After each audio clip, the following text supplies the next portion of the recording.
Welcome to the spoiler section. I return, for this is the Trans5mers, the last night spoiler section. This podcast will not protect you. It will reveal every truth, every secret, every desire. You have been warned. For Transformers 5, Trans5mers, the last night, planet of the Earth. Yeah, thank you for getting the title right. I wanted to make sure I did that. I'm joined by Seth. Hi. I'm also joined by Aaron. Hey. I'm also joined by TJ. Hey. And we're all going to talk about Transformers 5. So if you don't want any spoilers, then literally why did you push play on this? I don't understand. If you're in the UK and you're waiting until like July for the movie to come out and you're just deciding whatever, then, you know, my sympathies. This is not a movie that you should also try to be spoiler free for like an entire month because it didn't come out at the right time in your country. But we have a Google Doc and everything. We're going to have a run through this film, kind of just in segments. And we're going to try to be as comprehensive with our thoughts as we can. But as always, and maybe it speaks to our experience with the film, there may be pieces of the movie that we just forget to touch on. I found that that's not hard to end up doing when you try to talk about a film like this. Things can kind of fall under the radar. But we got a list. So, to kick things off, I wanted to start off with just what we all thought of the movie in like 2 to 3 sentences, and where you rank it among the 5 in the quintessonology. So, Seth, you go first. I mostly liked it, and I would have to see Age of Extinction again to say if it's equal to or less than. I don't think it's better than, but it could possibly be equal to Age of Extinction as being the best one. And no, that's a point that maybe fits better later. I'll leave it there. Okay. I was going to say something else, but... And TJ, how about you? I actually wasn't happy with the movie. I felt it was more of the same. Didn't really try to do anything new. It felt predictable, and it's big fun explosions, but also a lot of problems and a lot of things that I couldn't keep track of. So I don't know. Like, I just watched Age of Extinction, and I found I still liked it a lot more than I like this one. All right. And Aaron, how about you? Man, if you want a popcorn flick with explosions, it's really good. It has decent Transformers theming. But I think, I mean, my tweet that I put out right after I left is I really think that the Transformers team needs editors that know what editing is between script and just movie in general. But who care what editing is? Yeah, maybe that's what it is. But it could stand to be much tighter. And where do you think you put it in the 5? Man, the rough thing is I've not seen the rest of the movies to know. Probably in the bottom areas, just because like there's a lot of stuff in there and there's a lot of neat moments in there, but it still needs to be cohesive as a movie. Mm-hmm. And we'll be talking about the editing specifically after we go through a few segments, because I have an argument about the editing, although it's not necessarily in the movie's favor.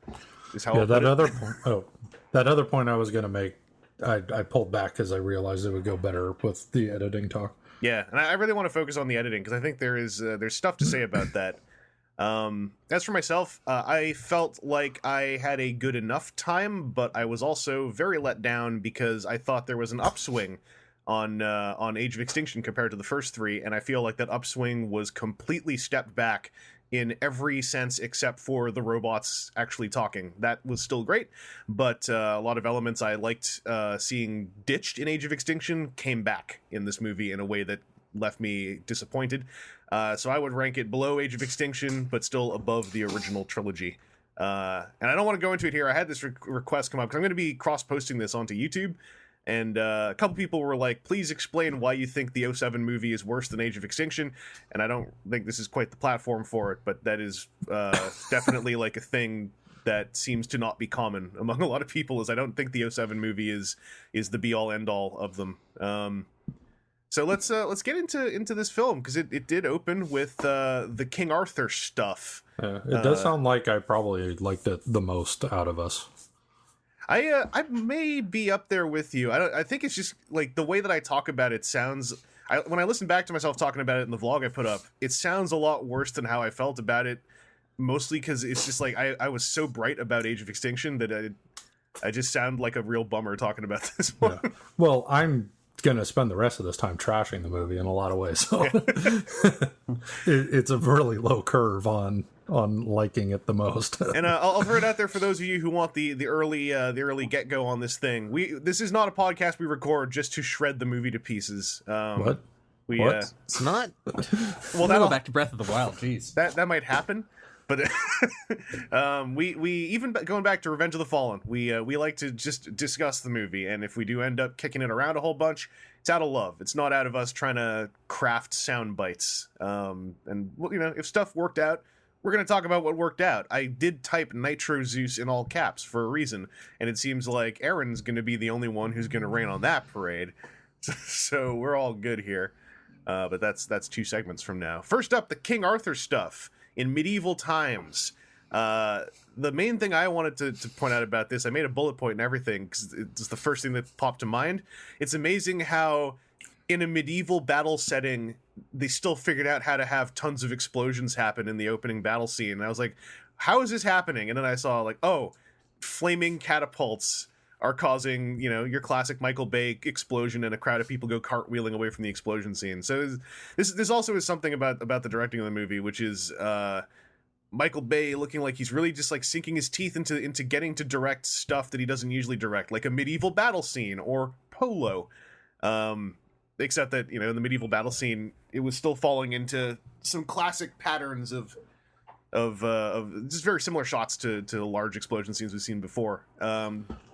But you guys, the medieval battle that kicked things off, I thought it was okay.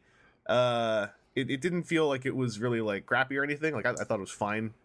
But how did you guys feel? I think so we want to yet again tie back how Transformers have been around forever and get some Arthurian legend in there. Mm-hmm. That's cool. However, again, like most things, it feels like it was really dragged out to just be long for length's sake. It went a while.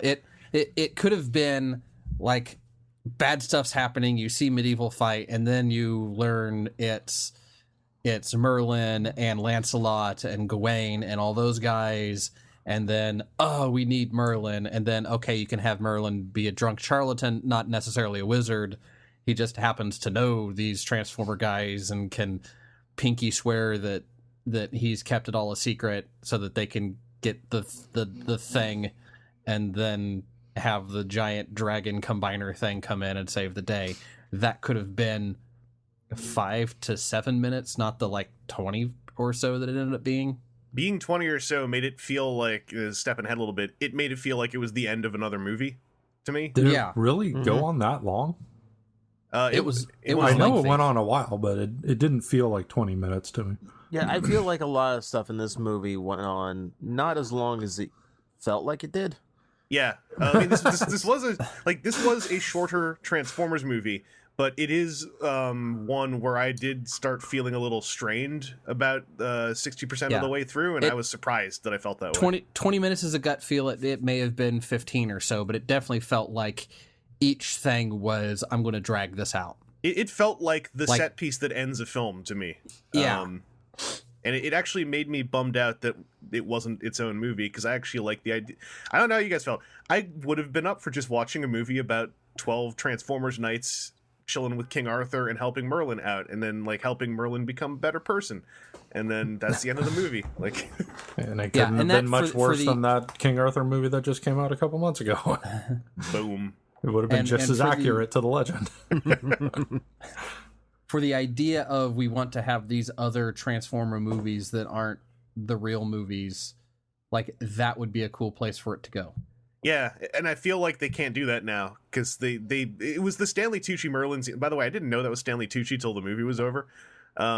But that scene where he's like kind of pouring his heart out to that Red Knight and like going like, I'm a screw up, but I want to do what's right. I was like, that's the end of a character arc I would have really loved to watch, yeah. But now I've seen the end of it, and I'm not interested in watching it now. Well, I was kind of digging that whole scene because even though it was like very explodey, and Arthur and his knights had like armor that looked a little too technology-ish, I was kind of like thinking, oh, maybe Michael Bay should do a medieval war movie, and because like there's some good look to this. And then Merlin comes riding along and just starts having corny dialogue. And it's like, well, maybe I'll just have another quick little nip. And then he chugs like half a bottle of booze. And then it was just like, oh, well, now it's getting the bad part of Michael Bay. And so I was like taking notes in the theater. And just my one note for that whole scene was there's too much corny stuff in the medieval scene. Where it's just like, I wish they played it a little more straight. And like, with Merlin, like everything else was straight. And I was actually digging it, like I said. And then it's just like, I'm corny Merlin. Hey, look at me. I got a big crazy nose. That's probably why nobody recognized him as Stanley Tucci, because he was hiding under a big crazy nose. I thought the weird part about the Merlin stuff was that we spend the rest of the movie talking about Merlin in reverence, like he was this great guy. And no, he was a drunkard who talked a Transformer into fighting for him. Well, it's the way the legend built afterwards. I'm perfectly aware of this, but it's weird for me as an audience member to have seen how awful he was and then go, oh, I guess he's supposed to be great. Okay. Yeah, the way that they also kind of, they parsed out, not, most of that stuff was up front in the movie, but they still had a few little flashback scenes here and there, and I almost wonder if it would have been worth, like, this wouldn't have, like, fixed everything, but if it would have been more effective to have the reveal that Merlin was actually a total fake happen closer to the back half of the movie. Like, build him up as his thing to revere and stuff, and you're a descendant of Merlin, and then you find out, like, dude was a liar and he just got a DNA coded Transformer stick, and like that was it.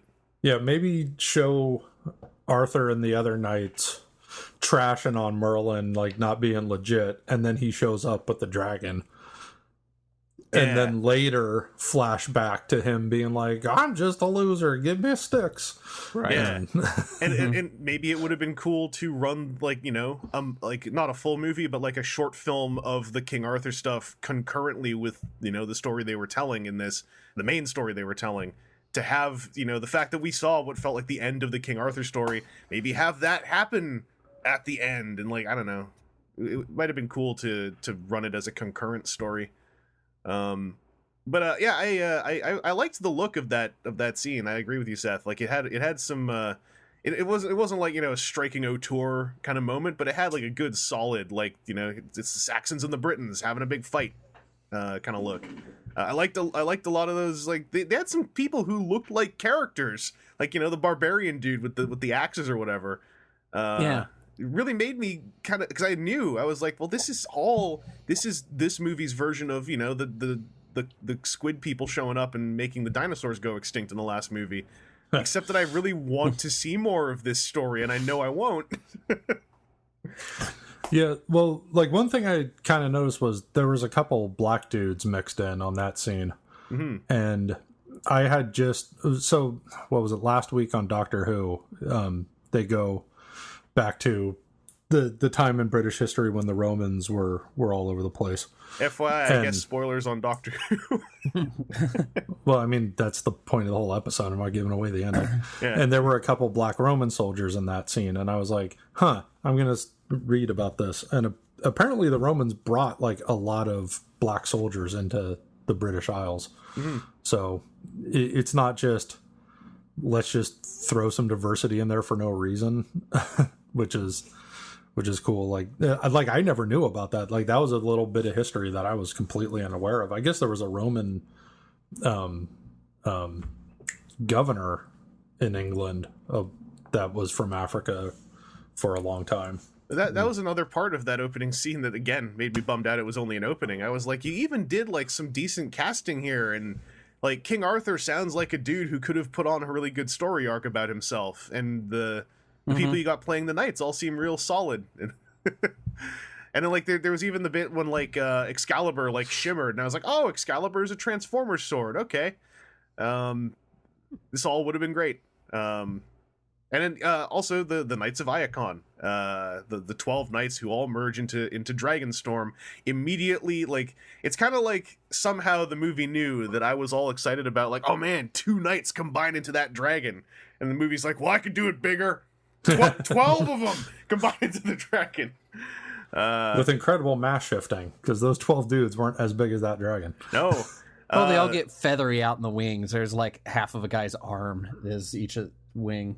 I felt like there was, for how much this movie referenced other movies, I almost was like, this would have been a great way to kind of work the transformium transformations everyone hated in the last movie into the lore a bit more. Because they kind of did that transformation to turn into the dragon, where they just sort of exploded into metal dust. Which also oddly helped explain the look of the dragon more. Because in all the stills and trailer shots, I was like, not really feeling how that dragon looked like he was just like made of magnetically attached shards. And then like knowing he is 12 dudes literally merged together, like somehow made that make more sense to me. Oh, one thing with the dragon, that it's just like something that they do in these movies that they just keep doing is, so when the dragon comes swooping in on the battle, he goes crashing and rolling across the ground. Yeah. And it's like, just why do Transformers take out everybody? That's how you end the fight. And then well, to skip ahead a little bit, just briefly, Grimlock does that too. He jumps out of nowhere and then just flops on the ground and does a roll. Yeah. Like when he did that in one of the trailers, I thought he took a hit, like he was in the middle, like losing a fight. No, this is an intentional combat roll. Yeah, that's Cybertronian martial arts, is to just slam on the ground and roll across everybody. That's one thing I took away from like Age of Extinction. I just rewatched. I saw Hound doing combat rolls against humans. I'm like, why? You just, if they're squishy and smaller than you just roll your weight on them and then peel them off after you're done. He wasn't even doing that. It's like I have to position my chain gun about 20 feet to the right. Hang on, tumble.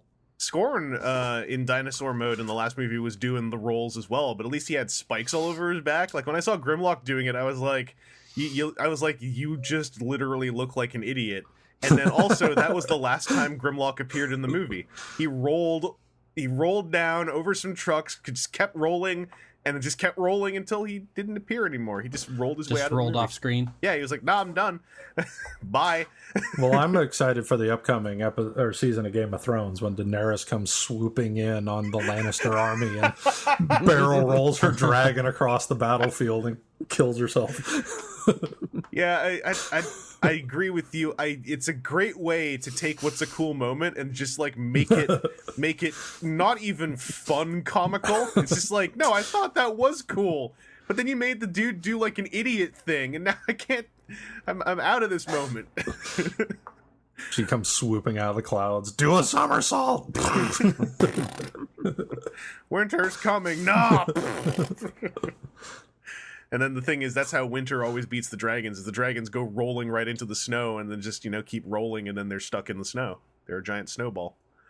The one thing about the Knights of Iacon, there's a couple things, but the first thing I want to point out is, like, one of the toys actually appeared directly in the movie. Skeletron was totally in the movie. And I don't know why that made me happy, but it did. He wasn't all that great. He kind of just, like, pitched himself off of a cliff inside the ship after a while. And I don't even think he actually died. I just think he fell off that thing and just like took a tumble, fell asleep again. Like, it didn't seem like any of the knights actually died, given that later on in the movie they still formed into that dragon, and I think there were supposed to be 12 of them there. I kind of wish that they had like specifically Skeletron come wandering back up top of the ship when Optimus Prime's turning all good again. He's just like, who's looking for the staff? And all the other knights are like, all right, Skeletron, cut it out. No. He's cool. His eyes change color back. That's how you know. Like, I kind of started doing that thing where I build a character in my head that's not on screen of, like, Skeletron is just, like, the scum knight. Everyone hates him. They're like he's the one who calls himself Skeletron, and they're like, you just never go to the dentist. You never go to the doctor. No, your name is Steve. Greg. Yeah. We don't know why it became a name on Earth, but Greg, man, just... Why was Greg the name in my head, too? I don't know. Do you guys know some, like, just scumwad called Greg? Like, Just drippy face Greg with the exposed skull. good old drippy face, super aggro Greg, always trying to be an alpha on everyone, going like, I'll fight you, and he just falls over a chair.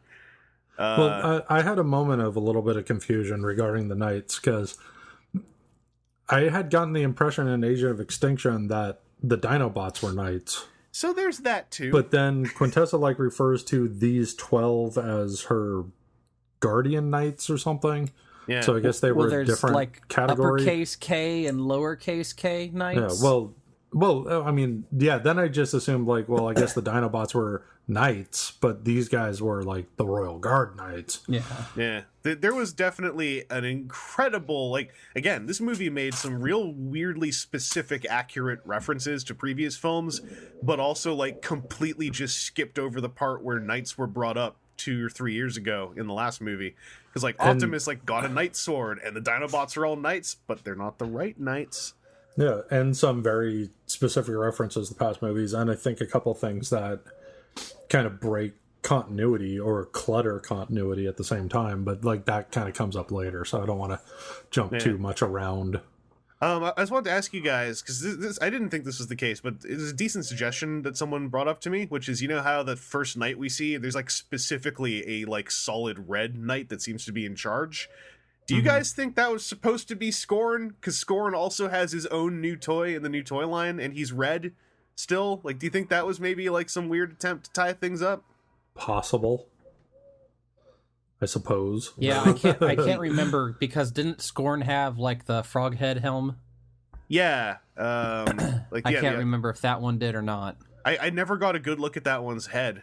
Well, in that whole scene with Merlin, you never really saw him head to toe. Yeah, you mostly saw like his legs. It's the scene with Optimus on the roof of the ship. I think you might be able to get a good look at him. Yeah. It's just there is a weird coincidence, merging of coincidences there, because like otherwise, why are they making a brand new bright red Scorn toy in this toy line? Like it makes no sense. It makes less sense than Berserker being in the and toy why line. is he the only knight that's not just gray? Yeah. Mm-hmm. I did really like the knight designs, though. I think that they were really cool.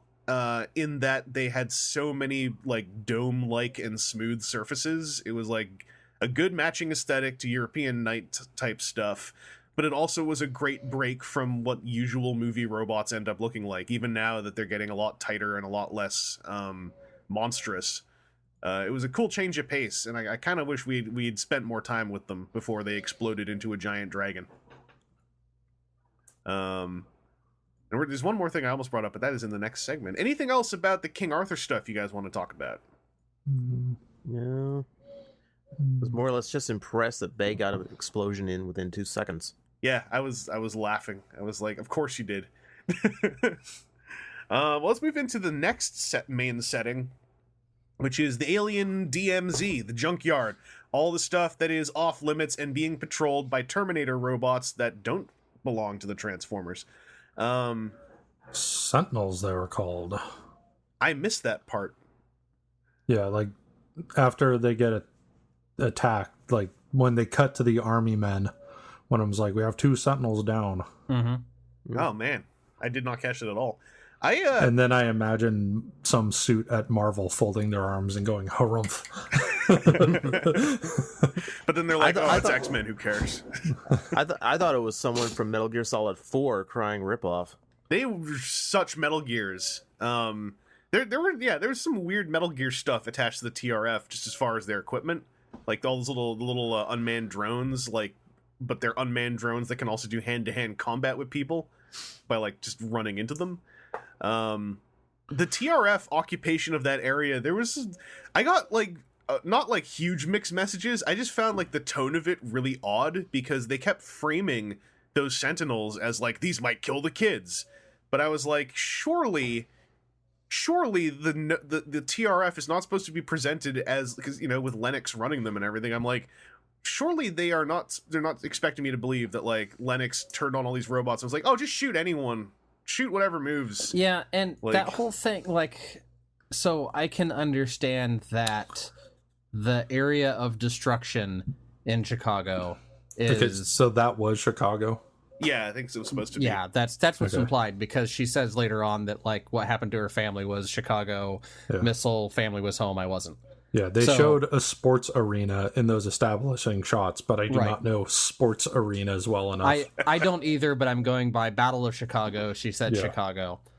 So I can get that is a shutdown area. Look, we've closed this off. It's a whole lot of stuff. Buildings are damaged. There's all this fires are still burning 3 years later. Yeah, fires are still like randomly farting out flame. Well, that Transformium burns a long time. A few years later. Regardless, why do we now have Metal Gear looking things actively patrolling this area with like a fire on sight style? Or, oh, we're looking for a badge. Oh, we can't identify a badge. I don't know. Light them up.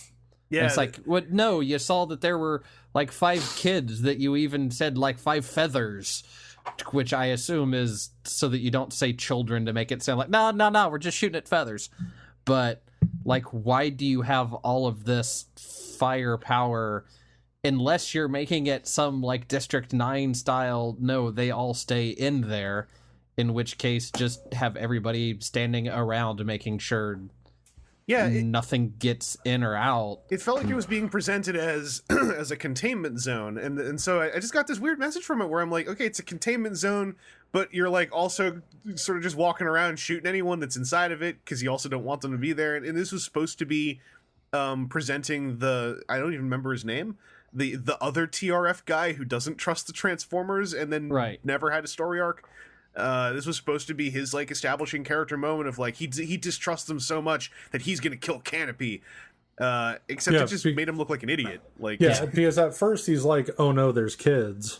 We like hold back. Kids are danger close, and he seemed worried about the kids until he just decided Canopy was attacking the kids. Yeah, like, he said according to the motion, like, oh no, it's turning around and walking towards the kids. Kill it. And I was like, I see the scene you wanted to do, but this was like sloppy. Like this is just more confusing and like And there was that bit of narration that referred to the TRF as a paramilitary group, but that seemed muddy because like Lennox was there, but then later I started getting a feeling that he was more affiliated with Morshower.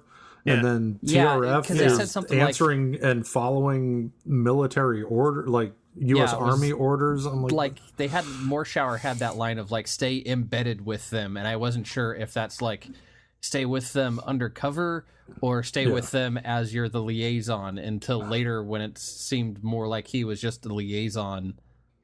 Yeah, maybe. I'm not sure. It seems really weird that he would be an inside agent, considering he's known to be like one of the 2 or 3 humans on the planet that are actively with the Autobots all the time.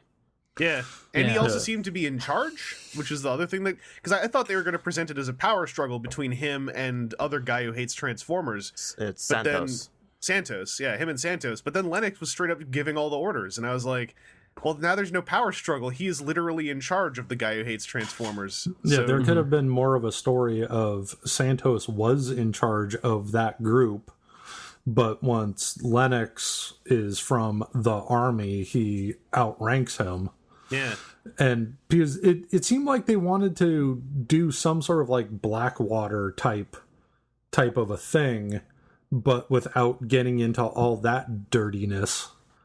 So I don't know. It was just muddy. Like there's a lot of muddy details in all of these movies. And that kind of plays into the point that I'm saving for later, but it's just messy and confusing, and then what happened to Nest? Like, why weren't they just Nest? Yeah. I guess Nest doesn't exist anymore. That's what I kept wondering is why, like, okay, we have Sector 7, then Nest, then Cemetery Wind, and now the TRFs. Like, every time we have one of these movies, like, all the experts get fired, and they bring in a whole bunch of new people so we can do the same military story arc again. Yeah, I think if I remember right, and I might be completely wrong, it might not have been in the movie, but something attached to Age of Extinction was trying to imply that with the formation of Cemetery Wind and trying to hunt down Decepticons and just make the Autobots all live on, like, you know, in one little lot or something, like, Nest was also disbanded. But it was a very throwaway type thing that's super easy to forget, and the movie never made a deal about it again because you never saw Lennox or Epps again, who were the main, you know, Nest characters. And then, yeah, having Lennox back and never mentioning Nest is also, like, all he does is like, hey, B, you know me. And I'm like, okay. I mean, he does, I guess. But this sequence is also our introduction to who I thought, and I was looking forward to seeing as one of the main characters of the film, Isabella. And then not so much looking forward to it, her pal Squeaks. And then I was curious about her friend Canopy. So this is the thing. Isabella, I thought, in this section of the movie was super cool and, like, totally fine, but also hell of rushed. We barely got to know her before she had her tearful goodbye with Canopy, who said, like, I just want to thank you for everything. And it felt like they were trying to stuff a backstory together and have, like, an inciting incident and everything in, like, 5 minutes. And that gave me my first moment of, like, is this actor going to get screwed out of having a big part in this movie? Because that feels like something that should have happened 20 minutes from now when we get to know her situation and who Canopy is and everything. Squeaks also, by the way, I don't think there's much to say about him, because you know who is barely in the movie, who is also, like, the main, like, kid-friendly robot that they're selling an entire electronic toy of, is Squeaks! And he's barely in the movie at all. Yeah, I didn't expect much from Squeaks going into the movie, and got even less than what I thought they were going to do with them. Yeah, my notes say poor man's R2-D2. And not even, like, barely. Yeah, well, then I was thinking it's also messed up because Isabella, like, twice is crying about Canopy getting killed and makes reference to having nothing left and no family, and then Squeaks is right there next to her. She's like, I got nobody left, and Squeaks is like, oh, all right. Squeaks slowly turns around, slowly drives away. By the way, you know who never transformed? Squeaks. Yeah. Well, and she does that twice, and then what could have been Squeak's great moment, and it kind of was, like, his little moment, like, near the end, jumping way ahead. She tells him, you go do it. You're small and ugly. No one will notice. So my crowd laughed at wow, that in like, a very uncomfortable way. Yeah. She hates Squeaks. He's dumb and little and only been by your side the whole time. Yeah, go die. Like, I think someone behind us, I could have sworn someone, when she said ugly, there was, like, a perfect comic beat, and someone behind me was like, what? Look around, Squeaks. Everyone here is like a model, and you're just this ugly little pile of garbage. No one's paying attention to your disgusting visage. They won't even shoot at you. They'll think you're debris. All right? Yeah. So go do it. With any luck, you'll be killed in the explosion too. And yeah, later in the movie, my perception on Isabella certainly changes, and this is it's more the movie's fault than anything else. But in this opening segment, they were setting up this cool character of this orphan girl literally living in the alien DMZ, collecting wayward Transformers who have fallen to Earth and have no home, and creating a little family out of them. This is such a good idea. I'm going to say something I just said earlier. This could have been a real cool movie all by itself. Mm-hmm. But then, you know, and this is where the movie first made me go, like, oh no, is when, you know, skipping ahead a bit, like, she and all of the Age of Extinction bots all just get abandoned by the movie for the most part when Cade goes to England. It's like, all right, so Isabella, we've just accepted you into our family. Okay, family, leave. We're going to England and the movie's coming with us. And I was like, is this literally the last we're going to see of her in this movie? And then when she shows up later, I was like, all right, cool. Except when she shows up later, she's suddenly Matt Tracker's kid and T-Bob. Like, her role in the end of this movie is literally the 80s cartoon role of idiot kid and her cute sidekick getting into hijinks and blowing up a cannon. Well, my girlfriend said that she thought Isabella and Squeaks were like Spritle and Chim Chim. Like, they're not invited anywhere, but they're always hiding in the trunk. Yeah. They pop out. That's Matt Tracker's kid and T-Bob. Yeah, that literally is. Though I would argue T-Bob accomplished far less than Squeaks managed to do. Yeah, true. well, T-Bob actually turned into a scooter that could be ridden around. I was just like, I mean, the same thing almost happened with Optimus Prime. I was just like, there is a vehicle mode that they're supposed to be selling here, but I guess not. Whatever. But Isabella as a character, so I thought, let's leave out the part where she turned into Spritle and Chim Chim. In the opening of the movie, the part where I feel like she was actually being written for her sake rather than because she appeared earlier. I liked the idea of the character a lot, and I thought that the actor did a great job portraying the character, and like had it was a little bit cheesy with some of the emotional moments, but for a young actor, I thought it was a pretty solid performance, and it certainly didn't feel like it was being overshadowed by anything Mark Wahlberg was doing. To I guess throw some shade on Mark Wahlberg. So I am hoping that we see some more of her in a future film. Although part of that is because I think she got friggin' screwed out of having a meaningful role in this movie, and literally abandoned by the movie. It was unfortunate to see, because I liked a lot of what was going on with her. I don't know about you guys. Well, so moving her and all the characters from the DMZ to the junkyard. So this is one of my constant pet peeves with all the movies, is Michael Bay seems to have no concept or concern for the passage of time or geographical distance. Because they clearly let you know that junkyard is in South Dakota. So they drove from Chicago to somewhere in South Dakota with Squeaks hanging off the bottom of one of the Autobots and her hiding in the back seat of an open-air Jeep for what would have been a couple of day drive, and nobody noticed them, and she never got hungry or had to use the bathroom or anything. Well, there's a bunch of canned food under that blanket too, I guess so. Or when Cade had to stop for gas, she like scurried off to the restroom and stole some beef jerky on the way back. Yeah. The passage of time, I think it's because it's something about how I've been inoculated to this filmmaking style. I just don't even notice it anymore. I'm just like, okay, sure, they're in South Dakota. They teleported, I guess. Space bridges.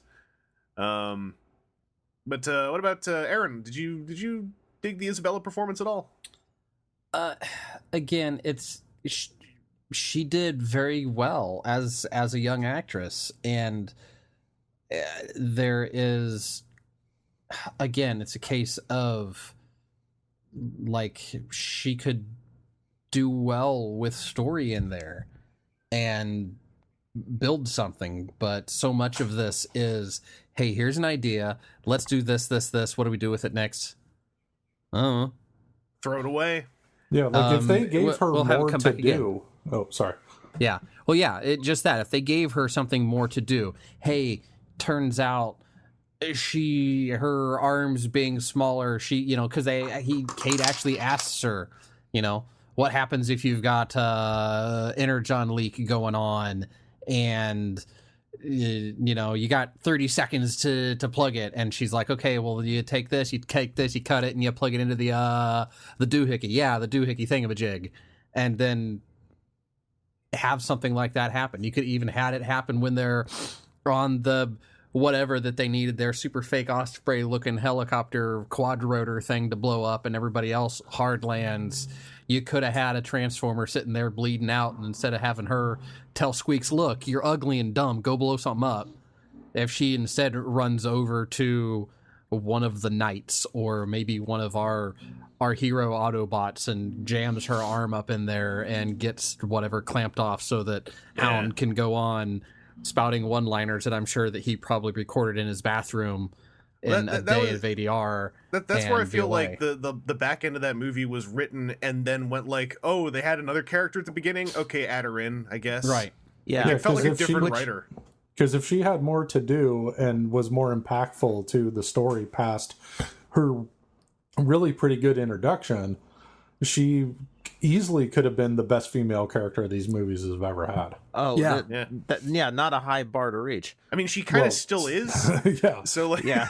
I mean, they did the exact same thing in Dark of the Moon, where it's like, oh, we do have a lead female. I guess she should do something in the finale, so she goads Megatron into the final fight. yeah, That's Yeah. exactly the same usage here. yeah. She really deserves a better shot with a better, or not even a better script, but just a script where she is featured through the entire film. Yeah. I think, if there was anything about the movie I actually got mad about, it was that, because the promo material had me so ready to see a young character be, like, you know, and be a stronger young character who's in charge, not, you know, a Shia LaBeouf, but like an active, stronger young character. I was way into this, and then they just ditched her. Heck, you could have even had her in Europe Yeah, as the counterpoint to the crazy doctorate professor whoever lady who's freaking out about Transformers, and then you have this cocky little 14-year-old just like, what's your problem? Come on, this is the world, move on with it. like, And you could have wanna- had a counterpoint there and had an excuse for it, not just be like, I don't know what we're going to write. You want to see a movie set me up to dislike a character immediately? Like, this movie, for me, this movie set me up to dislike Vivian before she even appeared. Because I was like, oh, you're going to occupy that role, and you're going to be a garbage love interest out of nowhere, and you're also going to be like a horrifying pastiche of the last bunch of terrible female characters. All right. By the way, Vivian has her own section, but it's after John Turturro in our little list here. Let's talk about Mark Wahlberg, who's got, like, he's sure got some hair, and he now, like, owns a junkyard and an exploding town, I think, is how I took it. Yeah, He and that seems was to- more than a town, because there were some really tall buildings in that town. He seems to own an entire town, and maybe halfway is the policeman in charge of the town. I feel like he owns a junkyard, and that just happens to be adjacent to an abandoned town, or like a former Transformer battle site or whatever. I guess, yeah. And I really wish that the thing with him and the sheriff had been more than that, like, weird gag, because, like, that only made me go, like, wait, why does the sheriff, like, does the sheriff know he's harboring a bunch of Transformers and is kind of cool with it as long as they don't eat his car? Like, this is a little confusing. But Mark Wahlberg also had his story arc where, hey, surprisingly, they actually did have his daughter in the movie in voiceover. That's more than I was expecting. He kind of had this story arc about wanting to stand up for her and stuff. Spoiler, he was the last knight, I guess. Mark Wahlberg was in the movie throughout. He was our main character. He had, like, this story arc about being a dad who wants to do right even though he can't talk to his child. But then it kind of, like, metamorphed into this story arc about a single dad that is trying to find love again. And then it almost stopped being, like, it almost felt like he then didn't have a daughter again at the end. Yeah. It was a really weird arc that is, like, because he is a character who persisted through the entire movie, and the movie felt like you really felt the number of screenwriters involved. His character arc was just like a pretzel to me. Seth, you were saying something. Yeah, just between, like, the junkyard abandoned town area and the cordoned off DMZ zone of Chicago, and then his daughter, him being like this wanted fugitive and her just being a college student, it's like they painted this kind of weird what the world is at this point, where it's like this weird mix of post-apocalyptic pockets of America, Yeah. while the rest of America is just life as usual. Yeah, rich people still play polo, even though an alien might come in from space and crash right in the middle of the field. Yeah. The part, like, I kind of liked in the opening when they got around the constant need to introduce new Transformers with, I thought, a decent explanation of just like, well, the leaders have disappeared and this is where most of them are, so the leftovers are just arriving here because they don't know where else to go. And I was like, cool, you finally just did the glaze over job you needed to do about that. And it because I am so tired of like, they're secretly here in disguise. I'm like, I never like that beyond the pilot episode of a show for the most part. So like, I liked that we kind of did away with that finally in these live action movies. Like, no, they are around, they just show up, everyone gets freaked out by them, and the government tries to blow them up. I don't know. But yeah, the pockets of post-apocalyptic, again, I'm like, you know what, it would have been a really cool movie is a movie just about that. I thought that his performance was on par with the last movie, and that's what I'll say. I don't know how I feel about his performance as a performance, because he has like his moments, but then he also has his moments where it sounds like he's being allowed to improv, and then his voice gets higher pitched, and it gets like kind of annoying. But Aaron, what about you? How do you feel about Mark Wahlberg in this? Again, a good performance that needed direct, like, focused. It's the as Cade Yeager. Okay, I understand what he's doing, what his directions are. The kind of overwhelmed guy that's trying to do his thing but stay true to his people. But man, I don't understand. But to tell Grimlock to eat all the other cars, not the new ones.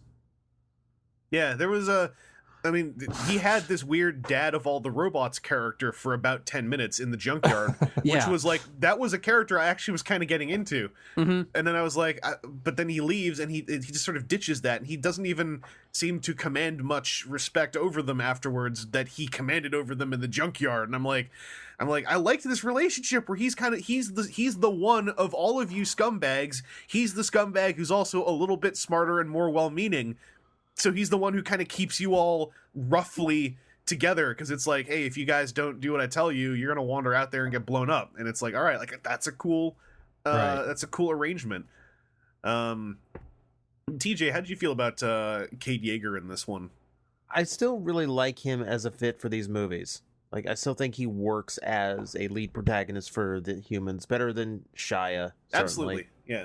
Yeah, he's more action star. He feels more in command when he's actually able to, have those moments, wielding pistols that can knock Transformers and Sentinels over. And I like that he still had all these alien guns, because that was what I liked about him in the last one. Is it wasn't the Transformers supporting the military. It was, here's our main character who just found a bunch of alien guns, and he is a character standing alongside the Transformers.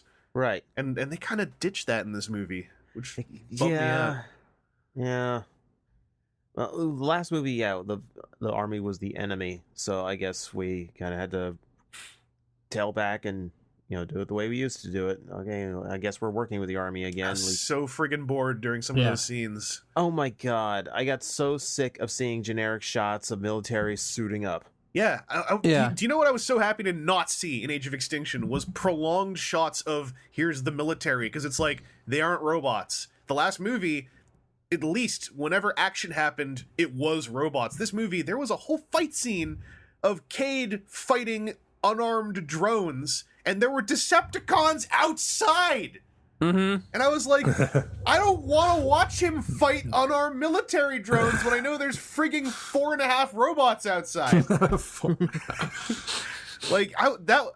that, and then when they're in the submarine, we have all these scenes of the TRF and their dirigible thing, and I'm like, I don't care. And then when they get onto the Ospreys, it even had that thing that the first trilogy would sometimes do, where it's like, it's going to be so military realistic. Here's a character going like, all right, what do I pull? And when do I pull it? All right, put this strap on. I was like, I super don't care about any of this. Right.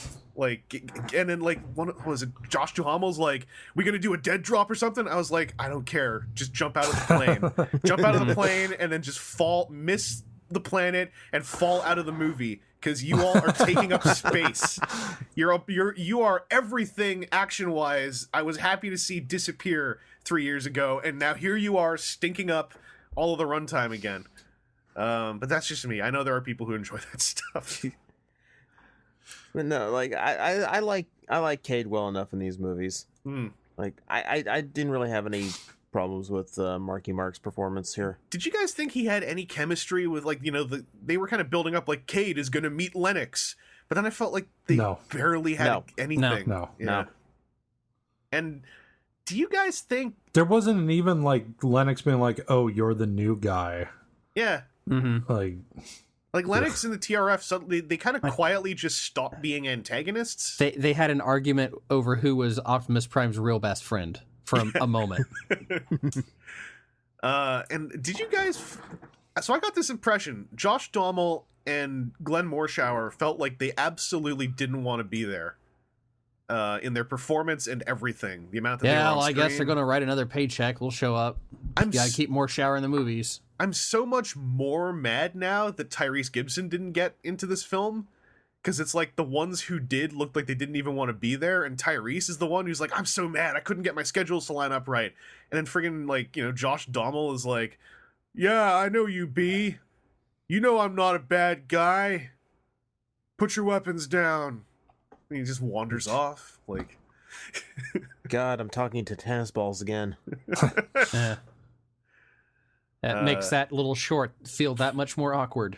Mm-hmm. Right? Seth, I feel like you have a thought. Yeah. Well, so like when Cade first rolls up on the scene and he's got his like awesome badass Jeep and comes blasting with space guns, it was almost like a evolution of his character from the last movie to this, where it not as dramatic, but almost like Sarah Connor from the first Terminator to Terminator 2, where like now he's like this strapped badass and he's been fighting alongside and against Transformers for however long it's been. But then when they get to the junkyard and like you said, he turns into Transformer Daddy, then it's like, oh, well, I guess never mind. And like it's almost like there's all these other movies that could have been where like with Isabella in the DMZ, like it could have been Isabella and Cade in a larger cordoned off area. Like maybe the entire city of Chicago is blocked off and not just a couple streets, where it would have like more of a Mad Max feel to it. Yeah.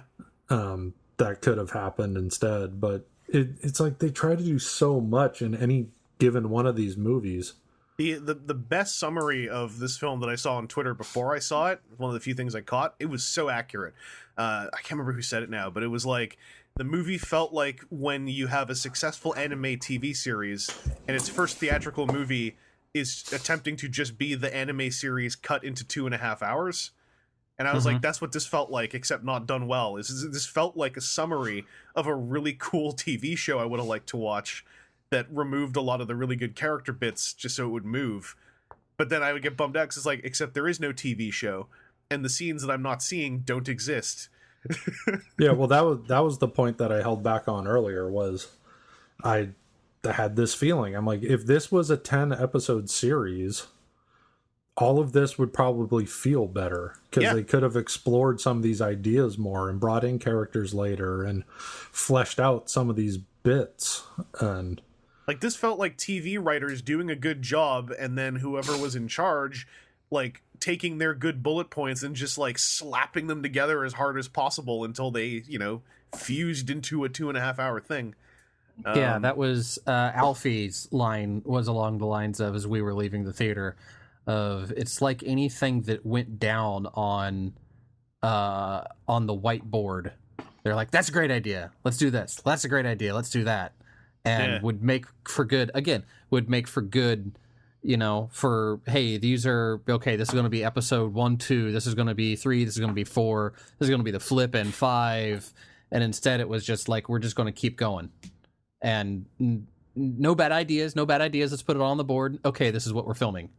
Wait, what? Some of it should be maybe trimmed back. It's like, no, he said no bad ideas, so all the ideas are good. You can't take anything off the board. And it's on film or HD card or whatever now, and we don't want to just throw it away, so keep going. Yeah. Well, another one of those ideas. Moving on to Bumblebee. who now can just explode and go back together, and I guess is immortal. Yeah. Somewhere Jazz Jazz. is so pissed. Friggin' Jazz gets pulled in half and dies instantly. Bumblebee gets exploded, and then like Optimus Prime like tore him to pieces as well. And then even this is the thing: when Optimus Prime rips him apart, he still slowly, you can see his parts like sucking back towards him and reattaching. And I'm like, all right, 2 action scenes. You guys have pointedly shown that Bumblebee can reassemble himself. And they never had. They did. It's not even that they never explained it. Nobody asked a single question about it. Mhm. Like other Transformers were just like standing there watching him, resurrect on the spot, and they're just like, "Yep." Yeah, I'm every like- other Transformer dies when their head is detached. Bumblebee just sprouts tentacles from his neck stump. Yeah, Yeah.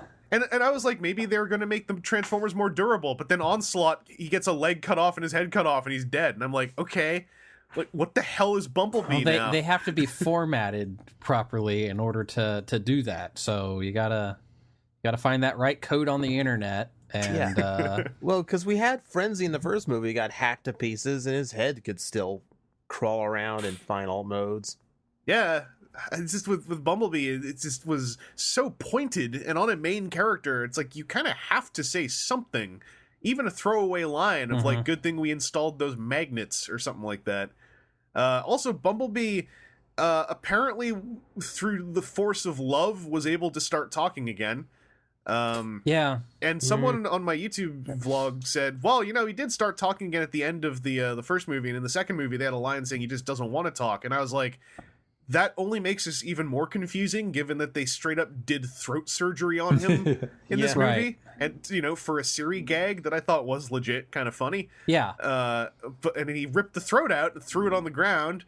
And then later on, one face, like how do I put this? And he went back to voice clip movie clips without like going and getting his old voice box. And Well, then he and talked, it and he would've talked been- again at the end when he dropped his one-liner that was kind of a second and a half too late, like "sting like a bee."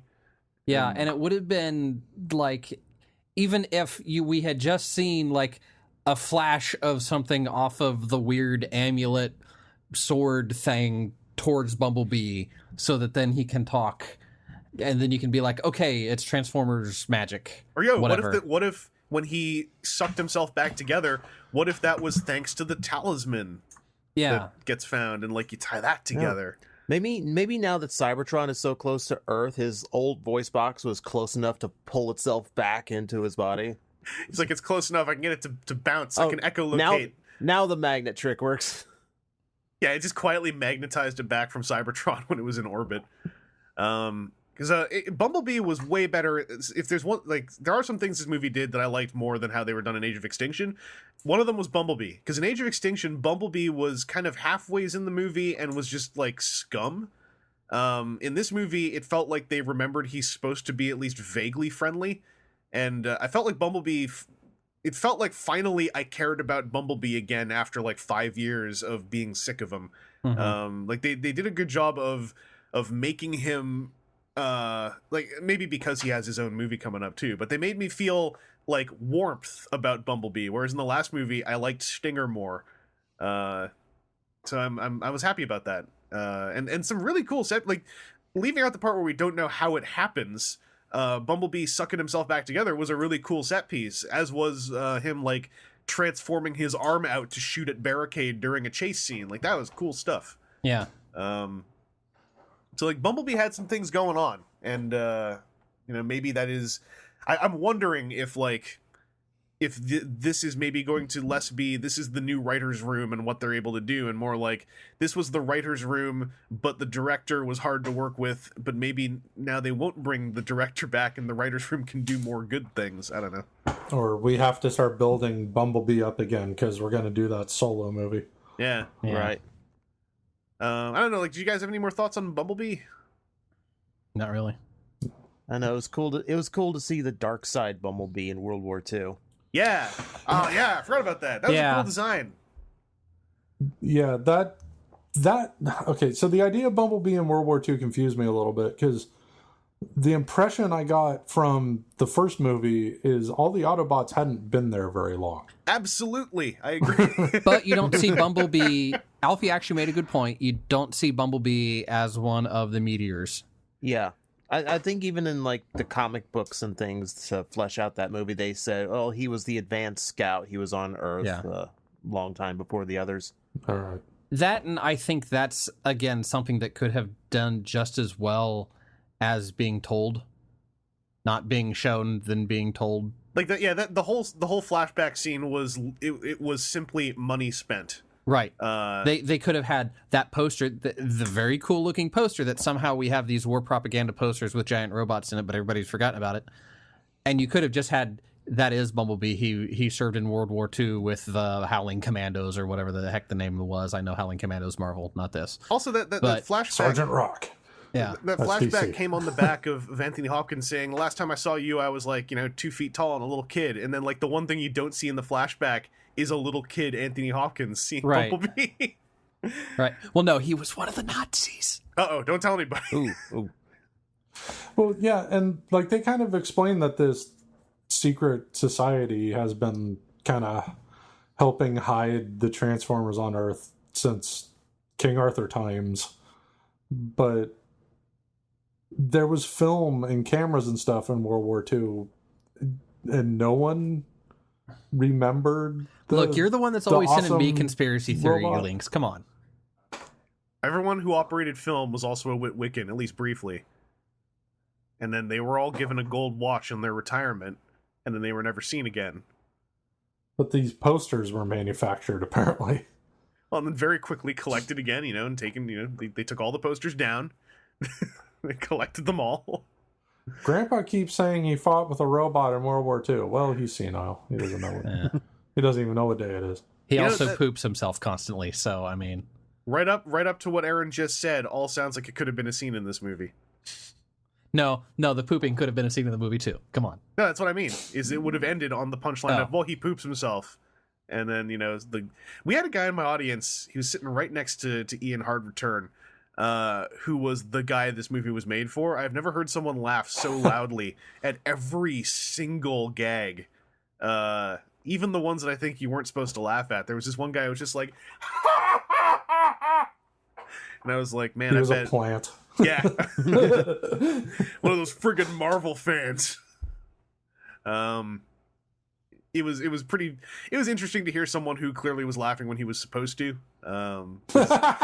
Sometimes you see these movies. That's so weird in a Transformer movie. Because usually people are laughing at stuff they're not supposed to, like the emotional parts. Yeah, or like they're laughing uncomfortably at stuff like the Romeo Juliet scene, or don't worry, Squeaks, you're ugly, no one will care. Well, then there's another Transformer who I thought was one of the Knights. He's the guy who had the talisman. I thought for a second, oh, it's Steelbane. This is gonna be so cool, but then he dies. And then the implication I got from the movie, because I had this discussion with some people, is like, you don't get Dragonstorm without the 12 Knights of Iacon. And so I was like, well, then Skullatron had to still be alive, and this dude with the talisman couldn't have been a knight then. So I was he like, could be a knight. Well, yeah, he could have been a knight, just not the knights. One of the knights. I took it as he was like a squire. He was like one of the squires of Iacon, because he was trying to run the talisman back to his knights. It's a weird random thing of convenience, because if he is related to the knights, he's 15 centuries behind. Yeah. It's a good thing he landed in the DMZ after the events of the last movies, and it's a good thing that the guy who's friends with all the Transformers found him and just was slowly dying yet, in that cockpit for years. Yeah. And he wasn't cleared away, and because you'd think that the military and the government at large would want to get their hands on all the alien technology possible, but that ship and dude, they never got around to bringing a flatbed truck in to haul that away yet. Well, the impression I got is that, maybe I'm filling in some gaps here. The impression I got is the reason why Cade and Bumblebee were in that part of the DMZ was they were looking for freshly crashed Transformers. So I assumed that, the guy with the talisman must have recently crashed. And in the one spot that's fenced off. Yeah. Yeah. Well, you know, There's he a had the lot of wherewithal. things happen out of coincidence and convenience in these movies, so maybe I shouldn't be surprised. He had the wherewithal to go like, do I land on the populated park or do I land in the fenced-off DMZ? Better go for the DMZ. Yeah. A land where, for some reason, there's still little fires burning everywhere. Hey, maybe they weren't burning, but then when he landed, he re-sparked all of them because he crashed real bad. That's right. I like Or maybe connecting. Isabella just wanders around starting fires all day. I mean, That- yeah, she's 14 that and could upset. explain some things. Yeah. That's how she deals. You know, she got dealt a rough hand of cards. If the movie was a half hour longer, she would have burned down Cade's little hut in the junkyard. Well, no, What? we saw her putting out one fire. The cleansing flame. Oh, yeah. Oh, yeah. Well, she didn't start that one. She was jealous. Okay, this is true. Stupid baby dinosaur, think you can start a fire? I'm saving these curtains for later. It's like, whoa, what did you become? Like a German stereotype? Shut up! This movie is filled with mixed messages. I thought you were Latina. Shut up! Stop asking so many questions! Speaking of lines that sounded improv because his voice got higher and I hated them, it was in the trailer, but I was like, still bummed out when he's like, "You think you're a little J-Lo?" And I was like, "Oh, Yeah. I don't like That- you anymore, Mark. You're trash." Well, let's talk about quickly the baby dinosaurs, and like I think you can roll them all together. The Age of Extinction bots who came back, you know, Drift, Hound, and Crosshairs. So the three guys who came back, I thought were real solid, but they also brought nothing new. They were just like three cartoon characters, and they were back for this movie. I wasn't upset by that. I was more upset that they also got abandoned by the movie along with Isabella, because I liked those three. I wanted to see more of them, and I was really let down that they were just dropped after the first third of the movie or so was done. So them and the baby dinosaurs, I don't really care. They were fine, but I just don't know where they came from. Yeah. No explanation on why Yeah. there's baby Transformers Yeah. at all. Yeah, like I think maybe the implication was supposed to be, oh, they're more that fell from the sky, but I was like, well, then why are they the size of like small dogs? And exactly like the Dinobots we already have. Yeah. And I thought one of them being a pterodactyl, I was like, oh, maybe like the Dinobots like took a lot of damage and they went all Groot and like, you know, got shredded down to a tiny piece and they're regrowing up. Except that like the two Dinobots we saw were the T-Rex and the Triceratops, and two of the three babies were T-Rex and a Triceratops. So I have no idea. No, they went all Groot because they wanted to get some of that action that Groot got by being a cute little baby without actually doing any of the work. Right. Understanding why. There's baby Dinobots. All right, are they the big ones? No. But so then I was like, okay, so then did Grimlock just like... So I was like, all right, the only two Dinobots we see are Grimlock and the Triceratops. So then I had this is sick. I'm just going to lay out here. This is a sick, gross idea I had. I was like, did Grimlock just like try to procreate with the other Dinobots and end up like killing all of them except for the one who was tough enough to take it? Oh, God. That was the way that processed in my head, and I was like, that was that's a sick idea I just had. Oh. I don't even want to expound on that. If anyone wants to draw any fan art, of course, like feel free. Don't share it on Anyways. the boards.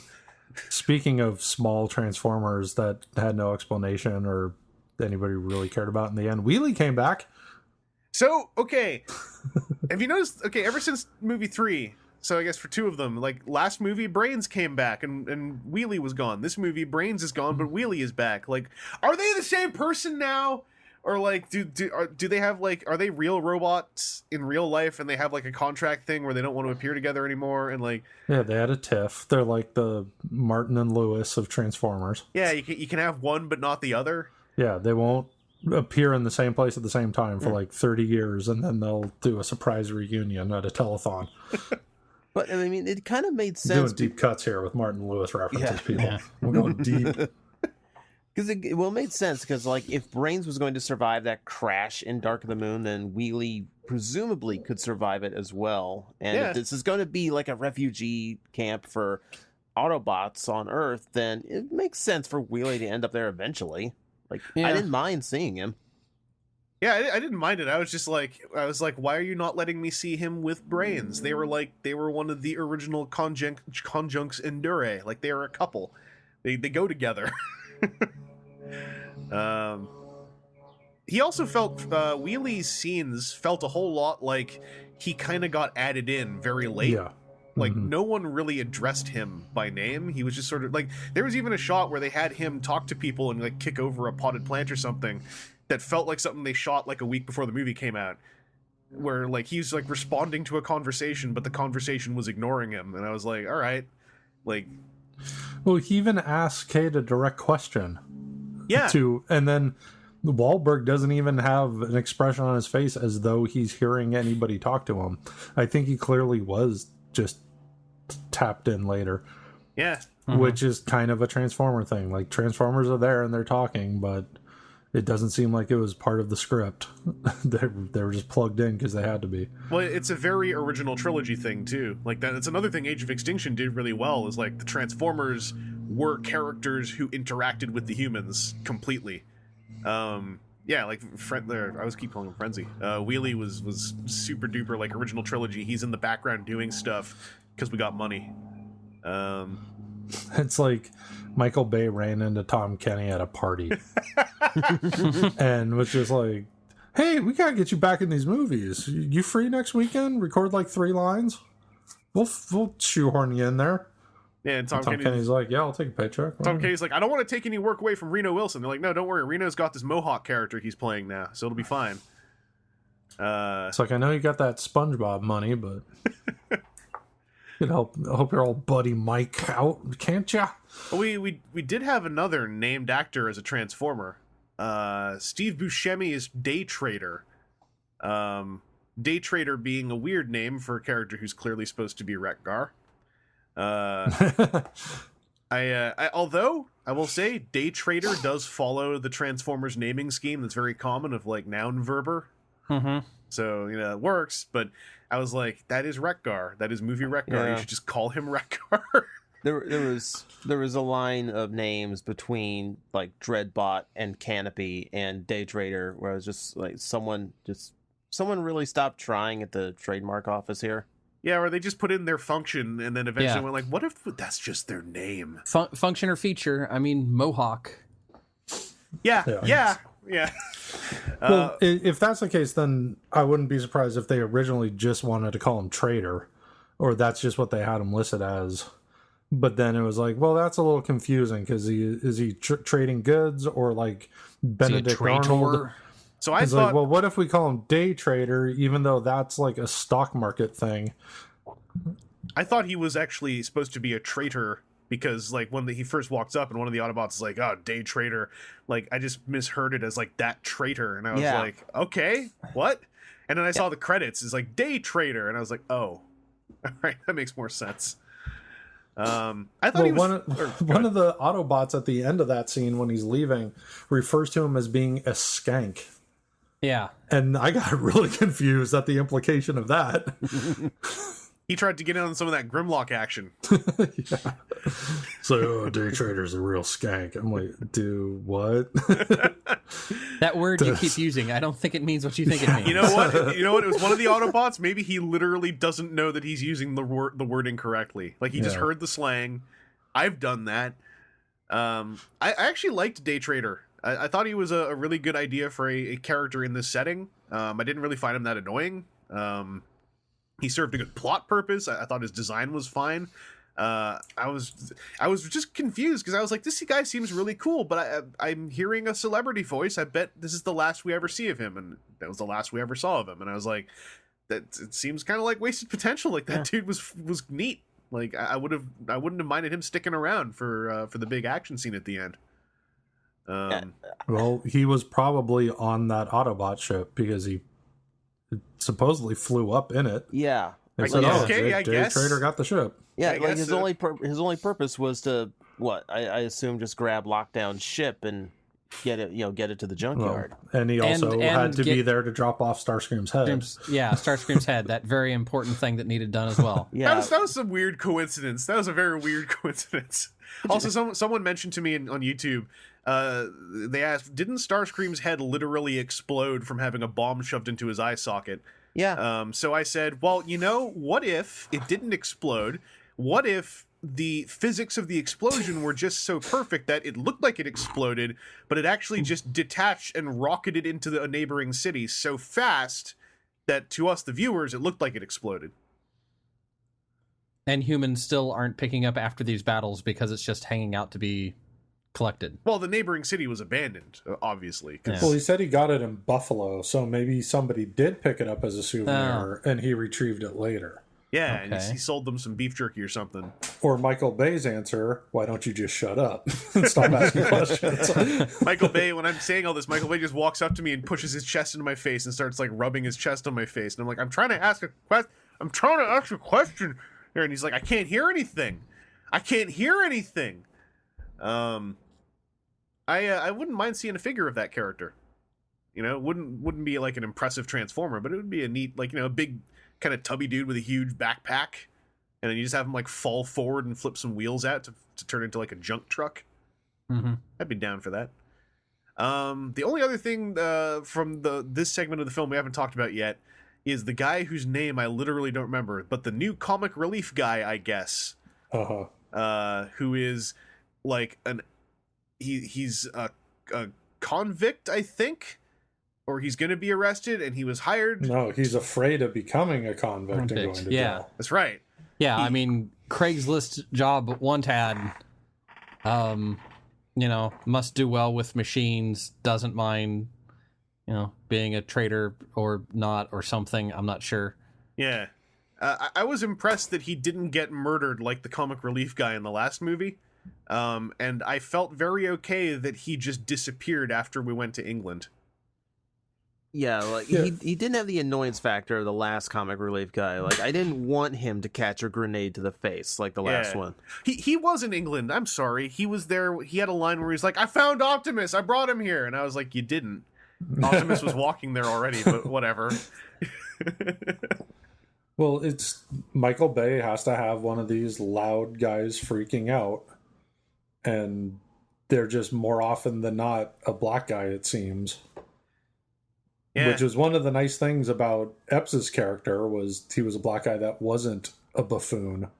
Mm-hmm. And the King Arthur Knight guy seemed like he could have gotten some work done. That guy seemed like a super badass who could have flipped a Transformer over. It's like I forget the name of the actor or the character, but the guy from the first movie that's like, the cops, and crashing through windows and stuff. Oh, was that the I ate the whole plate? I ate the whole plate guy. Yeah. Well, he was one of the hackers. It just felt too much like that again, where it's just like, this is uncomfortable. And also, like, new comic relief guy's big scene was the combat scene with the unmanned drones, which didn't help me remember him very much. Because I was like, the whole thing when he gets shot with a beanbag. Yeah. So he gets shot with a beanbag, has this whole long comic scene about thinking he's dying, and I was like, is the drone just floating behind Mark Wahlberg for this whole scene? Yeah. But then he turns to leave. Even the drone operator's like, come on, it was beanbag. That's... Yeah, I whispered to my girlfriend, I'm like, that drone is still there. I mean, it didn't just leave, right? Or did it just leave? No, it just left because it was gone. Because he picks him up and he's like, all right, let's go. And I was like, wait, where'd the drone go? Yeah, all right. I shot my beanbag. My job is done. I got the comic relief. Mission accomplished. I shot the beanbag, and that's actually the only thing I had to shoot. Forgot to put any other ammunition. That's why he fired 1,000 bullets and then got straight into somebody and fired a beanbag. Is all the ammo he had left. Yeah. Oh no, I think there's also like, hey, the TRF aren't trying to kill humans. That again, that really muddy message they tried to communicate. And well, I thought it was. I'm sorry, about 10,000 bullets. Beg to argue. Yeah, because if it was facial recognizing Cade, then it seemed like they were trying to kill Cade. But they didn't have facial recognition on this other person. So then they switched, and like he's being a distraction. He's like, they can't shoot me. They don't know who I am. And then it's just like, well, switch to the non-lethal option to get the civilian out of the way. Yeah. But then it's like, well, I guess I'll just fly away now. Also, that whole explanation could have probably been thrown in a line of dialogue that would have cleared some of that up. Well, he was yelling that the whole time. Like, get behind me. Oh no, it doesn't like recognize me. Switching to non-lethal for the beanbag. Yeah. Yeah. Because I was actually kind of confused about the beanbag because I was like, hey, why'd you just shoot the guy where he was established he's supposed to block the facial recognition, but then also, why did you shoot a beanbag? Were you going to shoot a beanbag at Mark Wahlberg as well? I thought you were trying to kill him.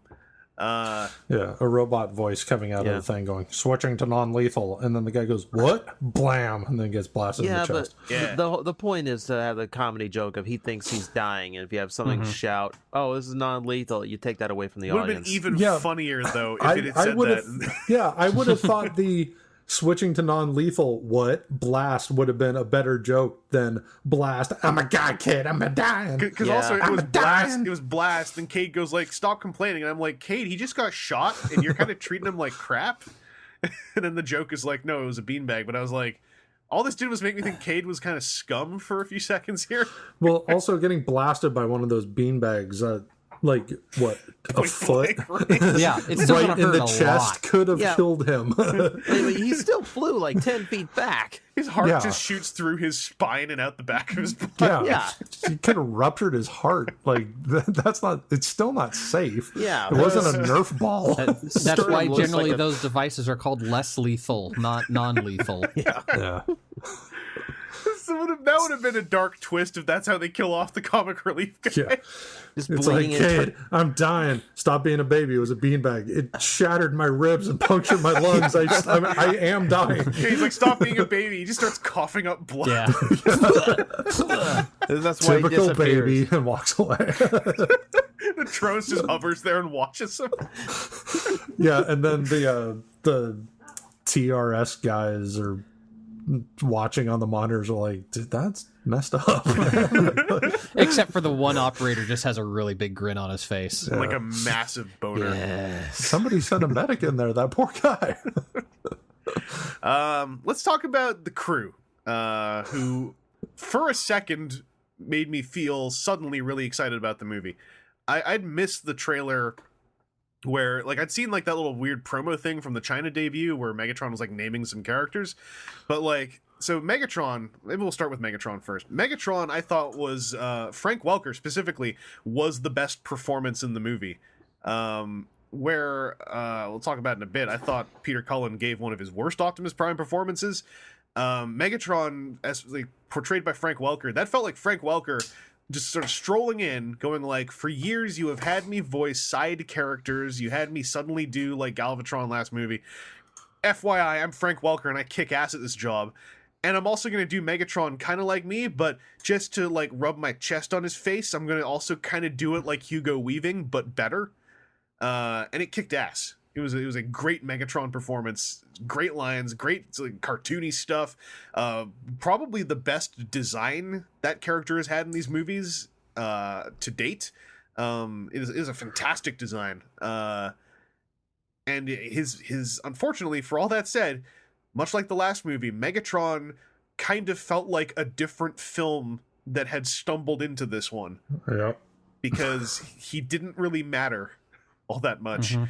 He mattered more than in the last movie because he actually met the antagonist and like did something. But I really loved Frank Welker's performance in this. Loved the design. And once again, I was like, if this had been a movie where Megatron was the villain, or even if this was a movie where Megatron was somehow, you know, the anti-hero working against a Nemesis Prime for more than 10 minutes, that would have been real cool.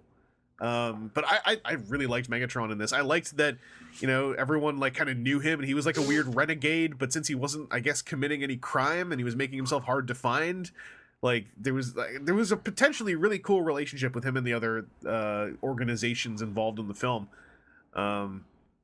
The only thing about him that kind of sucked as far as his relationship with other characters was because it was a pretty terrible line, especially since his voice was different now, was when they were listening to his voice and characters from the first trilogy were not hearing Hugo Weaving and going like, that's him, that's the voice from my nightmares. Yeah. And I was like, yo, you never heard that voice before.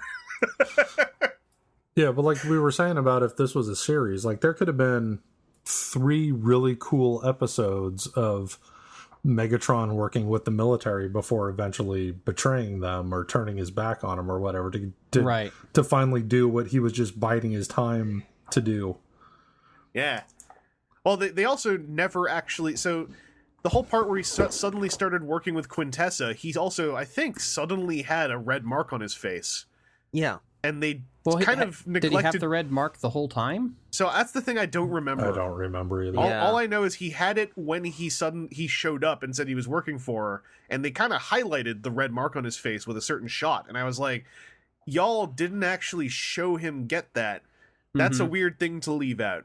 Yeah, I can remember it being very startling when I saw that same red mark that, I guess, Nemesis Prime had on his face on Megatron's, because I don't remember it in the previous scenes, because I was, like, paying attention to, like, how his face was animating and, like, all the shots of his helmet forming up.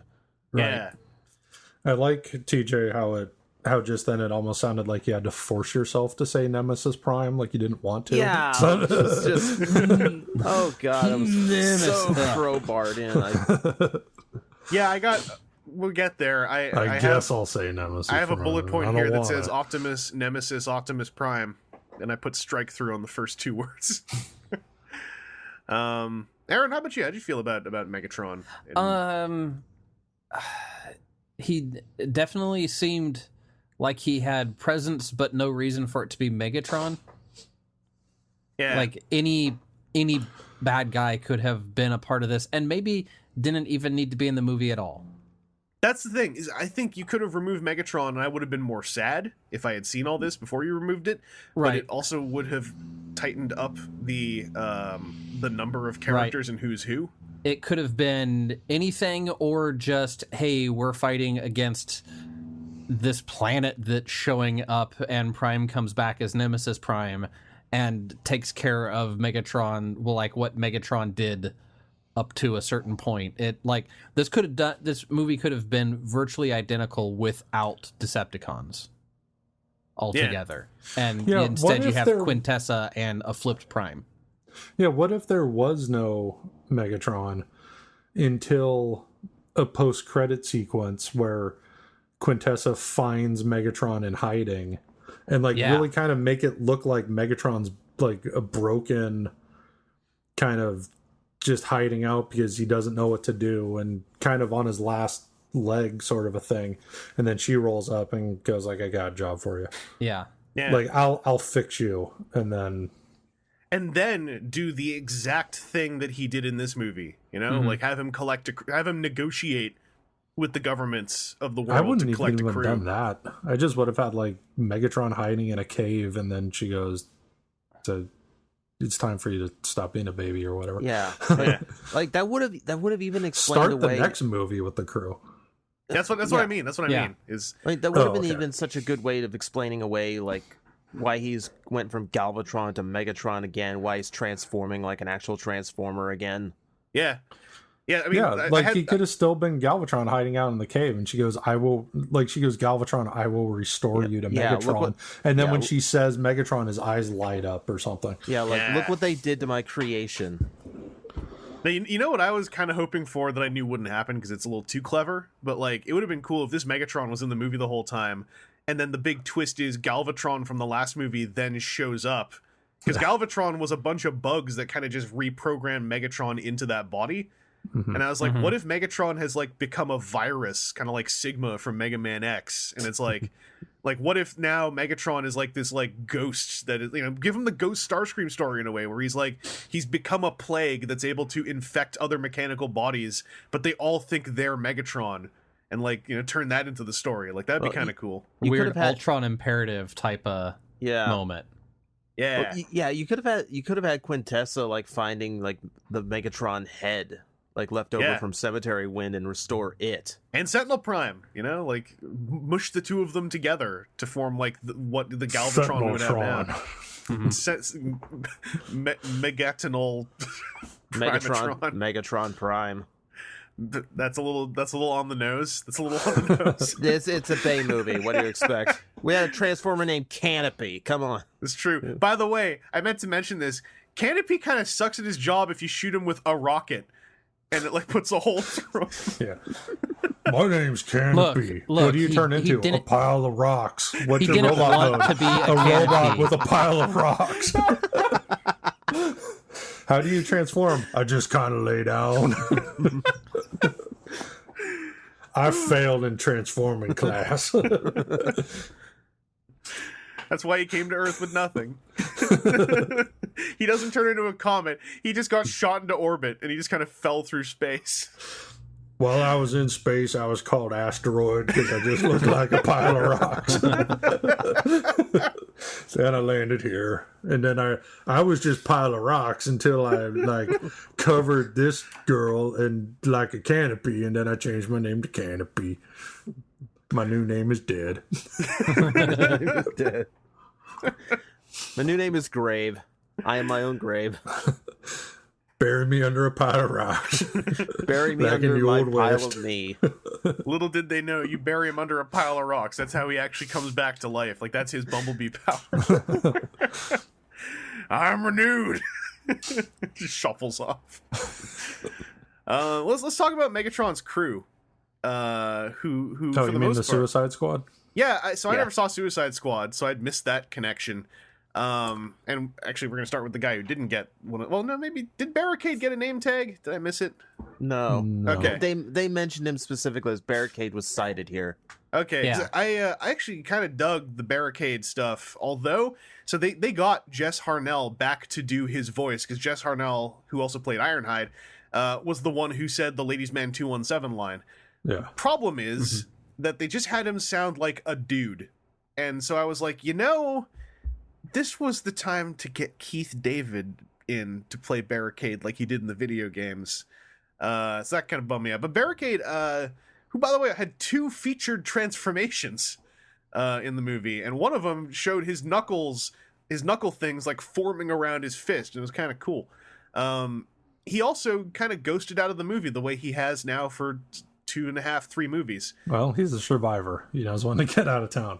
Yeah, like they specifically Getting showed. too hot. They like I thought like is when Megatron, Barricade, and Nitro Zeus are surrounded at Stonehenge, I was like, is this how they're gonna just off the rest of the Decepticons? But they didn't. I was like, all right, cool.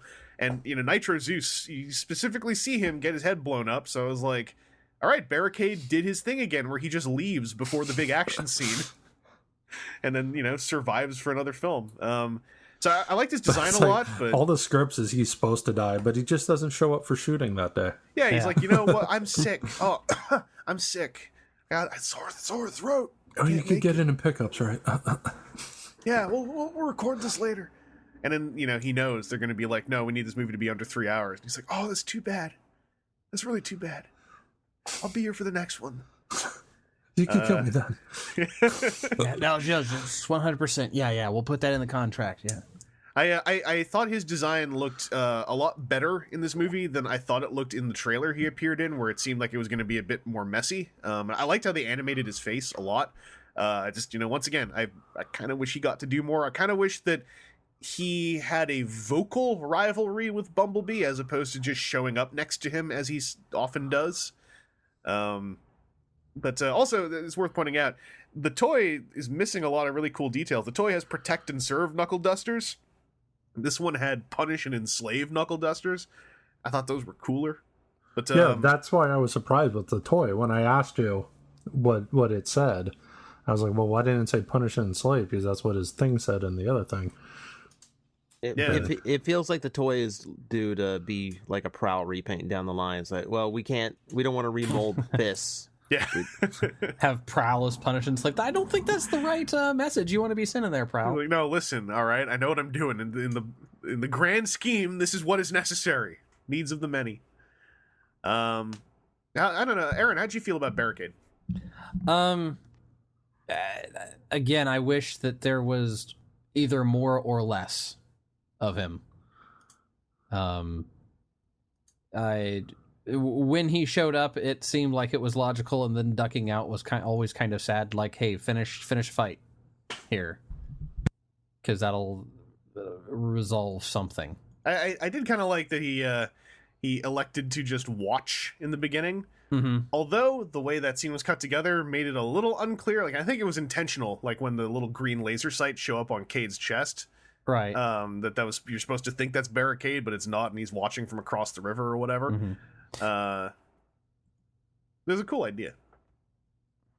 TJ, do you have any other thoughts on Barricade? Not especially. It was just enough of him to make me wish he was in the movie more. Yeah, him having a conversation with Megatron where he wasn't fully subservient, I thought was a neat bit of potential. Yeah. Like he's not scared that Megatron is getting mad and like burning the floor a bunch. Yeah. See, I kind of like that there is a returning Decepticon, so you know that these two have been like at this for a long time. Yeah. You know, where they tend to kill off every Decepticon at the end of every movie, so we just kind of start fresh. But Barricade is more the info gatherer than anything. So Yeah. of course he's going to be the one who slips away. And I kind of like that, like, Megatron was all like, I'm going to do you like I said I was going to do Starscream, and Barricade's like, all right, anyway, listen, I got this door, and it's important. And I was like, that's cool. He's like, all right, platitudes of supervillainy aside, I actually have some business I can do here. Oh, there he is outside. Just driving by while we're podcasting. Seth, do you have any other thoughts on Barricade? No, just, I like Barricade. He's cool, but... Yeah, me too. Didn't do that much.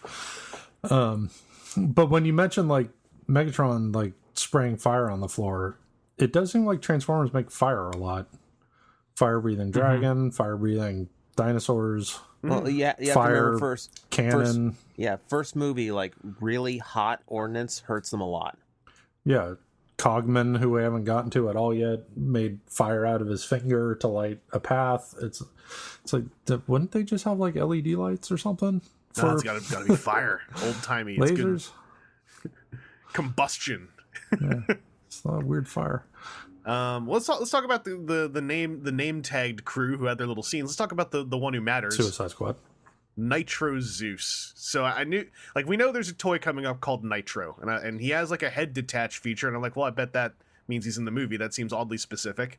And so I hear Megatron say Nitro. I'm like, all right, but then he says Zeus, and I'm like, excuse me. And then the name tag pops up, Nitro Zeus, and I'm like, all right. And I think I'm suddenly really happy. And then Nitro Zeus saunters out with a friggin' gold chain on, going like, y'all gonna miss me. Especially you, Enrique. Especially your wife. And I was like, all right, this is, I like this character. He's bringing that scumbag aesthetic that we got with the Autobots in the last movie, except he's also a Decepticon, so it feels even better. And he's just talking like a normal person. He's not going like, Rishu Brasha Kraft with a bunch of like subtitles. That made me feel really happy. And the gold chain was just like this one extra little touch where it's like, I don't know how this came to be, but clearly at least 2 or 3 people were laughing their heads off about this during like a lunch break, and it turned into something. And I think that it also is telling that Nitro Zeus was the one member of the crew who actually survived past the 10-minute mark of their debut. Even though he did get his head blown up at the end, which bummed me out a little bit. I was into that. He was, I think he was portrayed by John DiMaggio as well, when I saw in the credits. So that was Crosshair's voice actor. That was Bender doing a Macho Man impression. Seth, how'd you feel about Nitro Zeus? Fine, but like with all these guys, they weren't around too long. Yeah. Well, there's a reason why Nitro Zeus gets a bullet point and the other 3 are a bullet point. I really like his name, but like what you were saying you liked about his characterization, where he's like, all right, I'm going to see all y'all later. You guys are cool. You suck. And tell your wife hi or whatever. The first time, like, all of them are together and they're all kind of taunting the Autobots, and then how the Autobots are, it became, I just realized, like, oh, besides the leaders, Megatron and Optimus Prime, who are often like super gravitas in everything they say and do, all other Transformers are dude bro frat boys. They're just all these like dude bro, like, all right, it's like, why are they even fighting? They should all be like hanging out drinking Energon beers or whatever. I was kind of hoping that with the threat of Quintessa and everything, I was like, hey, maybe Megatron and his crew end up teaming up with, the Autobots United bunch from the last movie. And then Onslaught gets like chopped to pieces immediately, and I was like, okay, well, that was my idea. There it goes. DJ, what about you? How'd you feel about Nitro Zeus? This is again where I felt like he was given just enough character to make me interested to see more, and that was about it. Mm-hmm. So yeah, he was probably my favorite of those Suicide Squad-esque introductions, where it's like, yeah, I know where you live, Enrique. Say hello to your wife for me. Like, I like the idea of a Decepticon saying that to a human, because I was like, no, between that and the gold chain, this is all just stuff he picked up from other people. He probably doesn't even know what it means. Like, yeah. Well, that, or there's a fun short film where these guys that were guarding him wherever they had him locked up, like, they all kind of became buddies at some point somehow. Yeah. Except for Yeah. Enrique. Yeah. It's like, Enrique's just the one peeing in his energon. or Enrique was the only one like actually doing his job, where like the others were slack asses who Yeah. probably shouldn't have been guarding a dangerous Decepticon. And Nitro Zeus is just like actually this super charismatic dude who just won them all over like day Yeah. one. And Enrique's the only one that didn't fall for it and did his job right. I have little hopes, like, given how Transformers tend to survive anything if the plot demands it once another person writes a new script. I'm hoping that the fan reaction to Nitro Zeus means in the next movie he's like a head split in half, but they sew him back together and he's okay because his gold chain is magic or something. I want him back. Or he's back and they just don't explain why, because why bother? Yeah, just have him come back. Have him come back with a Band-Aid on his head. That would be perfect. Yeah. I'm thinking about him with a Band-Aid on his head, and I'm having like really happy thoughts. Aaron, how'd you feel about Nitro Zeus? It'd be about the same as all of these like named guys right off the bat. There's story in like what was the capture, what was the time in jail. Instead, it's just the Nitro looking toy with some tood, and I don't know. Someone somewhere is going to make Dr. Wu specifically is going to make a gold chain that fits on that toy, and I'll probably end up buying it.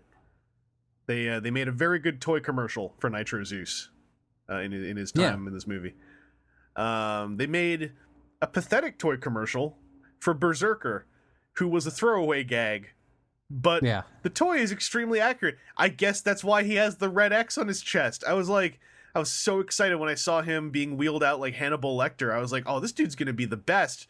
And they're like, no, we can't release him. And I was like, what are you doing to me? Like, that guy looks really cool. There's not much to say about Berserker. He was just a one-line gag, but I needed to bring that up. I was let down, but then I was happy about it when I saw what happened to the rest of these characters. And I was like, no, you know what? You saved Berserker for a better script. That's what you did. Because we also got Onslaught, Dreadbot, and Mohawk. Mohawk with some, like, just real, like, bottom of the like, I like Reno Wilson as Brains. But like, Reno Wilson was also one of the twins, and this was like some twins tier, just like, will you stop talking? Will you stop talking? This character's not funny. This character's just really irritating. And Onslaught was just a gag about a door being small. Dreadbot actually had the most going on in that he robbed a bank to kill everybody and then turned into like a rusty old hippie van. But he also was not in any real scenes afterwards. As far as I can tell, Was Onslaught the rusty old hippie van? No, Onslaught was the big green dude. Okay. He's the one who got a leg chopped off and then his head chopped off. Dreadbot was the rusty hippie van. Or Dreadbot, okay. And I think, so Grimlock in T-Rex mode grabbed somebody in his mouth. And that was the last we saw of them. And by trial of elimination, the only one that works for is Dreadbot. So I'm assuming he got eaten by Grimlock. Mohawk might still be alive because he got decapitated, but his head was talking. But that's all I got. Like, wow, how do you how do you put on a class of how to create potential and snuff it out in the space of 15-20 minutes? The Crew was a lesson in that. I was astounded at how much time and money went into them to immediately remove most of them from the movie. Is my reaction. Do you guys have any other thoughts on The Crew? Seth, I know you spotted a pretty solid continuity thing with Mohawk and him teleporting from outdoors to indoors. Oh, yeah. Yeah, so there was a shot where he's clearly outside. I mean, the camera is like angled up toward him, and he says something. I don't even remember what he said, but you could see the sky. And then there's an edit cut to now Mohawk is kind of in the distance, Bumblebee is in the foreground, and Bumblebee is killing him with a shot to the face. And they're like in a parking garage. Yeah, heavily roofed. Mohawk's like, where'd everybody go? Yeah, so it's just that kind of editing that you get in these movies. Like in the first movie, during the barricade Bumblebee chase, it's daytime, it's daytime, it's daytime. Round the corner, it's night. Yeah. No one cares about time or place. Just things move around and happen. What is time anyway? Stop asking questions. Shut up. It's a state of mind. It's a state of mind. Yeah. Someone else who was a state of mind in this movie was John Turturro as Simmons, who looked like something that was added in at the last minute. Because he's there to establish that Cuba is cool with Transformers, and that's fine. And then, to my happiness, it's revealed that Topspin and Roadbuster of the Wreckers from the third movie are still alive and living happily in Cuba with Simmons. Because in the previous film, they showed Leadfoot getting legit murdered by Cemetery Wind. So Simmons is in the film, and then he didn't interact with anybody unless it was over the phone. He was in no scenes with anybody, and then he just stopped being in the movie. Yeah, that is another case of, and I think it might have been that was like the clincher of my thought of like, was there an edit? Was it like we have to have Turturro in the movie? Like we're legally obligated to have him in the movie because you could have dropped him out of it, including the whole, like, his whole point was to get Hopkins' character to the library to steal a page out of the goat testicle book or whatever that then ended up not being anything anyway. Like, you could have excised a whole lot of movie very simply and again had no impact. Again, other than Michael Bay ran into John Turturro at a party. Yeah. Right. They never even name dropped Simmons, so if you kind of came into this movie fresh, you're just like, who the hell is this? Right. It's his only point was to further test the fortitude of your bladder after sitting through everything. I will say my seatmates did not hold it together. They both got up during the movie and stepped out for a second, and I was like, oh, you're missing things. You can't record a podcast about this. Guy in front of me went to the bathroom 3 times. I don't know if it was a medical thing or what the deal was, but it was like, I was sitting there like, man, I kind of got to go to the bathroom as we were in like the 3rd act, or maybe it was the 12th act. I'm not sure. Second act. Oh, but it was like he needed breathers. He just needed to get away. Yeah, I can't handle this. That could have been it too. But it was specifically, it was like, you're really having, and like, look at my watch. I'm like, okay, that's, yeah, it has been a bit of time. All right. Well, anything else about John Turturro you guys want to drop in? I'm amazed they got him back just to give him another scrotum line. Yeah, I didn't catch that. Yeah, you're right. They got him to talk about balls again. All right. I want to, he must be friends with Michael Bay. The only way they got him back. Yeah, he's like, I'm only coming back. I don't know if I'm going to come back. We'll let you talk about testicles. All right, now I'll talk about some scrotums. That was my John Turturro. Thank you. Well, let's talk about the actual main female character, it turns out. Vivian, who, as I understand it, actually her name has a bunch of Y's in it. I just spelled it like normal Vivian. Normal. She was actually a source of great humor for me. I can't really explain it clearly, but I kept laughing every time Optimus Prime said Vivian. He said Vivian like almost as many times as he said his own name. twice. And like, no, there's a bunch more times. I know he was like, It didn't "Where seem is like that Vivian? many. It didn't I seem wanna like see that many. Vivian. Where is Vivian? We must find Vivian." I mean, in the heat of a big battle, it is weird to hear him just screaming a random female's name. Oh, Vivian. So they're charging in, like the Autobots are all charging in. The humans are like running the other way. And he goes, "Where's Vivian?" And she left. And then it's like, "Oh, never mind." And they kept going.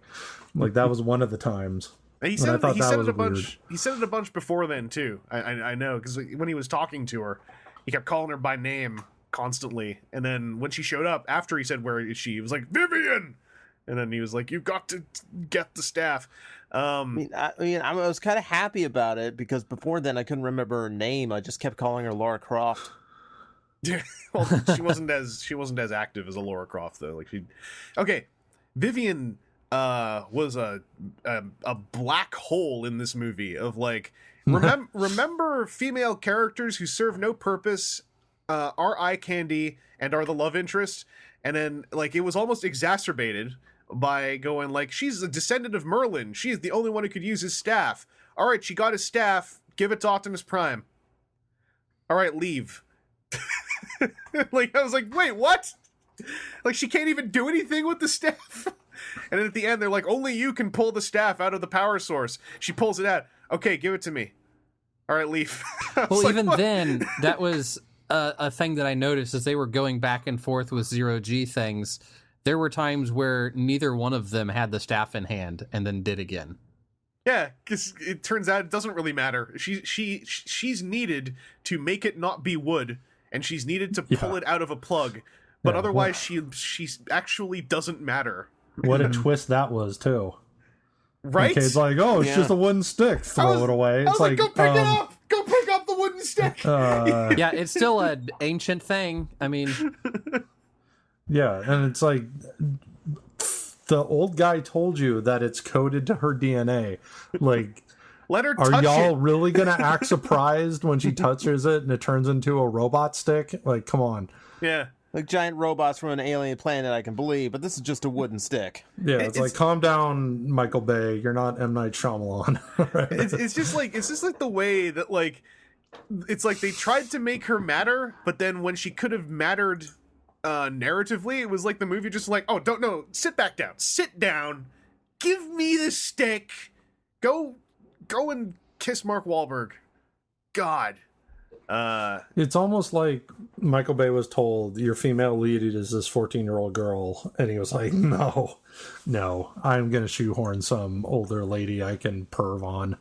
Yeah, and she was, and also speaking of like, you know, stuff from the old movies that came back with her, just when I thought like, all right, I guess the movie can't really have an awkward boner scene, then like her four moms or whatever are like, what's a BDSM dungeon? And then, you know, she and Mark Wahlberg are looking for clues in the library and thumping stuff, and then the four moms are like, whoa, it's like Tarzan's in the house because they're having sex upstairs. Yeah, and everything that they're saying is like, could be an innuendo. Like, dungeons, bananas, do you want to do girls instead? I was like, shut up. Like, you... Mm-hmm. It's not as awkward and uncomfortable as the Romeo and Juliet scene, but somehow it's worse because it's just like loud and annoying. Apparently the four moms were, at least one of them was an actor of note. I just didn't know who she was. And that sure wasn't a starring role to have. And I know they're not literally four biological moms. It's just like, that's how they were presented to me. yeah, at least one of them was referred to as an aunt. Yeah. And one of them was her legit mom talking about like how much she hated her dead husband or something. Yeah. And also like, whenever you have like a 21st century story and then like the portrayal is the mom above all else wants the daughter to get married, I'm like, that's a story you tell in like fairy tale time. Like that's a Cinderella story. That just sounds weird as a 21st century story. It was weird because you could tell they're trying to present Vivian differently because she doesn't have a slow motion shots where her butt's out and her chest is up and her cleavage is showing like overtly. Yeah, we can't just make her TNA. Yeah, like we have to have her intelligent. We have to have her do things, which Michael Bay seems to take offense to sometimes. Well, you noticed she did get given glasses immediately, so you know she's... Yeah, but then so she threw them away. Yeah, and she has a British accent too, so she's Right, it's like the perfect storm smart. of Carly plus the hacker girl from the first movie. It's like, well, she has glasses because she's smart, and she's British, so we know she's smart. Mm-hmm. Well, the hacker girl with the glasses from the first movie was Australian, wasn't she? Oh, yeah, you're right. Gotta have those accents. Yeah, That's how but you know that. Aussies aren't smart. Oh, British geez. people are smart. Aussies are like, throw a rock at it. My hands are in the air. My hands are in the air. Also, That's she was their answer introduced. to everything. She's Throw a rock at British, it. and she was introduced in an action polo scene at a British Yeah. university, which was like Ultra dramatic. Yeah. So I loved how that scene was shot because that was like Michael Bay going like, you know what? I never filmed the polo scene, and I kind of liked that. Like I like the idea of like Michael Bay films things he hasn't filmed before, but in his style. But also I was like, oh look, she's playing polo because she's British and smart. What Anyway, do British people do? they play polo. yeah. And they're smart, and they say magic doesn't exist because, you know. And then of course someone's like, you know, any sufficiently advanced technology could be interpreted as magic. Yeah, I But she- whispered to my girlfriend, I'm like, okay, settle down, Thor.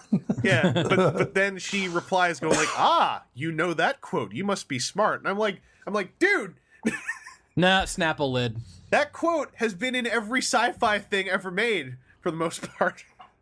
Well, I mean, it's Arthur C. Clarke. He wrote sci-fi things, so... Exactly. Ah, you've heard of Arthur C. Clarke? That's right. I'm an inventor. Stuff, something. Yeah. I also thought that like What makes you so smart? You don't even have glasses on. just puts glasses on. It's like, oh no.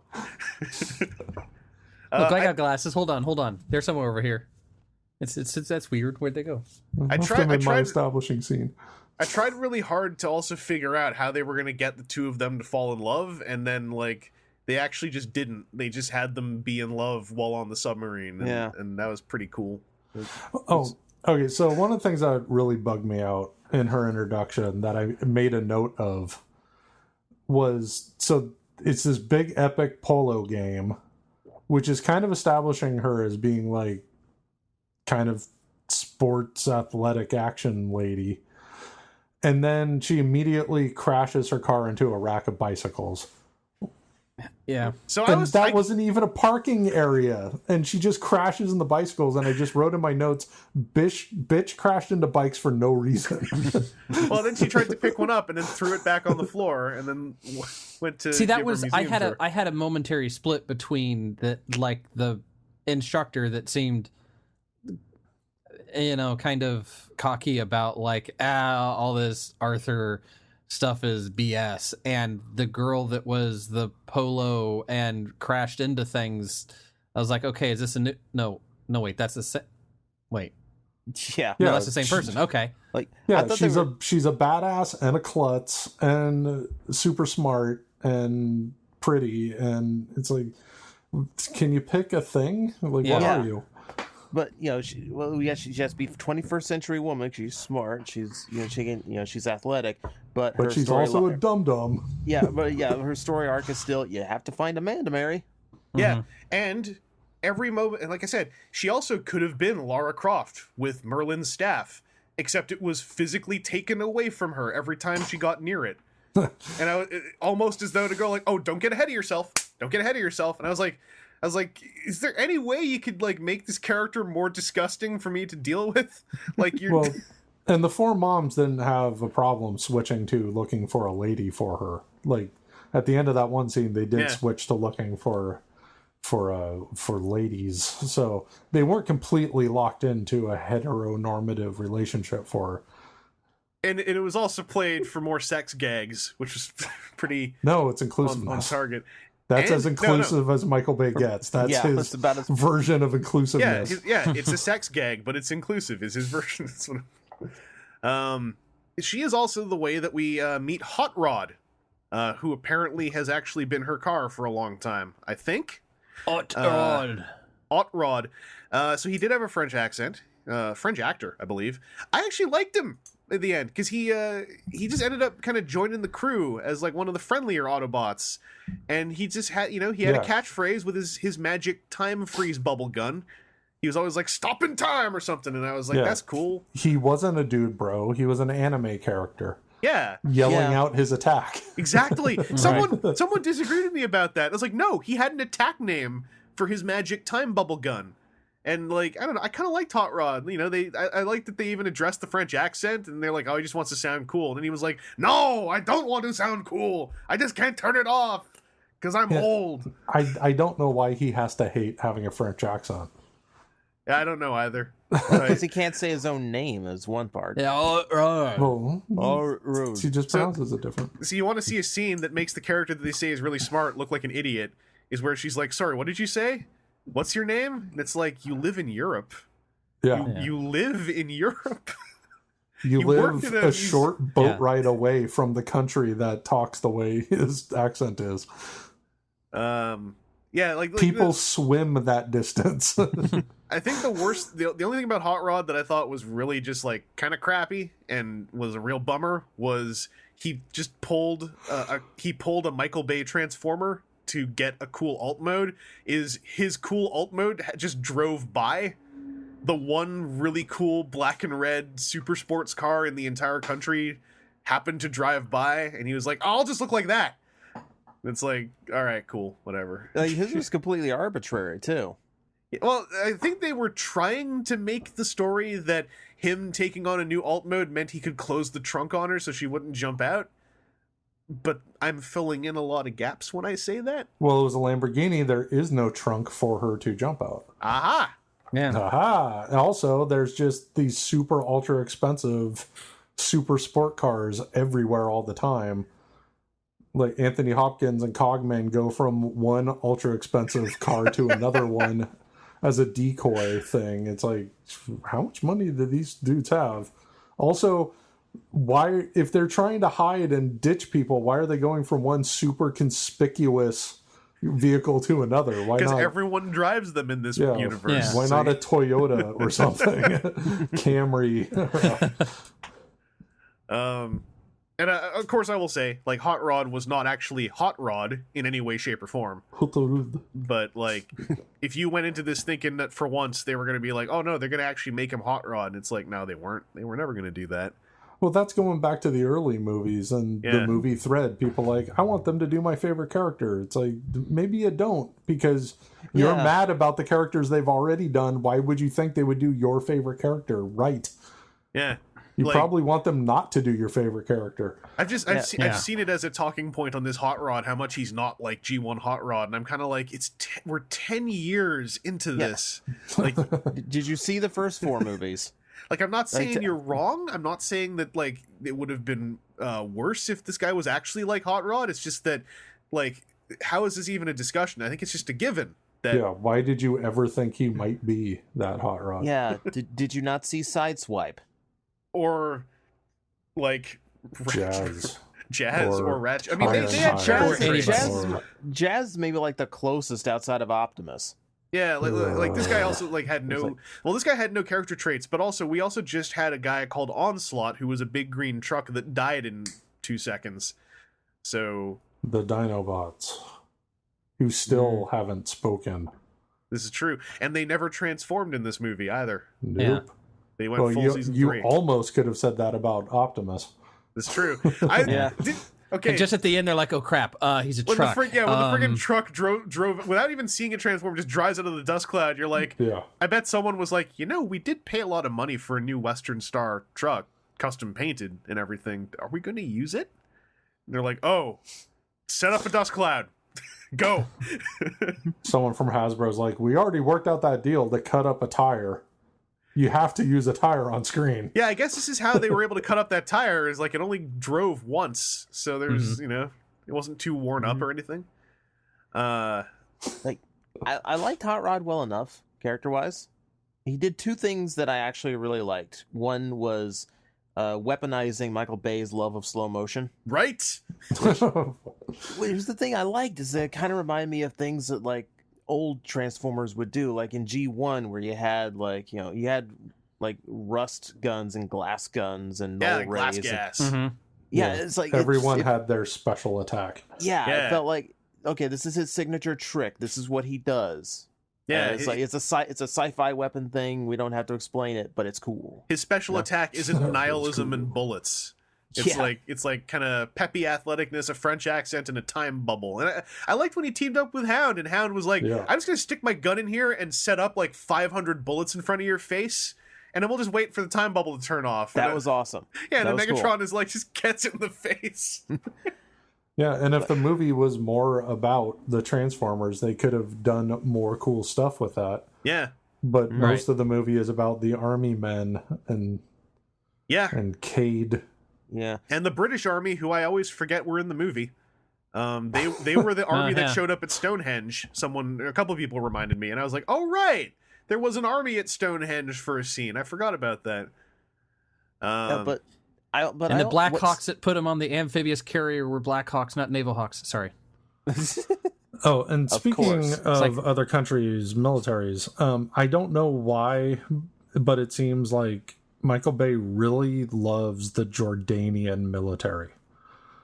Because when they were like showing clips of the wreckage all around the world, they specifically put up Jordan as a location with Jordan helicopters, and those were the helicopters that showed up in Egypt during Revenge of the Fallen.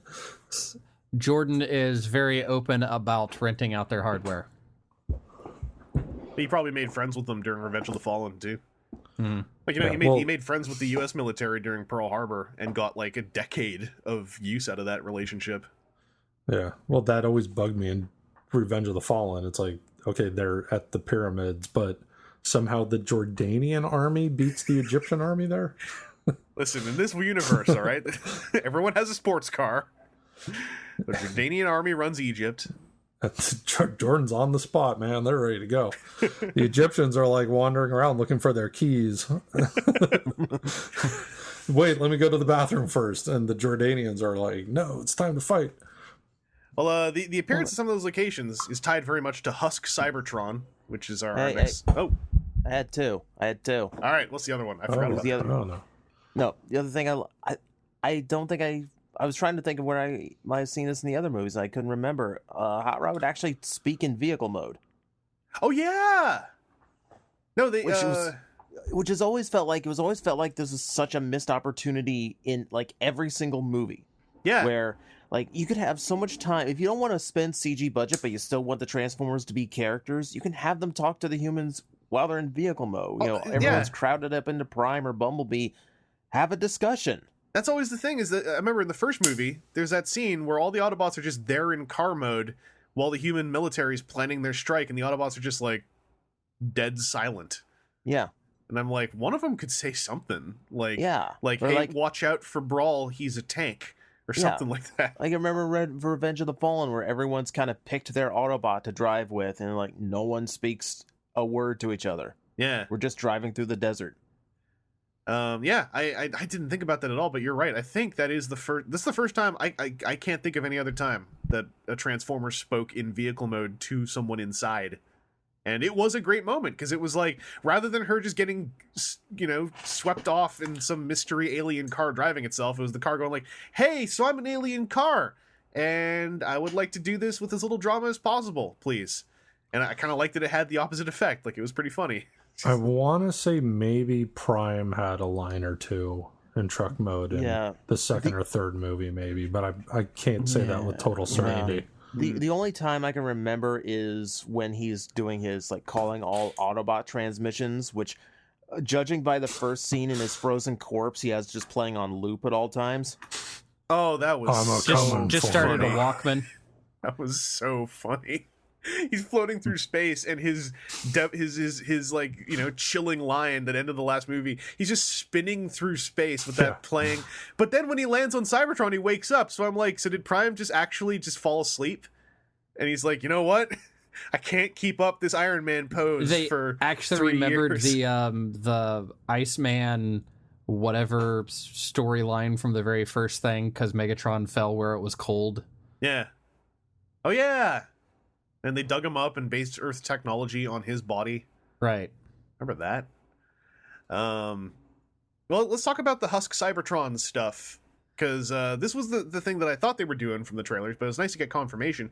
They actually remembered that Cybertron did only get half blown up in the third movie. So Optimus Prime arrives there looking for his creators, and then like his creators just chilling out waiting for him, going like, you arrived. And I was like, you just showed up, I guess. I've been listening to your message. I'm getting real sick of it. And I like, Optimus Prime walked right up and was like, I'm gonna kill you. And I was like, all right, he's holding true to his intentions. And then Quintessa just like slaps him and puts red stuff on his face, which I guess brainwashes him slightly. He still needs to be restrained. And electrocuted for some reason. Yeah. Although it did lead to, I think, my biggest laugh of the movie when Quintessa, she literally says the line, she's like, Earth must die. And then Optimus in the distance is like, yes. And I was like, that's great. But yeah, Quintessa, the creator of Cybertron, the prime of life, referred to in the Goat Testicle book as the Mad Goddess. I thought she was a great inclusion into this universe, especially the part when they said she is known as the Mad Goddess, because I was like, the perfect explanation for everything weird about the live-action Transformers universe is that their version of Primus is actually insane and has made other things ostensibly throughout the universe that didn't go as well, or did. And she also is chilling out with Infernicus, a bunch of guys who look like what they look like when they combine, and they're all like little robot satans.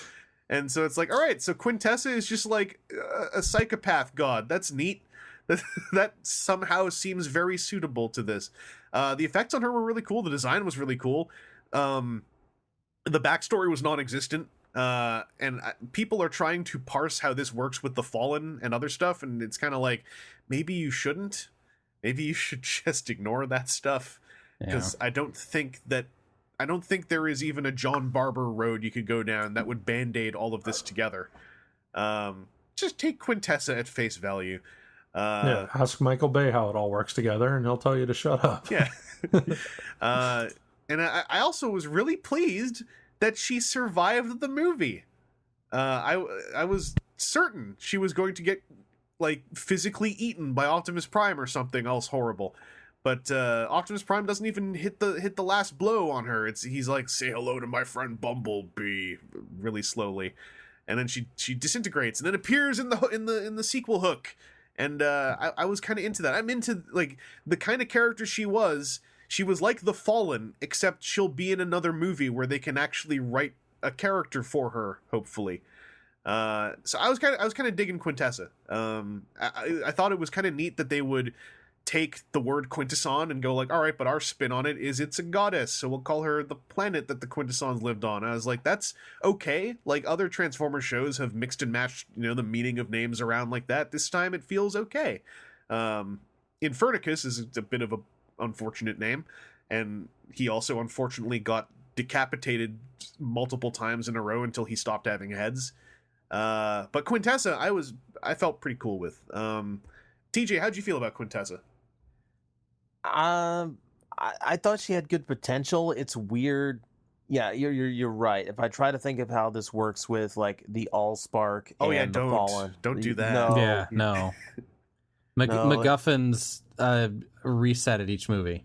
I just need like one. Just all it takes is like just refer to her as the creator of the Allspark. Like just that's all I really would have needed. We could fill in I think you could say that her staff was the thing that made the Allspark, and nothing would contradict that. You'd be making up her backstory, but nothing would contradict that. Or what if the Allspark is the machine that did the stuff, and she was just the operator? Yeah, you can say that too. Like she used the Allspark to make the Transformers. Yeah, like there's enough unexplained stuff that you could, band-aid those sort of things together if you want to. I almost think it would be better if it is left like that for the most part. Yeah, she's fine. I'm happy. The thing is, there's something interesting to me that someone who is such a potential threat and has such influence over the Transformers is something tiny. Yeah. It's like, because we're like in Transformers, I think we are trained to think like the big enemies are the bad ones, because you've got, you think combiners, and that's really bad, and then you get city formers, so that's even worse, and then you got Unicron, which is the worst of the worst. So I like it's downscaled. Yeah. I like that there's something. Mm-hmm. I don't know, like enemies who are intimidating and potentially threatening, but still small, are more interesting to me. Yeah, and they kept her aesthetic Cybertronian, which is the thing that also made me happy. Is I was worried when, the first figure of her that we see is a little translucent blue figurine that comes with Infernicus. I was like, is she just going to be like a Star Trek alien or like a Star Wars alien, like someone in makeup? And so it's like, no, she is clearly, techno-organic to some degree, and I kind of like that. Yeah, and for some reason it looks very humanoid. Yeah, but like with plates and stuff to like making up her face. Like I really liked how her face was animated. Like there's some great ideas in there. And I'm happy that she's going to be around for another movie. Hopefully she's not just going to be in human form for the whole other movie. Because I want to see this design come back. Aaron, how about you? How'd you feel about Quintessa? Aaron Mute just and posted not have on dogs Twitter. go nuts, but I just sure, I saw can talk that. about I it. just saw that. I Hear turned the dogs over. go crazy when the door opens. I turned over, looked at the message as I was talking, and was like, well, this isn't a good... I did enjoy Quintessa, and again, like I said, if Quintessa had been the do-all end-all of the villains of the movie, I think that would have worked really well, because then it's that reversal of, there's not some giant bad guy that we're having to fight, or some what is it always in comics, the physical heroes have to have mental enemies, and vice versa. That way, I just always playing to my strengths may not do it for the I'm going to cut this thing in half. If it's this enemy that can just come up and like slap your face and start a brainwashing process, and is effective enough to turn Optimus Prime into Nemesis Prime, then that is a villain. Like that should have been the do-all end-all. If we knew for sure that the red paint that Megatron was rocking was the same thing, and that he was really for real doing this for Quintessa rather than just kind of a line later that makes it seem like it was, but maybe wasn't, but maybe was. I don't know. I was hoping we would get a moment where he gets unbrainwashed and then goes like, how dare you control my brain, and then like, sides with Optimus Prime. Right. So then you have the enemy of my enemy is my friend moment. Yeah. Any of those things could have been really good, and there was a whole lot of potential there. And are we sure that was Quintessa in the... Yeah, it was the actor. Sting? That actor is the one who played her. Like, okay, but I'm like saying, a shimmer went across her face, right? like but I'm saying, is that techno. maybe just some other? Because I thought that. I mean, if that's supposed to be someone else, what I'm saying is, I thought that B's hit was like a finisher. No, she disintegrated after he hit her, but that Okay. also means there was no body. So Okay. she got dissipated and like ostensibly reformed. I had the thought that was a she done, but Also, if a god who created the Transformers could be killed by getting shot once in the back, then we got problems. well, was she really a god, or is that again any sufficiently advanced technology past the sufficiently advanced technology? If she is that sufficiently advanced but dies Yeah. from getting shot once in the back, there's still a problem. Well, the Fallen died by getting his face ripped off. So, Well, no, he also Yeah. had his heart ripped out, so that was two things. no, I'm sorry. Yeah, jeez. Well, I mean, it could be like ego, God, lowercase g. Yeah.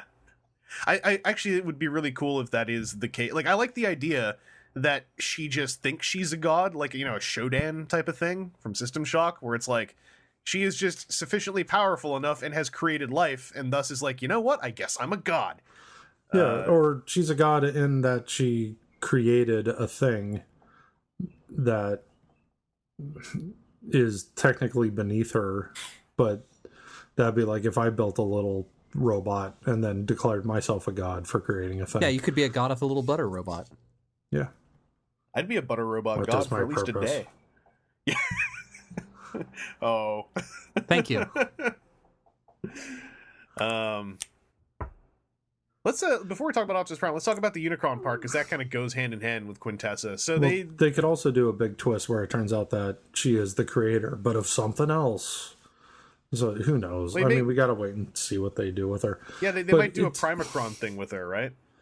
Like, yeah, where it's yeah, and Primus could still be a completely different thing, because it's kind of weird that she's kind of evil in this, but she's trying to get Unicron, and Unicron's the most evil, or should be, unless Michael Bay thinks Unicron is Primus, and that'd be pretty funny. Well, she's trying to kill two birds with one stone, which is she's trying to kill Unicron, and she's trying to use his energy to restore Cybertron, but they just happen to also, like, doing that will also kill humanity off.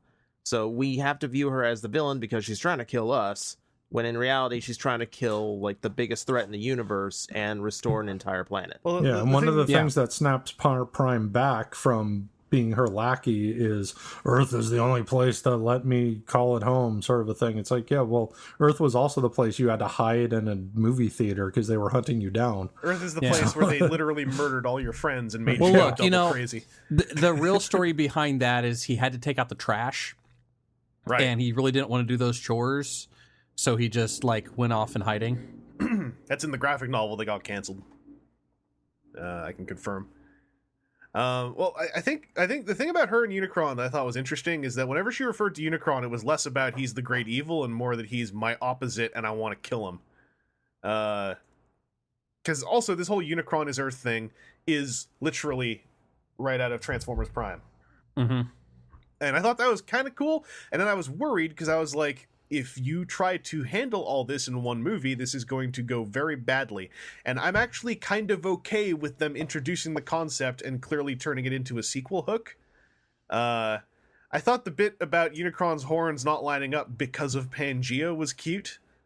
Although that got on my nerves so badly. It was real cute because it leaves out, I think, a whole lot of details about continental drift and Unicron.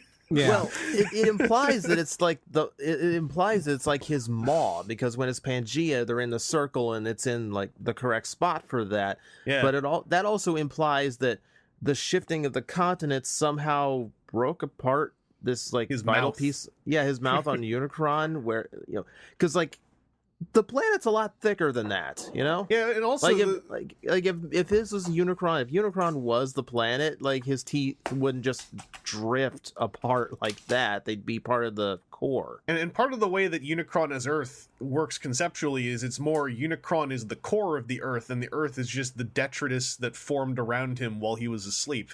And we and everything living on Earth are just parasites that happen to evolve out of that detritus. You know, so, like, to Unicron, we are literally nothing. And, like, that's kind of how the story makes a lot of sense. Maybe that's just how they'll do it when they handle it in its own film. I was also curious, is what is now the British Isles the kind of the center of Pangea? And I found one map that kind of shows what our countries now kind of were, and England's kind of middle-ish, but not really according to this map, but then who knows. Yeah, I didn't do any research either, so I don't really know the geography super well of, you know, the Pangean continental drift, but I just thought it was a very cute idea that sounded like the kind of thing you'd think up in high school when you've learned about part of the science. Mm-hmm. And you're like, I'm going to be super clever. And I was like, I bet there's something really critically incorrect about this. And there probably is. I want the artist rendering of what Unicron would look like if his mouth really did drift that far apart from itself. All his lines are just a guy going like, ha! Just needs braces. Like, man, you really need to see a planetary orthodontist. Well, and I mean, the whole thing about this being a sequel hook, I'm kind of liking what they left, you know, writers to work with, because you've got Earth is Unicron and his mouth's all janked up, and Cybertron is, like, now a cyst attached to the Earth. Like, it's a bunch of threads of planet that are kind of hooked into the Earth's crust, and it's sort of floating there, you know, kind of hanging off like a boil. No, we're dead. Oh yeah, Yeah, like that's that's Armageddon right there. the world's destroyed. Like Yeah. Yeah, you got Yeah. you got plate shifts and tectonic shifts and Well, you know, tides going out of control and seismic activity everywhere. no, and the The atmosphere giant would have just been scrapes stripped. gone. Yeah, the atmosphere would have been stripped away. Any city anywhere close to those giant chunks would have been flattened. they implied That's they why implied a Cade thing. didn't get a text message back from his daughter. Oh, jeez. Because they did imply from a shot in orbit where you couldn't really see it happen, they were kind of implying that like multiple cities were just gone. Yeah, well, they made reference to that, like as the things are scraping across the surface, like hundreds of millions of dead, but like beyond that, Yeah. because like not just the physical damage of the chunk scraping, but like if you remember the show from the 80s V, where these big UFOs come down and hover over cities. Like I remember watching a thing where a guy was breaking down, like if a UFO, if a spaceship that big came into the atmosphere, the air alone that it displaces would have flattened the city that it came down over. So, and these chunks were in some cases way bigger than those UFOs were in that show. So, yeah, the Earth is dust. Like people there is no life left. Let's take for granted that Cybertron brought some kind of magic atmosphere fixing atmosphere with it. Well, it's technology that seems like magic to us Yeah, sufficiently. That's right. I'm using magic so I don't have to say the whole phrase every time. So that setting, just I don't know, the setting of what if like half of Cybertron is hooked into the planet Earth? It kind of knocked the moon out of the way, and you know everything's all messed up, and Cybertronians are now going to live on their chunk of a planet, and it's, you know, physically hooked onto the Yeah, our they planet. can just walk up there. That's the nice thing about leaving that line there. Yeah, like that setting that they are leaving for whatever the next major movie is. I'm not saying the next major movie is going to suddenly be written well, but like that is a fascinating setting if it is, you know, carried through. I kind of like the idea in a way, and I'm just hoping that I'm hoping that they can play with it a little bit before they go like, oh, Unicron woke up, and the Earth. I mean, because also if Unicron wakes up, then it's like, all right, the Earth just turned into a robot, and everyone on it is double dead. It's a good thing we were working on Cybertron, and there's like the 12 humans that were up there. the 12 humans. Well, let's talk about Optimus Prime, because, you know, Optimus Prime, Infernicus, Unicron, the Husk Cybertron, and Quintessa were also all barely in the movie. They were there at the start, and they kind of disappeared for a really long time. And Optimus Prime was, yes, called Nemesis Prime once by Quintessa, and then he declared, I am Nemesis Prime. He also, I think at least 7 times, someone counted, he would say, my name is, or he would assert what his name is over and over again. That was most of his dialogue. I wasn't mad, I was just kind of comically astounded that the way they solved him being Nemesis Prime was to kind of take the most mocked summer action movie plot point of the last year and have Bumblebee do a version of, well, my mom's name is also Martha, you know, to say a magic word that activates the power of love. And then Optimus Prime goes like, and then they even show the red fading off of the side of his face. And I was like, all right, so that's all you're going to do. Cool. That was hilarious. Also hilarious was the part where the knights are all coming to beat him up for, you know, betraying them. And then Optimus Prime very plainly and matter-of-factly states like, the Knights of Cybertron are now going to kill me. I was like, man, This is our way. Yeah. This whole movie, Peter Cullen's delivery was super flat. He also had the most garbage dialogue he's ever had to read. Stuff like, my maker, comma, I do. But I heard, because Peter Cullen had mentioned, he gets kind of bummed out when they have him say like straight up murderous stuff as Optimus Prime. And in the last movie, it was really pushed. But in the last movie, his performance was also so strong. It feels like this movie was where he finally got fed up and was like, oh, you want me to say, I'll kill you. You know, like it really felt like he was tired of this dialogue.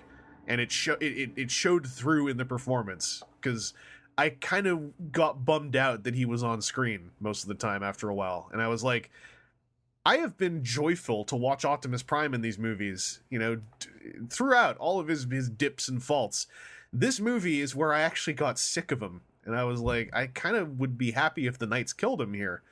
This would be a great way to let Peter Cullen exit this role and to make me not become sick of it. But instead, he then went to deliver like some rousing speech. And I was like, excuse me, who the hell are you to wander onto the movie after 2 hours and be the one who gives the rousing speech? And I just thought he kind of sucked in this movie.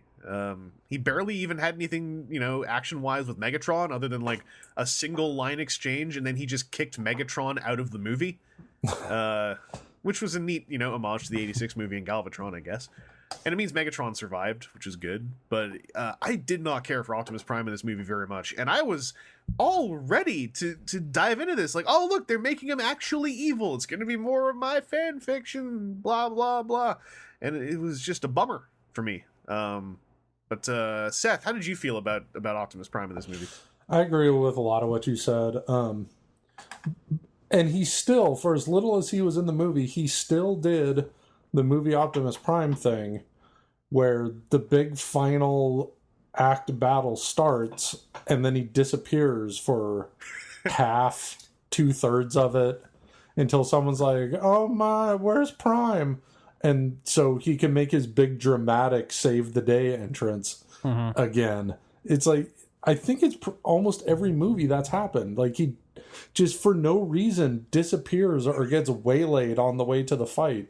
I remember in Dark of the Moon when he just gets caught in a bunch of cables and he's like, ah! Yeah. Hanging upside down like an idiot. Yeah, like he's always got to get there late so he could show up and save the day. And you think sooner or later somebody would call him out on it. Like I mean, he's sandbagging on purpose so he could sit out a lot of the fight. He's just around a corner, like checking his email or something. Well, what you didn't see was him chugging a bottle of booze out. He almost kind of made light of it when, like, he shows up, runs at Infernicus, and goes, like, don't you know who I am? And then, like, murders Infernicus in one shot. And it's like, that's right. Optimus he Prime chops all of their heads off in one swing. In one big swing. I was like, look, it was the one time that bad guys didn't go for the we're going to come at you one by one, except for they decided we're going to all come at you but be equally spaced, and all of our heads are exactly the same height off the ground. So, I mean, you do what you got to do, man. I mean, like, Infernicus was getting kind of cool when, like, he walks out to the battle and is just ejecting smaller pieces of himself into little Infernicuses. And then Megatron straight up drops an 86 movie type line. He's like, Infernicus, transform! And he like merges together. And I'm like, sweet. Then Optimus Prime shows up, cuts his big head open. So Infernicus is like, all right, I'll be little. I'll run at you as little people. And then they all get decapitated. And they're like, all right, well, that was Infernicus. See, I was just hoping for a moment in that fight because they're the like non-form combiners or whatever where they just like pour up into each other, where it would have been he takes a swing, the sword stops, and then like you see that form back behind it or arms grab it or do something in that fight other than just like decapitate and then like or +6 combo. Or he decapitates the big one, so little ones run at him. He decapitates them. What if they then just broke up into tiny little Infernicons, like crawled all over him like tiny ashes from Army of Darkness or something? Mm-hmm. See, that's what stops him. That's what stops Prime from showing up for the rest of the fight. Is he just has to spend all this time squashing consistently smaller and smaller Infernocons. Yeah, well, when he did the big chop, I lean over to my girlfriend and my best Mickey Mouse. I go, I got 7 in one blow. By the way, props to every trailer for showing him kill all the Infernocons before the movie came out. Mm-hmm. High fives. But yeah, that was Optimus Prime. His truck mode showed up once, and I don't know, is this a truck thing? Because I felt like his truck mode looked really jiggly when it showed up and was driving away from the dust cloud, like more so than usual. It felt like, I don't know, like a lot of the shell was just kind of like shuddering, or is that just a truck thing when they drive over dirt? They'd be dry if that's a field that's very rough. Okay. The cab is set up to have its own suspension separate of the like truck part, so that it's a smoother ride for the people in the cab. So yeah, it's going to like wiggle and try and balance itself out. Yeah, we deal with a lot of trucks at work, and I've seen similar kind of jostlings. Okay. Yeah, I don't know much about trucks. It just for some reason stuck out to me in that scene. Because I was like, did they just like really smack that truck together in the last minute, or is that just a truck thing? But it's a truck thing. Anything else about Husk Cybertron and Optimus Prime, or shall we get on to the actual named star of the movie, who is a big name? Let's get on to it. Get on. The English Castle of Anthony Hopkins, who was in the movie way the hell longer than I thought he was going to be in the movie. He was actually like a big role. And like a good 75% of the time, he was kicking ass at that role. And then every now and then, he got a little bit John Malkovich in Transformers 3 when he was like going like, I don't know, screaming like, "Hey, fat asses, get out of my way!" and then like flipping off people. And yeah, that's like, I wonder if that was Hopkins as the actor or Hopkins as the British Lord guy, and it was just like, oh man, he like wigged out that guy that drove too close and flipped him off. Let's use that. It's on film. Well, they had the one throwaway line that I felt like almost was added in to just explain any weird behavior, where it's like they kind of go like, also maybe he's a crazy guy. Yeah. And I was like, all right, well, I guess that's your Band-Aid. Turns out all the Witwickens are knucking futs. Yeah. The Order of Witwickens, by the way, featuring every famous person ever. And also Shia LaBeouf in a really weird cameo that I actually really bust a gut at when I saw it. So the Order of Witwickens, right? The Order is so secret that one of our members didn't even know he was in it. That's right. I thought it got a little bit muddy in whether or not the Order of Witwickens were literally the descendants of Merlin, or were also people just put into the Order. Like, obviously it was both, but I found, because I thought the number of people going like, wait, was Shia LaBeouf a descendant of Merlin? I was like, I see how you could think that, but I don't think he was supposed to be. I think the part where his name is Witwicky was more of just like a coincidence. Yeah, but I was wondering, like, is Witwicken like Merlin's actual name from the surname from the legends, or is that something they came up with and they did it on purpose that it's so close to Witwicky? Well, I think it's just like Witwicky and Wiccan. Hey, we can mash these two things together and come up with something interesting. Assumed. Yeah, that's what I figured. It's a cool idea. It was also funny that it was another, like, you know, centuries-old secret society that wasn't Sector 7. Because I'm like, I bet Sector 7's feeling really tiny now. They're like, we did it first. Well, it's just John Turturro in Cuba. Yeah. He's hanging out with Topspin. And now John Turturro's in the Order of Witwickens, so whatever. Hey, the whole Earth is going to get destroyed. Let's go to the beach. That's all that Topspin cares about. I'll point out, by the way, because someone's going to yell it, yes, Topspin did have Leadfoot's head. I didn't actually notice it, but a lot of people did. Hey, a lot of people change their heads in these movies. Yeah. Hello, Barricade. Well, I liked Anthony Hopkins in this. And I was like going into this going like, all right, so like at what point is he going to like walk through a doorway and his pants just fall down with like a cartoon noise, like whee! Or something stupid. Like I was just expecting the full John Malkovich treatment that he got in the third movie, where it's like Michael Bay is like, I'll only kind of direct him and just let him improvise whatever he wants that he thinks is funny. And that still showed through a little bit, but Anthony Hopkins really kind of tried to bring it to this role. Especially given how he kind of didn't really know what he was talking about in character as an actor. So I really dug him. I even liked his character ending. He's like, I spent 70 years thinking maybe I was just like useless, but I was useful. And then he went out having a gunfight with Megatron. And then I hated his eulogy. His eulogy was pretty dumb. We'll get to Cogman after it was fine right up until the end. Yeah. But I felt a lot of Anthony Hopkins' performance, like, yeah, they threw in that line about maybe he's a little nuts, but it kind of felt like there were some scenes where Michael Bay just wasn't interested and he got to just, you know, be a good actor. Mm-hmm. And then there were scenes where Michael Bay was actually engaged with the performance and made him be wacky. Yeah. Yeah, I can see that. Yeah. I just think that like the proportion of it worked out for the better, whatever it was. Like I didn't feel embarrassed watching him, you know. It didn't feel like they were going to make him make a fool of himself, even when he was at like his wackiest. Yeah. And he said all kinds of Transformers words, like Unicron and Headmaster. That was weird. I was just really bummed out he never said Transdector. He was like so close. Just naming different things from Transformers that have nothing to do with anything. Star Saber, the Seacons, Pretenders, Minicon, Armada Optimus Prime, Voyager class. I don't know. Breastmaster. What? Oh, he's No, crazy. Bay would be down for that one. Yeah.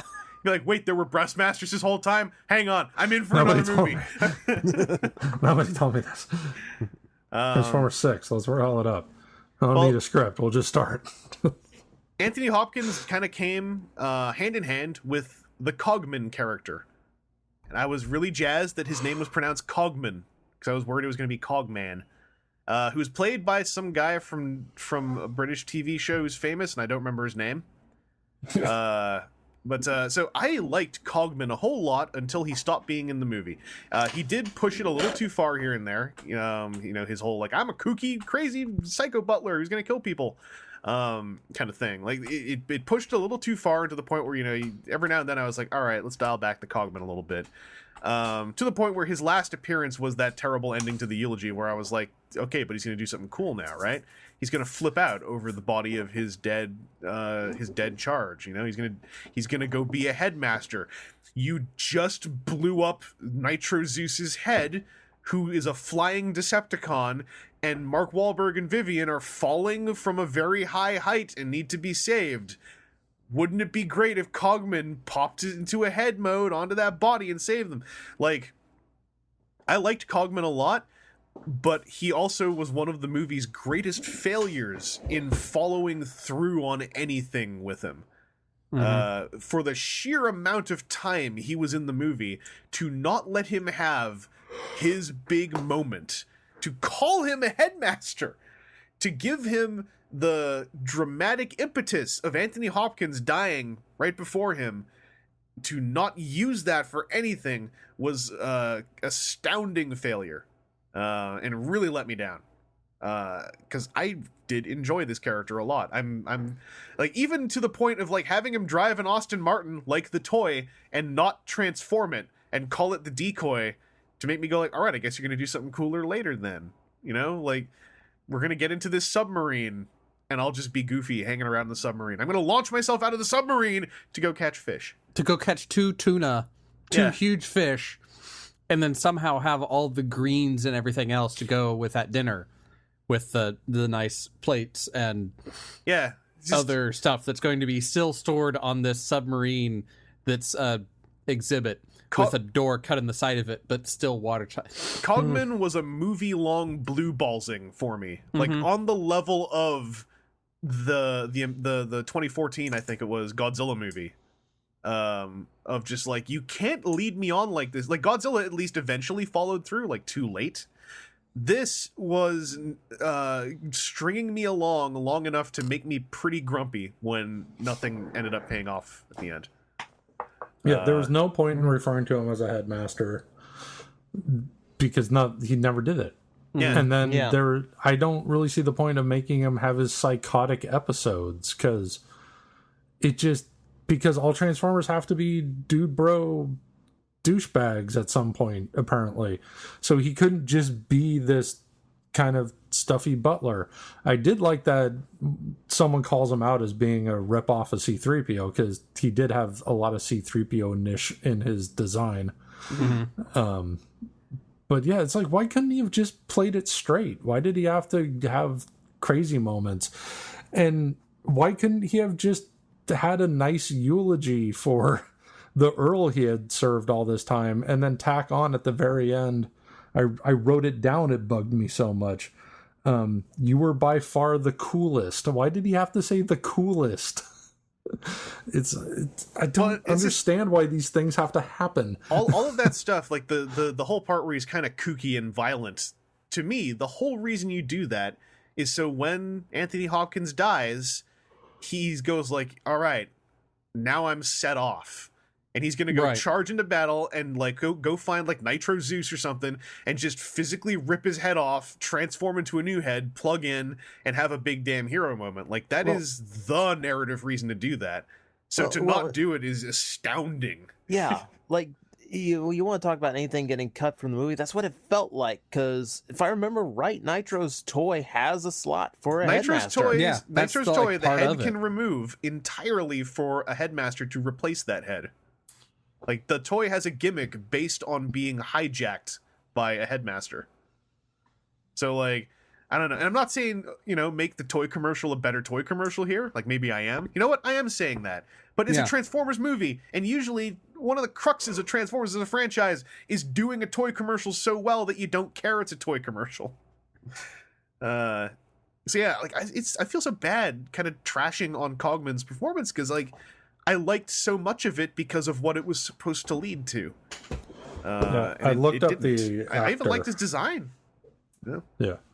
I like the design. I like the aspect, and I liked moments he had. I liked the only laughs I got out of the movie was him trying to make the exposition moments epic, playing the organ or trying to sing operatic. Yeah. Yeah, they got a legit crowd laugh at my showing. Like a legit crowd laugh, not a it's a stupid crowd laugh. And it was all right. Those moments actually didn't quite hit it with me. Those were the like I think maybe you're pushing this a little too far kind of moments for me. But they also followed the rule of 3 to some degree. They had the like, oh, you think we're done with this, but nope. There's more the rule of 2. Anything else about Cogman you guys want to throw out there? Or shall we do the Dementia War robots? Because speaking of wasted potential, Yeah. we had Yeah. like I loved that the one who was like a big artillery tank when he turned into a robot. I loved that he had like an old timey hat as part of his head design, and B, like it was a great way to sell this character idea. He turns into a robot and all his parts start falling off. He's trying to collect them, and he looks up all kind of like half helpless, and then his hat just slides off his head, and it's also the top half of his head, and it's like, you poor thing, like I was like, show me more of this, make me feel bad for these Transformers who have gone through world wars and are now like, stuck living out this robot dementia in this castle, or the one that some people I think actually missed. I only caught it barely. When they were escaping the castle, there was that one that looked like an old biplane. And then he was like, I'll get him. And then he like jumps and falls onto his face. Oh yeah. Yeah. And then disappears for the rest of the movie. Another piece, another film I wouldn't have minded watching. Just Anthony Hopkins and Cogman at the English castle caring for these damaged old robots. The watch that killed Hitler went out of control one day.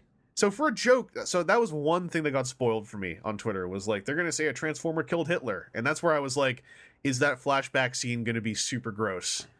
And like, straight up go like, who actually killed Hitler? Bumblebee. Because I was like, that's too much. You can't try to tell me that that's real. And I actually kind of liked how it was instead just this gag of like, no, it was actually like one of those like toaster bots, like it was an appliance that got hit with some Allspark energy and is like an insane little thing filled with rockets and machine guns. Mm-hmm. And it probably just shot them all while sitting in his pocket. And it was like, all right, that's okay. That's a fun goof. But I don't know, like Aaron, you know about vehicles. How'd you feel about the old-timey robots? That is, I liked it that, okay, to further the whole Wiccans, and we've kind of been keeping it secret the whole time, and so then this is like a safe haven for them. But then to have them be completely ineffectual when TRF shows up, or the British military or whoever the heck it was shows up, like just falling over. Look, there could have actually been a fight there. Yeah. Or part of the decoy cars is you have 3 or 4 of these cars take off, and then there's some like chaos in the streets of which one are they in, Yeah. and something happens. And there was a nice way to do this because they had established that they aren't just killing Transformers. They have like this whole, Decepticon jail that they're keeping some Right. of them in. So it's like, you're not making me watch these, hurt old robots then get murdered by the TRF. It would be like, Right. we're arresting them. You can see them with the Transformers less lethal stuff, big electro nets or something tossed over some of them. Yeah. As they're saying, like, no, you run, I'll hold them off, and then blap, and then have something about it. But Turn it into a again, plot point it's later. Have them right, show up at the it's- big final battle. it's a thing where they hang all these ideas out there, and then they went to bed, and then they woke up in the morning, and they said, what was this in the script? I don't know, leave it there, let's keep going. Yeah. Speaking of which, also, this is kind of related. They get into a submarine. Someone says it's a transformer. But the submarine is just a submarine. Mm-hmm. It's just a submarine. Never talks. Certainly never transforms. I'm like, is it a dead transformer?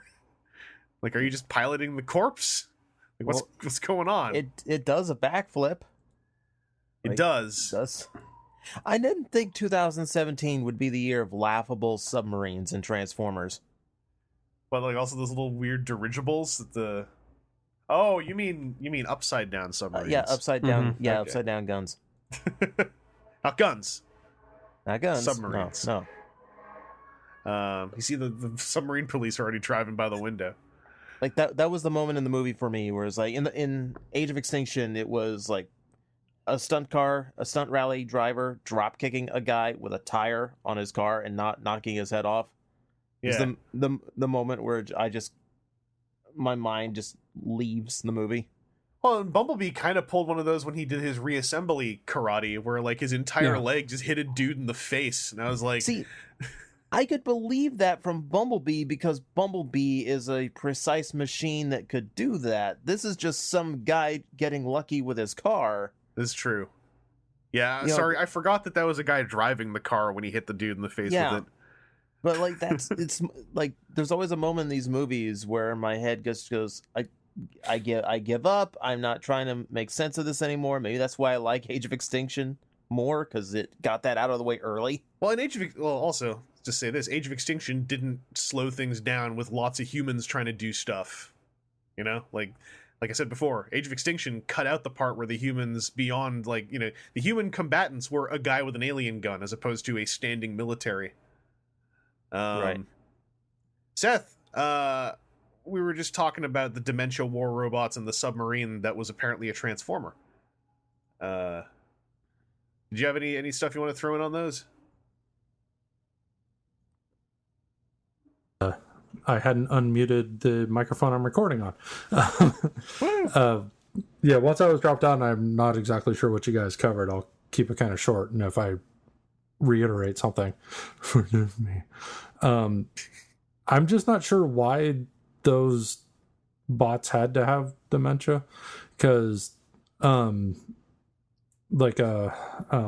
Jetfire, it was stated he had been Earth for a super duper long time, and he was crotchety, but he wasn't like dementia bot. And Bumblebee's been there since at least World War II, if not longer, and that's not that much older than a World War I tank. Mm-hmm. So I don't know. It was kind of weird that they had to be like, "Oh, General, my parts are falling off." It's that whole thing where it's those Camaro parts. Camaro is the greatest machine on Earth because they sponsored the movie a lot. Yeah, way better than the SR-71. That's that right. was falling apart too. Yeah, even if you're an SR-71, my parts fall off. but if you're a Camaro, you are practically reborn every time you rescan a body. Yeah. Well, let's talk about the plot devices because there were 3 of them, and they're kind of the last major thing we need to cover. Other than, did you guys want to say anything at all about nameless scientist guy who was at NASA and then suddenly was advising the White House? Because I hated that character, but that whole shtick between like the advisor that had on a NASA lanyard. It was like, no, it looks like numbers. Is this like gonna make an emoji or what? Yeah, it's like some nerd crap to me. Yeah, and then when it bounced to, like back and forth with his like, you can believe in the goblins, and the Lord of the Rings, but I got science, and science says blow stuff up. Yeah. Yeah, he like, kept saying man- hobgoblins. Yeah, hobgoblins. Yeah. I hated that character for not only for obvious reasons, but also because there was never any link between him being a lazy dude at NASA and then suddenly advising literally the White House and the U.S. military government and failing in his advisement. It did make me happy to see spend the last part of the movie just with his head and his hands just broken.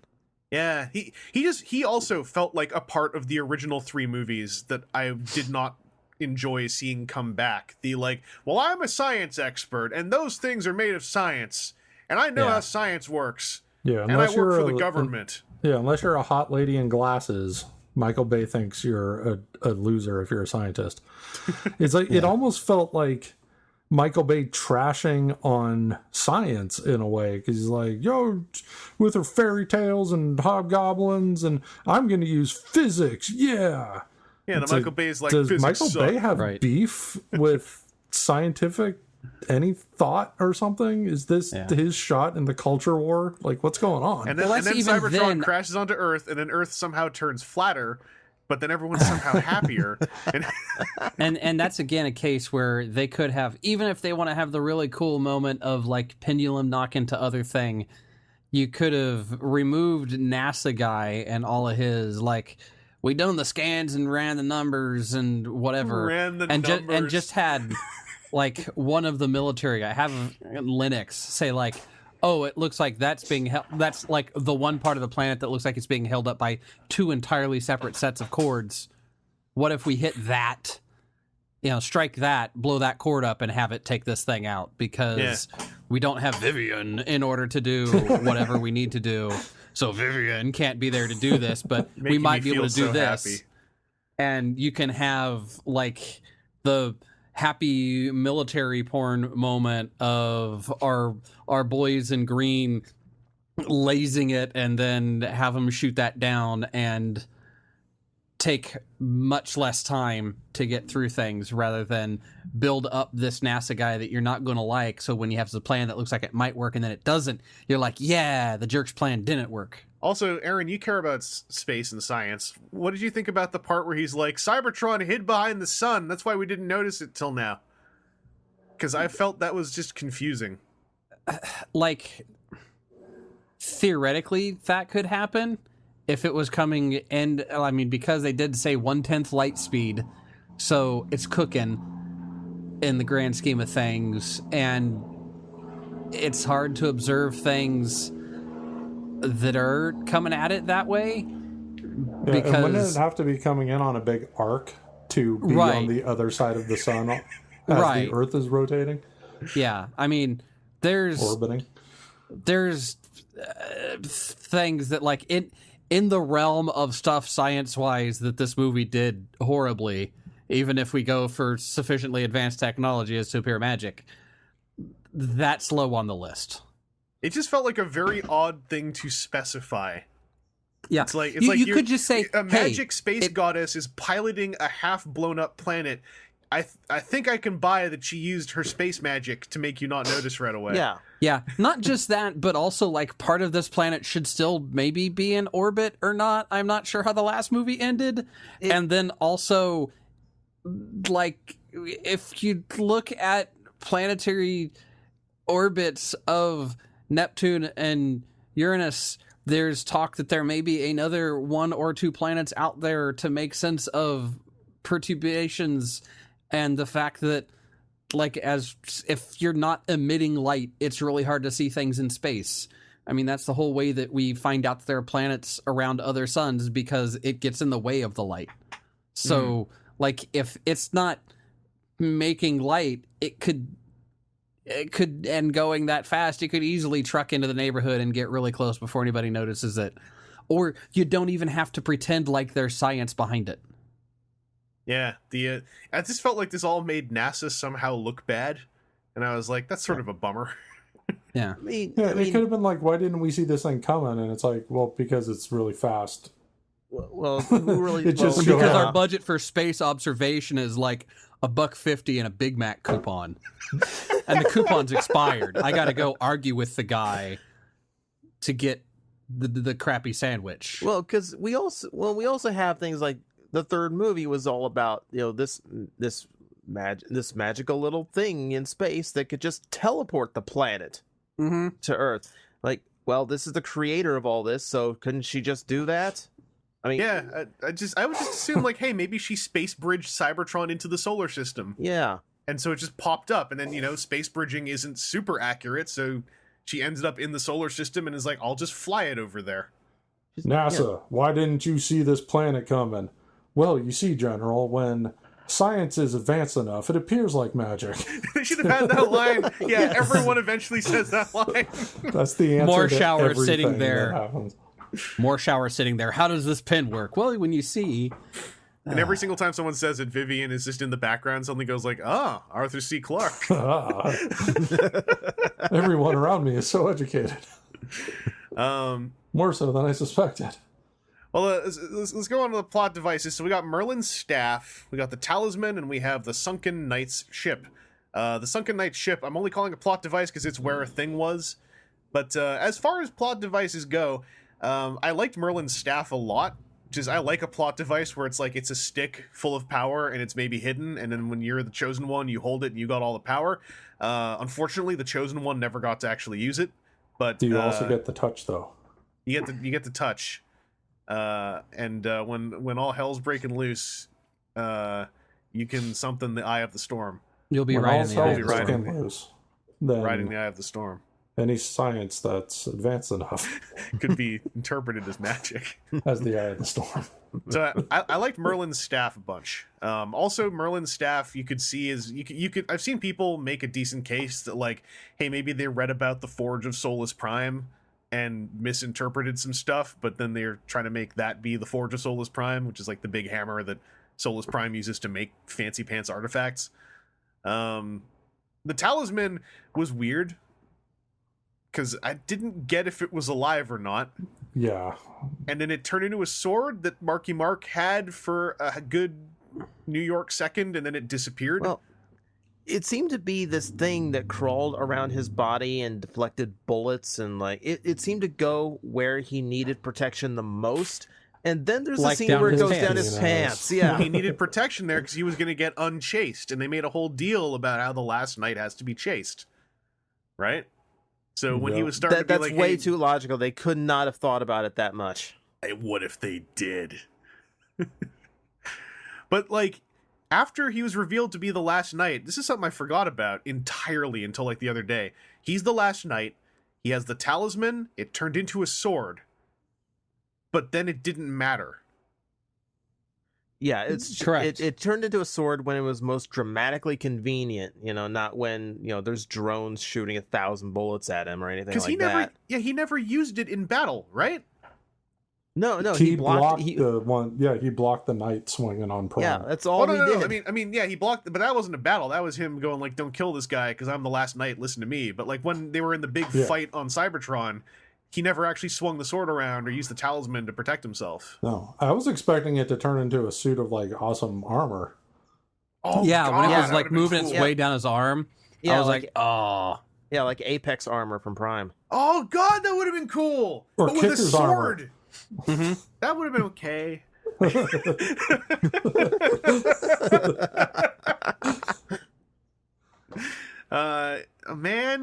Man, yeah, another thing dropped, I think, is him being the last knight seemed to be him saying, "Don't kill Optimus," and then that was it.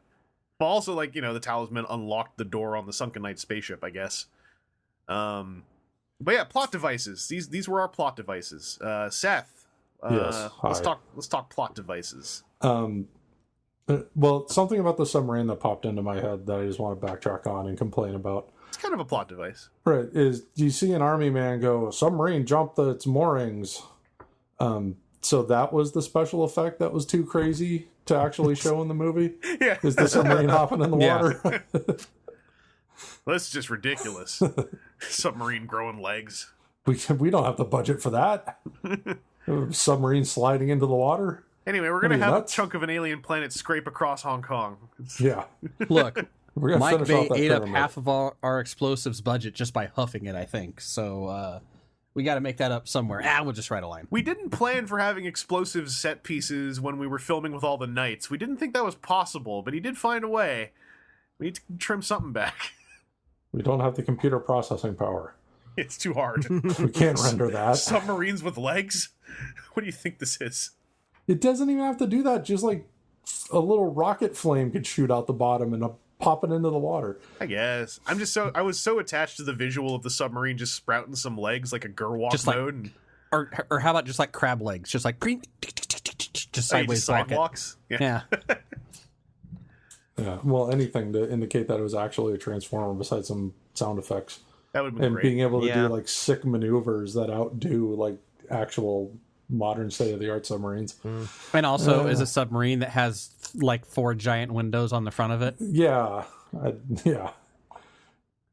It's like, maybe Michael Bay thinks the Nautilus from 50,000 Leagues Under the Sea is a real deal. So I don't know anything about. Wait. It's not. I don't know things about submarines. So submarines literally couldn't have a window. I mean, they could. They could, but like It would limit how deep they could go. in the especially like World War II technology, but so like the DSVs that the like Navy SEALs got into, those windows are like 3 inches thick of like some kind of polycarbonate that is like specifically designed just to hold that in, and it has to be a hemisphere, because if it's not, then if it is not like perfectly half a dome, it is enough, like can get out of balance on the pressure and just implode and instantly crush that thing like a beer can. Okay. So like on the 2 military DSVs that had big bulbous windows on it, okay, those are cool and real. The World War II submarine that just has this big flat piece of plexiglass, no. Well, it's a transformer. Well, would there even have been plexiglass in World War II, or is that? It's transformium. They had Yeah. some limited transparent plastics that could be used in that instance, but It's clear aluminum. Scotty's dropped by from Star Yeah. Trek and dropped off the technology. I mean, that sounds like something that the conversation ends when someone says, well, it's also a transformer. Because then it's like, okay, well, I guess so. Yeah, but they were never especially clear with that. It was sort of semi-implied. Anyway, so enough of the submarine. What was the actual question? Plot What did I devices. think of plot devices? Yeah. I mean, I kind of hope Merlin's staff becomes more of a thing. Like all these pieces work together. Like the staff was something that Quintessa used in conjunction with the Allspark to make Transformers, but she's not like the capital G god of all Transformers sort of a thing, and there's still room for Primus to fit in here. Like maybe when it's time for the final showdown with Unicron, she screws things up in some way, or she flips sides or something, and then Primus has to like finally wake up and be like, you idiots can't do nothing right. What did you do to my body? Yeah. What am I attached to? Oh, God. Well, I mean, if they make Primus like a Primus that we would recognize and not just another little robot person. Yeah, the Talisman, I mean, I kind of said what I thought. I thought it was going to be armor. That would have been cooler. It also would have made it a little less ridiculous when Prime and Megatron are wrestling around and Cade is like crawling all over Prime at the same time. Oh, no, Bumblebee. Oh, it was yeah, the fight yeah. with Bumblebee, yeah. Where Cade's like, I'm going to get involved in this. I'm going to wrestle Like, with them, too. It'll be great. Yeah, like, I'm going to be the guy at the bar that pulls the 2 dudes, or stands in between the 2 dudes, going to fight, and be like, take it easy. Like, no, you're just a little squishy man. If he was covered in, like, space armor, then it'd be better. Oh, wouldn't that have been a great, instead of Bumblebee going like, I'm Bumblebee and I'm talking, to like snap Prime out of it, if it was Mark Wahlberg in space armor, this gives Optimus an uppercut. Yeah. It just uppercuts the sense into him. Yeah. Get a hold of yourself, man. Prime just rubs his jaw and he's like, I haven't been hit like that in centuries. Oh, Kate, it's you. Look, Optimus, I know you and Bumblebee have some beef, but let's all go to Wahlburgers and work this out over a milkshake. You could get chocolate or strawberry. Product placement. There's space for it in the movie, you know? We had a Budweiser moment again, so... Aaron, how'd you feel about the plot devices? They were all like Merlin's staff and the talisman. I like them as a pair because they kind of link together back to the medieval times. Do I think they'll show up in another movie? Heck no. Merlin's staff is what's it going to do at this point? Because it was the key to either, I guess, drive the dragons because they couldn't have their own free will, or fire up the energy chamber thing that's now been destroyed. Like in a good scenario, what it is the Merlin staff thing has got like basic like creation powers over, you know, techno-organic life. And ideally, Vivian becomes a less garbage character, and then also is like, oh, I can use this staff to, like... but she already touched it and turned it on. That's all she needed to be there for. But then maybe she could do things with it. No, probably Yeah, not. well, and did the talismans come after the staff? Because Arthur and his bros, they had that kind of techie looking armor. Yeah. And Excalibur shimmers and shifts. See, that was, again, a thing that I think if they had made more mention of in the beginning with that, because, like, what if, like, Merlin gave them metal to go into the armor, and that's why it all shimmered and did whatever. Yeah, or because he it used the seems staff like, to create the talismans that created the armor. Or yeah, the armor. but it seems like all of that comes after Merlin goes and pleads with the ones that are wanting him to keep a secret. I think I think the implication was that what limited reputation Merlin had before was because he was providing these things. Because he didn't just wander into a random hole in a mountain and start screaming, "Trans5mers, are you there?" Right. Like he right. knew, but he had again, it's access to something this. that, like, when it was all the knights standing around, like, yeah, Merlin's just a drunk idiot. He's a moron. Like, why do we listen to him? And then if one of them had said, well, he has provided us great armor and swords that never need sharpened, then it can be like, okay, there's a connection there with 2 lines of dialogue. Yeah, Right. it's like you can fill in that gap if you think about it a whole bunch, but it is the kind of gap that, like, I feel I shouldn't have to fill in. It's not Right. when the movie is asking me to turn my mind off, it shouldn't also have to ask me to think about something to connect the bridge. Right. Yeah.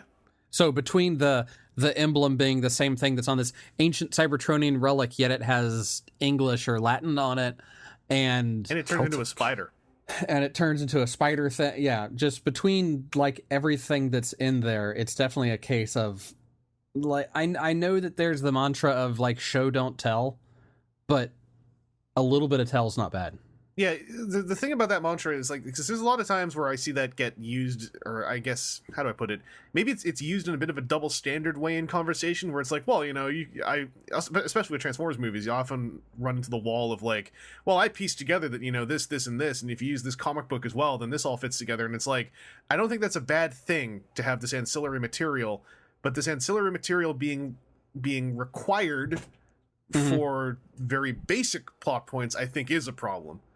Also, I forgot to mention the Sunken Knight ship. Did you guys notice how it was spinning almost like it was supposed to be a Quintesson ship, except it was like a solid cylinder? That was just something that stuck out to me when it was flying around. I didn't notice it spinning at all. It was like kind of spinning in place while it was hovering around. And Yeah. it kind of, I was kind of like, did someone like see the Quintesson ship but not see the shape? Was that supposed to go with Drift's 2 or 3 times of trying to do the spinning on his blade thing? Yeah, I didn't really understand what was going on there, other than, like, I think it was supposed to be It was Asian stuff. He was supposed to be meditating the hatred out, because they keep, in everything that isn't in the movies, all the video games, the mobile game, the toys, they always mention Drift used to be a Decepticon, like the movie one. And so I figured, like, well, I guess the idea there probably was he still has his Decepticon murder tendencies and he's trying to work them out. But, you know, then that's all he did character-wise in the movie. And I also thought it was just because he was the Asian one. Well, then they got him to be voiced by Ken Watanabe, and they also made him ugly in this movie by changing all his cool dark blue coloring to bright red, and it looks terrible.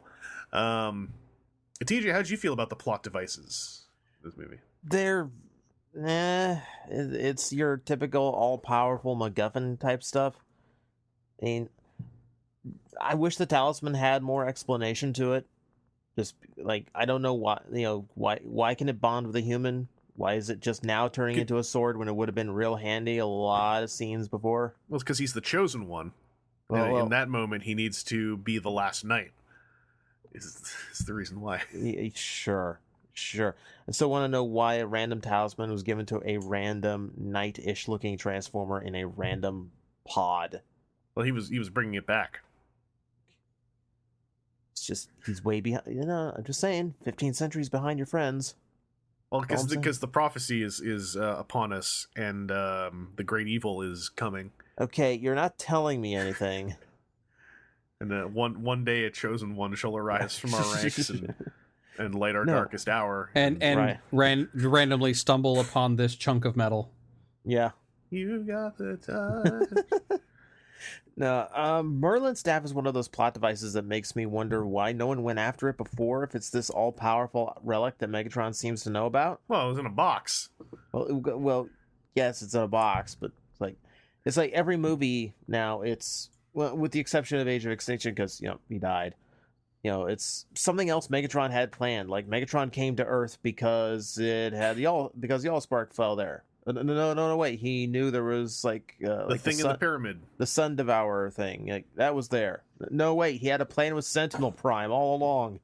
And also, the staff was here so that he could enact the prophecy. Like, it feels to me like if you know something as powerful as the staff is there, especially if you know like it could rejuvenate Cybertron, maybe not enact the Sun Devourer plan that'll blow up the Earth. Well, I mean, maybe we go get the staff first, and then we get the sun-destroying ray gun. The staff was really deep in the ocean, though. Yes, and this was really deep in a pyramid. No, it was on the top of the pyramid. That's like anti-deep. Yeah, but you don't know which pyramid, though. It's like a whole bunch of pyramids. We don't know which one it is. Yeah, it's like playing cups with a little ball underneath one of them. You just go and smack the top off all the pyramids. They just got lucky. They only had to smack the top off of one. They got the right one. It's the one being guarded by the Jordanians. That's right. The Jordanians are in on it. They're actually Jordanian pyramids. Yeah, of Giza. Yeah. The Jordanian pyramids of Giza. You got to find the one they're all guarding. They're actually anti-Witwickens. That's right. They're Wick-Wittens. Well, it's a very Assassin's Creed kind of thing. Like, that's why all these famous people in history were Wiccans. Because they're like the equivalent of either the Assassins or the Templars. And then there's this other group that's the analog to the other. It's all very Assassin's Creed. And Michael Bay played Assassin's Creed once. Yeah. Or he watched a Twitch stream once. And many thanks to Ubisoft. Well, let's move into our final, just broad brush components of this. We touched on these little bits, and now we get our focus moments. First up, the writing. This was the first script out of Akiva Goldsman's writer's room for Transformers. The script or screenplay credits were Akiva Goldsman and 3 other writers. And I think a lot of the ideas these guys had were pretty cool. I think that this felt like we said, a bunch of those cool ideas, instead of getting fleshed out into a bunch of scripts, were smacked together as hard as possible until they looked like a script. And it's unfortunate because it did feel very bits and pieces-y. It felt like a summary of a great TV show.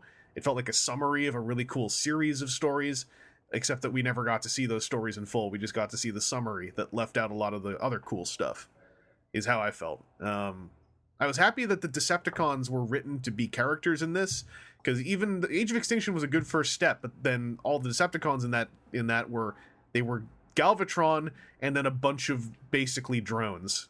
And in the original trilogy, most of the Decepticons had this habit of just screaming noises. So it was nice to see the Decepticons getting to have some humanism to them, to have that alive feel that is part of what I think is so important to Transformers. That's most of my thoughts on the writing. Seth, you got thoughts on the writing? Yeah, it's like with so many of the movies, there's lots of really cool ideas that just don't work out.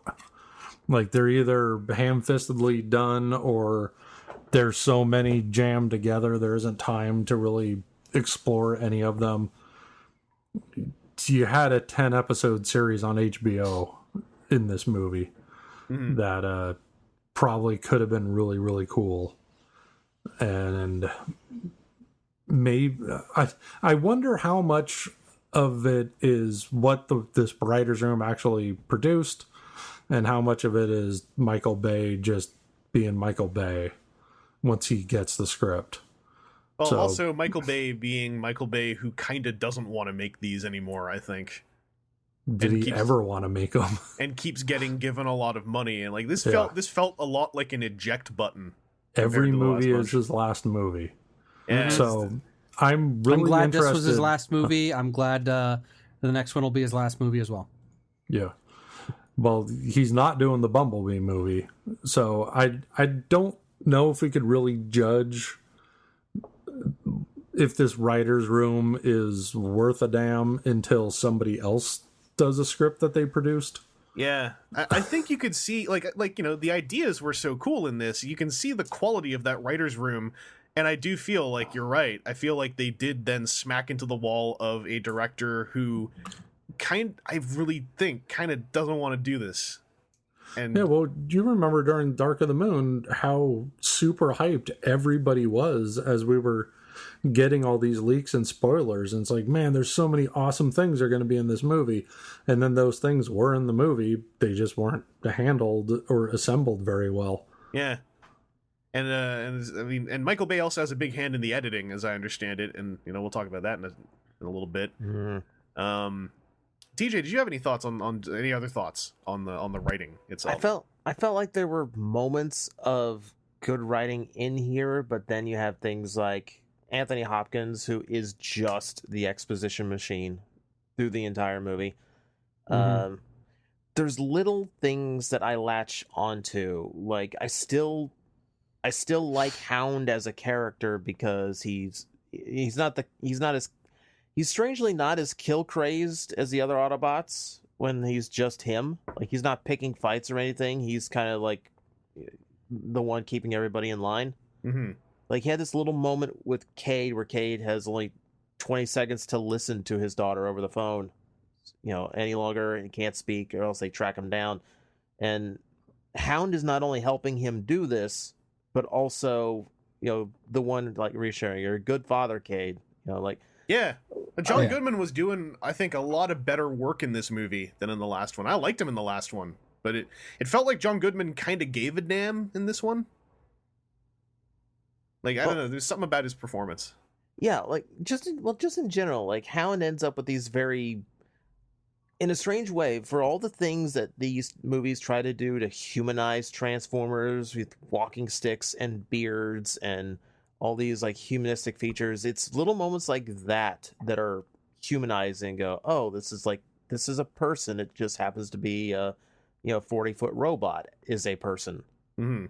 And I like moments like that. I wish they had more moments like that, because after that, Hound just kind of vanishes until it's time to start shooting at things. Mm-hmm.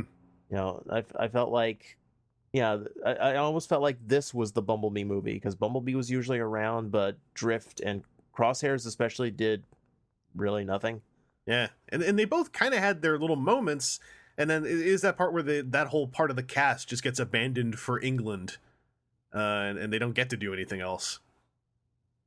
Which was, I guess, a way to make the England stuff less crowded, but it was rude, I think, to those characters. Just like, you know what, sit in the sidelines.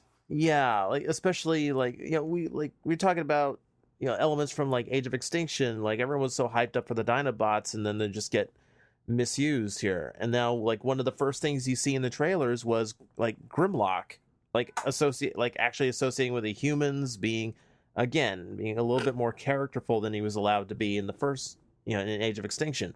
Mm-hmm. But we just gave up on that. There's only 2 Dinobots that appear, and like Slug only appears for like 4 or 5 seconds. Yeah, and then they just ghost out of the movie. Like they just like, what if we leave? Grimlock has a kind of funny scene in the junkyard. Then he combat rolls against the Decepticons, and then he's gone. Just keeps rolling. Just keeps on rolling. And Aaron, what about you? Any specific thoughts on the writing you want to throw in? Again, I think it's a case of they needed a script editor. They needed somebody to go through and trim out stuff and send it back for a second pass, because there's so many things that would have been nice to see either expounded upon and be more in depth with, or like, hey, we have to take some part of this and focus. Do we really want to play up this whole Merlin stuff? All right, then let's get rid of John Turturro and all the Cuba stuff and the library book goat testicle stuff. Cut all that down for this thing that we want to push. Or do we want to do it the other way and really dig into one thing or the other, rather than this kind of just like wandering back and forth across 4 or 5 different scripts worth of material? Yeah. And like where you can almost feel the borders as chunks of the cast leave and come back. Mm-hmm. And not in like a smooth way, but in a we're back to this script kind of way. Let's get to the big one of the production talk, which I think is the editing. Where I have my opinions, and other people have their opinions. The one thing I'll say up front is I'm seeing a thing going around about 40 minutes having been cut from the movie, but I do not, as of this recording, I have not found a source of where that's coming from necessarily, or what that means. Because if 40 minutes were cut from the movie, I would find it hard to believe that 40 minutes of like rendered robot scenes would be cut from the movie. And one of the things attached to this I keep seeing is, a chunk of that 40 minutes was all the character interaction between Optimus and Megatron. And it's like, well, they didn't edit that. And I mean, they didn't, not edit that. They didn't render that out though, did they? Because like if they produced those robot scenes and then cut them, I would be astounded. Mm-hmm. So like, I want to know more about this, because like there are then people going like, oh, maybe they'll do an extended cut, and it's like all the stuff you would want extended would be robots that would cost a lot of money to render out for those scenes. So like, right, I don't know where this 40-minute thing is coming from, and so I kind of don't take it at its face value. Like I said, the only way I could kind of see that would be is if it was like 40 script minutes or whatever. Yeah, if it was 40 pages were like cut. 40 pages of script, because it is like a minute a page normally, right? It's about the thing. So I could see if like 40 pages were stripped out, then okay. But then if that's the case, it was somebody was handed a script and they just like riffled through, grabbed one, pulled it out, riffled through, grabbed another one, pulled that one out. And that there was no like rhyme or reason to what it was, and it was like, all right, we need to lose 40 minutes. Grip.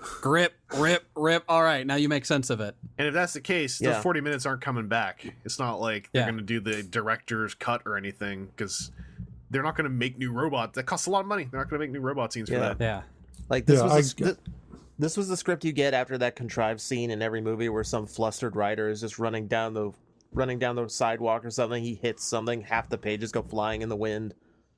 Yeah, like a kadoink. I guess there could be a bunch of footage that they shot and hadn't finished. Yeah. So like stuff with tennis balls and people on green screens. Yeah. Or maybe some early render placeholder graphics or animatics, but just got cut out before finishing it off. Yeah.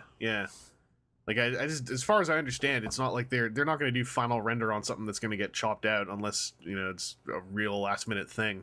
Mm-hmm. But as for the editing style itself, so I got this belief about the editing because I've watched all of these movies in theater, and I always say I'm inoculated to them in a way, because the one thing I never run into that other friends of mine have who are not as into this stuff is the sense of getting overwhelmed by the movie in a way where it's like it starts to actually like make you get drowsy, or your brain starts turning off, or it's like I can't keep up with what's happening. This movie was the first time that something like that ever happened to me. And I think that is the as a result of the way that it was edited together. The way this movie was cut together was not sloppy. It was not random. To me, anyway. I feel it was a very specific, very finely crafted editing job to make the movie as oppressive and aggressive to the audience as possible. I think at least someone on YouTube like misinterpreted my use of that word. It's like some kind of PC thing, and that's not what I'm talking about. When I say oppressive and aggressive, I mean like this movie had it out for you, the viewer. This movie wanted you to not have a moment to relax, to not have a moment to calm down. Even in dialogue scenes, it was cutting on lines of dialogue constantly. There were very few wide shots. It was always close-ups, medium close-ups, always cutting while someone's talking, cutting to the next piece of dialogue immediately. It was so frenetically paced and just so... It was like the movie was an entity that had been awake for 72 hours and then did a line of cocaine, and you were watching the result. Like, it was merciless, and I think that that was twofold. The absolutely merciless editing was probably partly a way to get the runtime down under 3 hours. I also feel like there is an element of, on the directorial level, like really just letting go and like going, all right, I don't want to do these anymore, and I kind of want to see how far I can push it. Can I like sort of attack the audience with the editing of this? I feel like legit in like a decade, the way this film was edited could almost be studied. Like, I'm not even trying to make that a goof.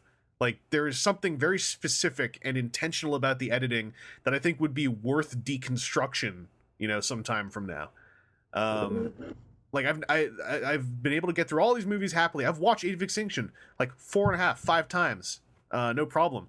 I was like exhausted after this one, and like I have friends who were exhausted by like Dark of the Moon, but like it's just the combination of a lot of factors, like, and then the editing style that was merciless. It was interesting. Like I don't actually mean this to be like some kind of dig on the movie. It's just like that is, as someone who likes to edit video, that was something that stuck out to me and was like really interesting. But that's just me. Aaron, you had a different take on the editing of this movie, not like necessarily an opposite one, but I liked your idea too. They just don't understand what the job is. It's the long and short of unfortunately what it feels like. Mm-hmm. You know, I granted I'm not a movie professional, but I believe the job of the editors like to help, you know, trim, focus, do good things, you know, help focus it. Because if you have somebody that's like, you know, what's the whole thing, can't see the forest for the trees, mm-hmm. you know, and then you have somebody that's back later in an edit bay trying to smash all this together, somebody that can say like, no, this is disjointed. Look, if we take this out and we take this out and we put this here, then this stuff makes sense, and we don't need all of this other stuff, all of these other things. You know, this, you're mentioning, you know, the Isabella does robot surgery, and then we never really see it. She gets a little tiny Decepticon arm that she slaps on Squeaks that saves the day, but she could have done that anyway. You don't have this need, you know, find those places and trim it out, and that could have been done as a script editor. That could have been done as the movie editor, name in the title or name in the credit sequence editor, or any of those places. And man, why didn't that happen? Because there was enough stuff that was like, yeah, there's something here, and then it's never mentioned again. Yeah, I mean, this film also, like, and I haven't gone back to watch the other ones, and I don't really want to, you know, I don't want to like make an academic case out of it. I just feel like this was the worst edited of all mm-hmm. the films, mm-hmm. or at the very least, this felt like Revenge of the Fallen editing, but without the excuse that film was halfway produced without a script due to the Screenwriters Guild strike. Right. It's like there's no reason for this movie to be that way unless it was intentional. I don't know, it's the way I feel. Sometimes some of it doesn't even feel intentional so much as just like there was no oversight, or there was just Right. Well, technically, the director's supposed to be the oversight on the edit. Technically, like there was nobody there to pull it back. Yeah, that's a good way. That's a good way to put it. Mm-hmm. It's like, because there's so much in this that's just so aggressive, and then there's other scenes that just feel like they go on for freaking ever. I should also mention, it is in the Michael Bay process, the director's part of the oversight. Like, technically, director's not always oversight on the final edit, but, like, I believe it's on record, Michael Bay likes to be in the edit bay for most of the edit, like, giving his input. Yeah, but there's part of me that was even wondering if the editors who were working on this movie even knew what they were doing at some points. Like, I said it on Twitter, and what was bugging me the whole movie was that the aspect ratio kept changing. So that, I am pretty sure, because I didn't notice it too much, but I am readily going to say it. Like, I saw it with 3D glasses. I thought the 3D was actually pretty good because they use real 3D cameras, but that also means I'm probably not noticing that as much. Yeah, well, you can go back. Like, I think a bunch of the trailers on YouTube even show it. So I think the reason for that, because I was thinking about it, and I'm pretty sure the reason is, like, he also shoots for IMAX. Yeah. And it seems like his way of shooting 3D and IMAX and everything is to just take every camera and tape them together. So, like, he's just shooting everything on every camera when they're available. And it's like sometimes he's shooting with the IMAX camera, but sometimes he's not. And I mean, it's now I can just imagine him, and he's got, like, on the camera rig 8 cameras just duct taped together. Yeah.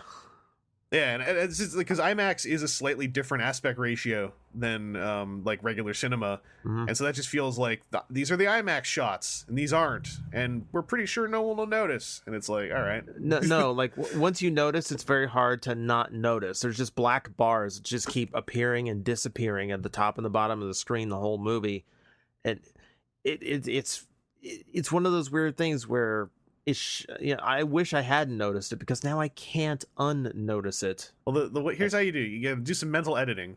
It's actually an auteur move. Like, Samurai Jack, right? Samurai Jack does, letterboxing all the time for impact. So not between the same scene. No, it's to change the impact of those pieces of the scene. It's an auteur move. Oh, yeah, auteur. Oh, sure. No, it bothered me because of all the special effects they can do. They can't they can't crop that to actually not to be consistent. I wonder if there's something about, like, just the turnaround time and needing to have the IMAX cut ready to go, where it's like the logistics don't line up for that. Like, finishing the final render and everything. That seems like the kind of thing that is the victim of a deadline. I doubt they'll ever actually talk about it, though. Seth, did you have any specific thoughts on the editing you want to throw in? I mean, just that it's typically messy and choppy. Robots always seem to be shot too close during action scenes, so it's hard to process what's happening. And then just sloppy things like we talked about earlier with Mohawk. Yeah. He's outside, now he's inside getting shot. What happened? What happened in between? How did he get there? Shut up. Stop asking questions. Yeah, and time travel editing, like, it is certainly a tool, but, like, it's something that, like, you got to do it right. And, like, what's an example? The third Chris Nolan Batman movie. I forgot what it was called. Dark of the Night. In Batman, Dark of the Night. There was some time travel editing, and that's a good director, but there was some time travel editing in that I just hated. Because it was like time travel editing, but running under dialogue from a previous scene, but then not done in a stylish way, just done in, like, this expedient way. And I don't really care for that too much. Yeah, because, like, with the Mohawk thing, it's like they could have had that shot of Mohawk, then a quick shot of something else anywhere else. Yeah. And then cut back to, like, someone going, B, he's over there, and then Bumblebee blasting him or something. So yeah. You could at least assume that he ran inside or somebody yelling, "Hey, Bumblebee, he ran in that building," and then cut to that. There's anything. It's just like it just feels like they don't care in the end. I think that's kind of what Aaron was getting at, where it's like, hey, doesn't this seem sloppy? Like, Yeah, good enough. These idiots are going to watch it anyway. Yeah, but Look how much money the other ones made. Who cares? Yeah. Once they notice the aspect ratio is changing. The faster we crank it out, the faster we make money, and then we're done. We're moving on to the next one, even though apparently this one's not making as much money as the past movies. That's that's in my bullet points. It's a talking point, I think. But before we get there, the one other production thing, just a quick one, is the pacing. This is me and Aaron. I guess we're gonna have a boxing match. So I think the movie setup was we had Act 3, Act 1, Act 2A, Act 2B, Act 2C, Act 2D, Act 3, sequel hook. Whereas Age of Extinction was Act 1, Act 2, Act 3A, Act 3B. Which I feel like this might be a personal thing. I think I'm okay with multiple Act 3s, but this movie I think had multiple middles, and something about that super doesn't jive with my head. So, Aaron, you think there were a bunch of endings strewn about in the middle, of course. Yeah, no, mine was more a joke of what is an Act 3 for real, because there's like an Act 12 in there or something. It's not following any sort of sane pacing or deliberations. Yeah, because it seemed like a setup, and then we go to something else, and we have a different setup, and then we go to something else, and we have a different setup.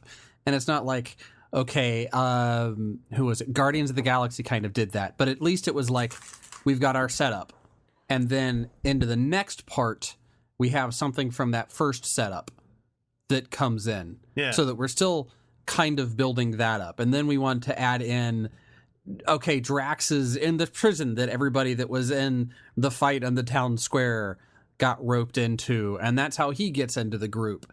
And it something that builds like that. We didn't have just like 3 or 4 different build-up chunks with, okay, I'll grant you it kind of started on an Act 3 of a different movie. Yeah, that's the one I would defend the most. Is I think we saw the end of another movie. That one I'll give you. Yeah, and I will concede there may have been more than one Act 1.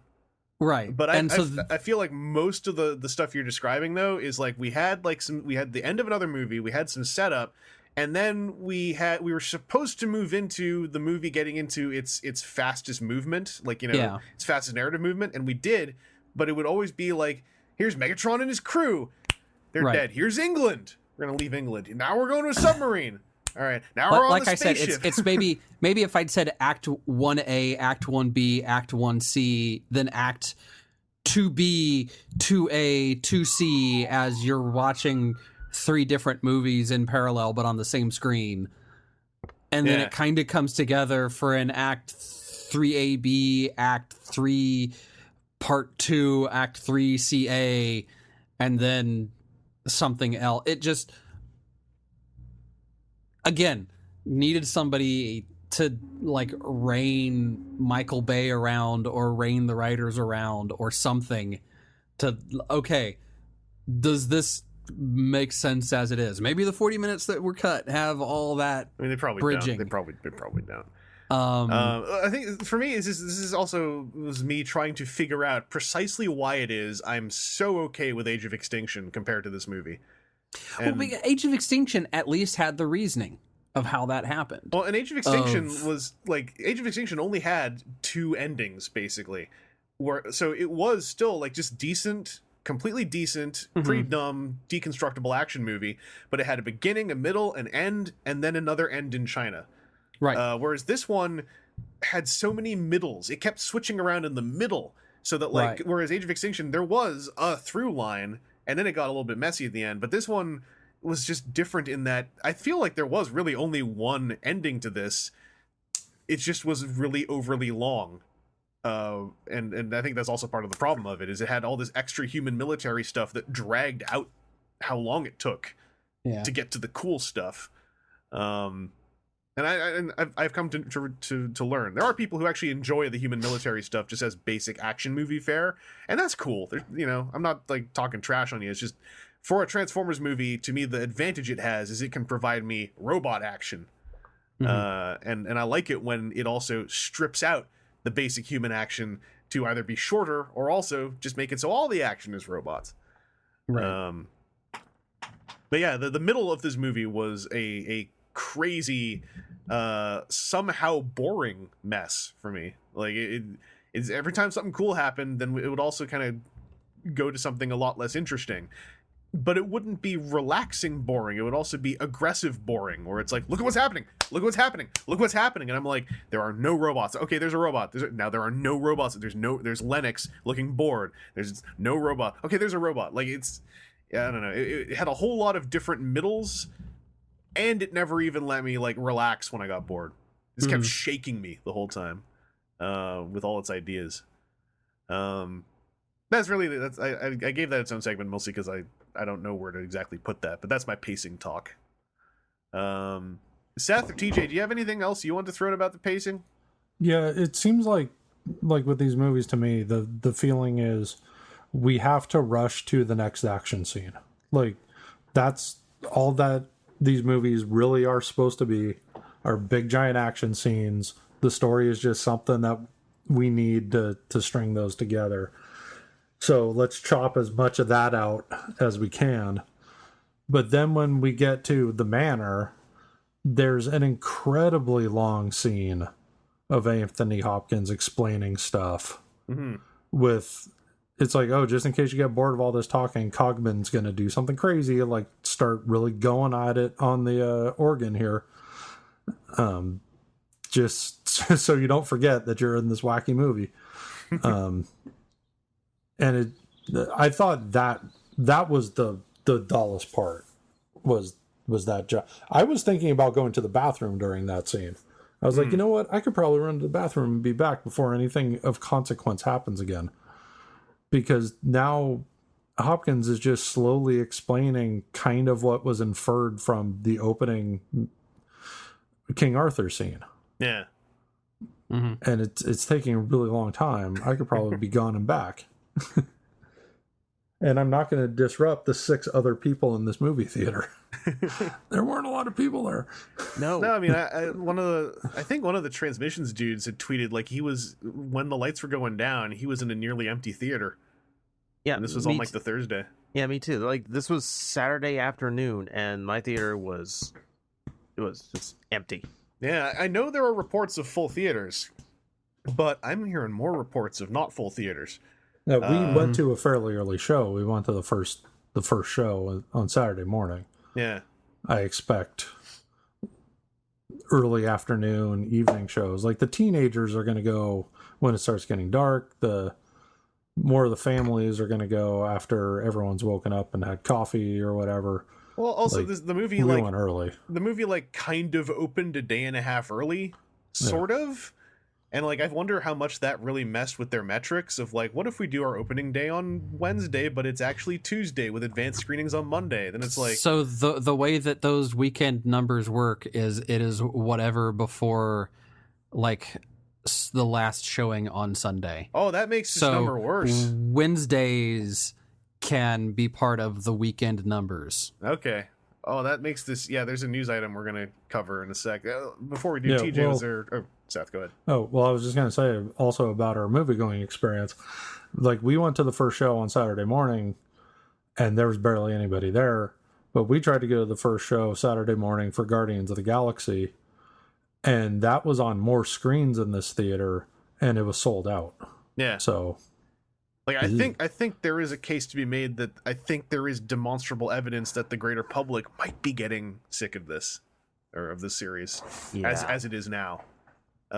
Thank goodness they already got moving on a Bumblebee movie that's apparently going to be very different, because that might like immediately be the band-aid it needs. But DJ, was there anything about the pacing you wanted to throw in before we jump just into our final other stuff? Not especially. Just I think I said it before, where the pacing felt like, it's a breakneck pace to get to the next spot, and then everything just stops and drags. The exposition scenes in the submarine section in general. I hated the submarine section after about 5 minutes. Yeah. Because once I realized by that point, I was like, this isn't going to end with a Transformer doing something really cool and Transformers-y. No. That's not correct. Cogman shot himself out like a torpedo and then magically got back inside. Well, but that it was only early seemed on. like magic because technology. Isaac C. Clarke. Well, I want to just, there's one little quick technical thing I wanted to highlight that I thought was really cool, because I like 3D when it's done well and shot with real 3D cameras, or post-produced so well like Pacific Rim that it feels like real 3D cameras. During the big car chase scene in the UK, and maybe this was post-produced, I don't know, but there were scenes where it felt like one of those fancy stereo lens cameras was just hanging off the bottom of the car in a really good angle low to the ground. I had a 3D moment I hadn't had before of like watching the pavement roll in fast motion in really good 3D. It was like it was kind of like just a new sensation, kind of like when I had my vertigo moment watching How to Train Your Dragon in 3D, where I was just like, oh, that is really cool, like on a technical level, like this is awesome. It had nothing to do with the actual movie, but it was just a really cool piece of like tech demo for me. And I wanted to give it its mention. But the main bullet point here that we still need to cover that we mentioned is this was apparently a record low opening weekend for a Transformers movie. It made a paltry $63.9 million. I don't understand how that's low, but it is a record low for the Transformers franchise. And that is a 5-day opening weekend. So the reason why Michael Bay keeps coming back, I think, is because he causes lots of money to be made, and then they throw lots of money at him to hopefully make even more money. I would assume they threw lots of money at him this time, and he made categorically less money. Maybe that means they don't throw tons of money at him to come back for a 6th one.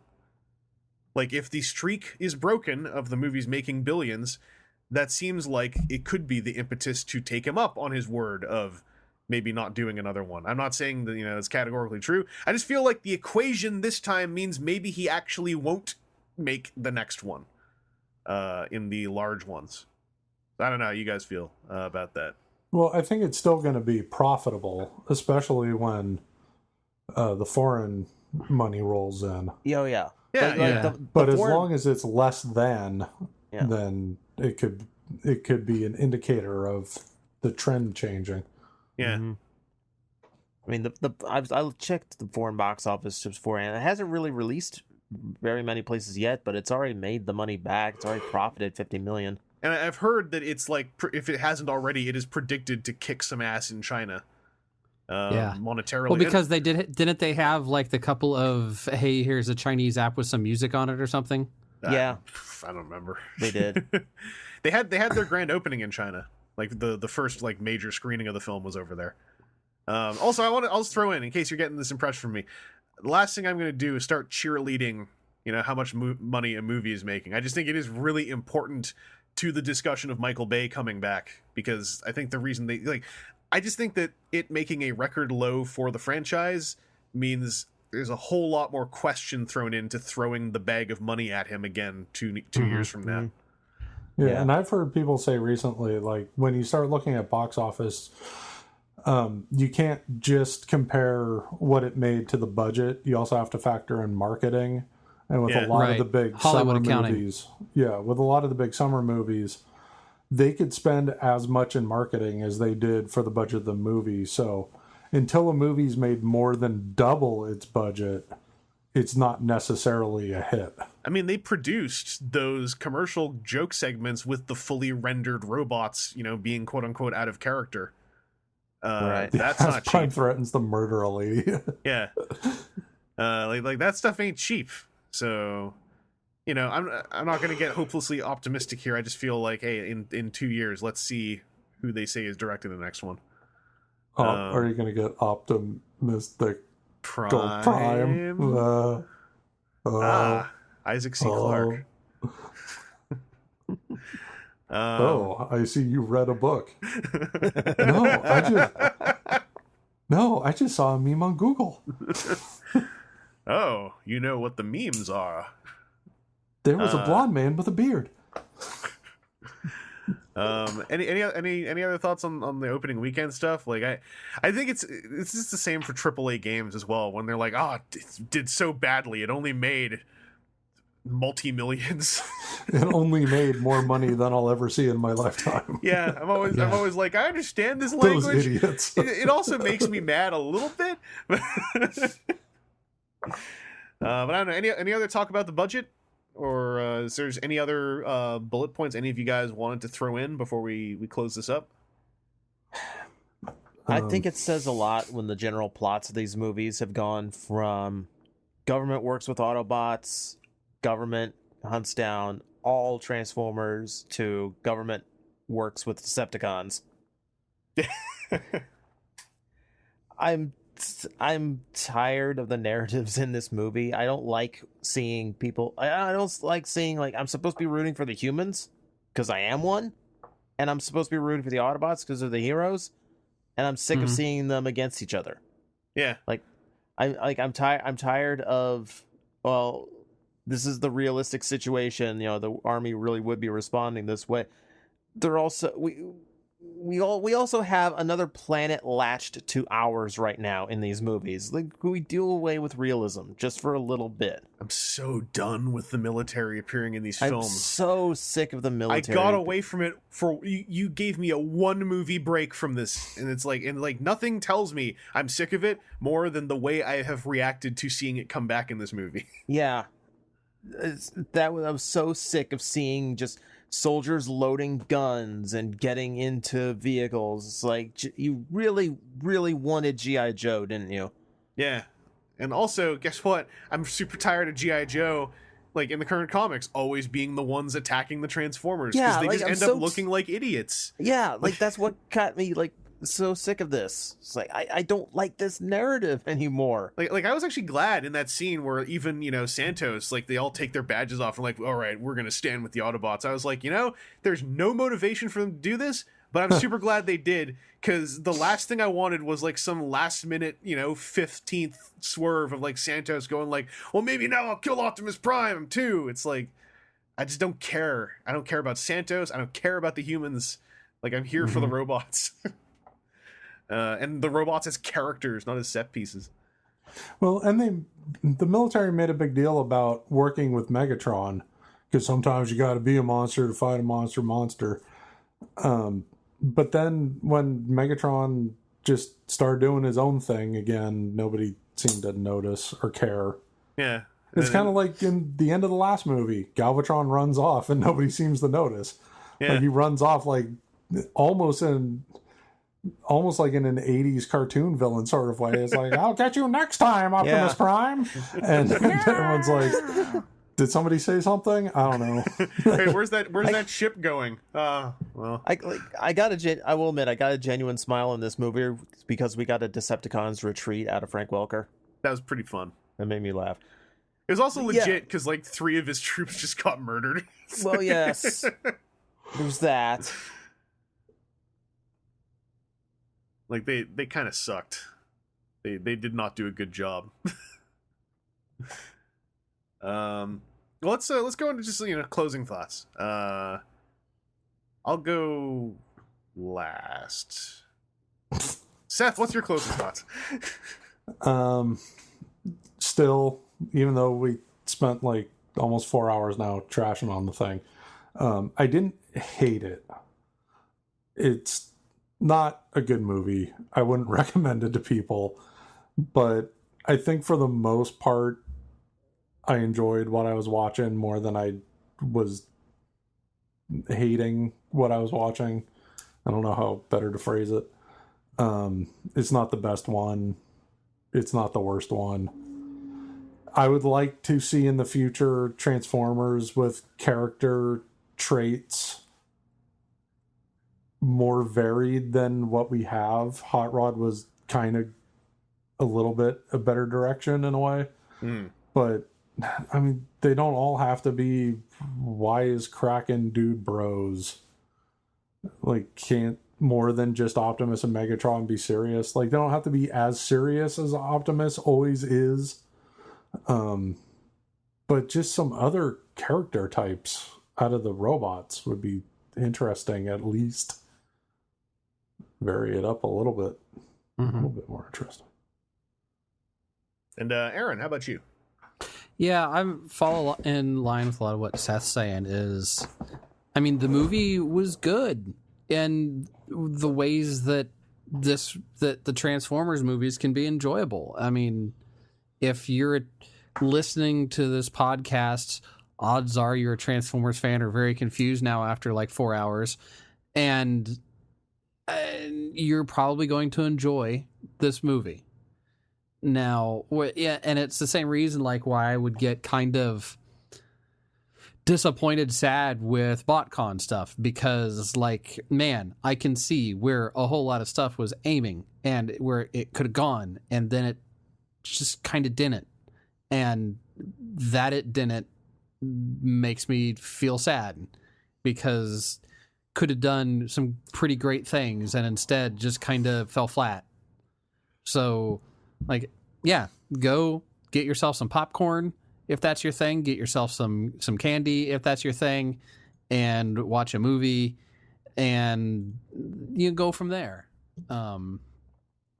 Is from there.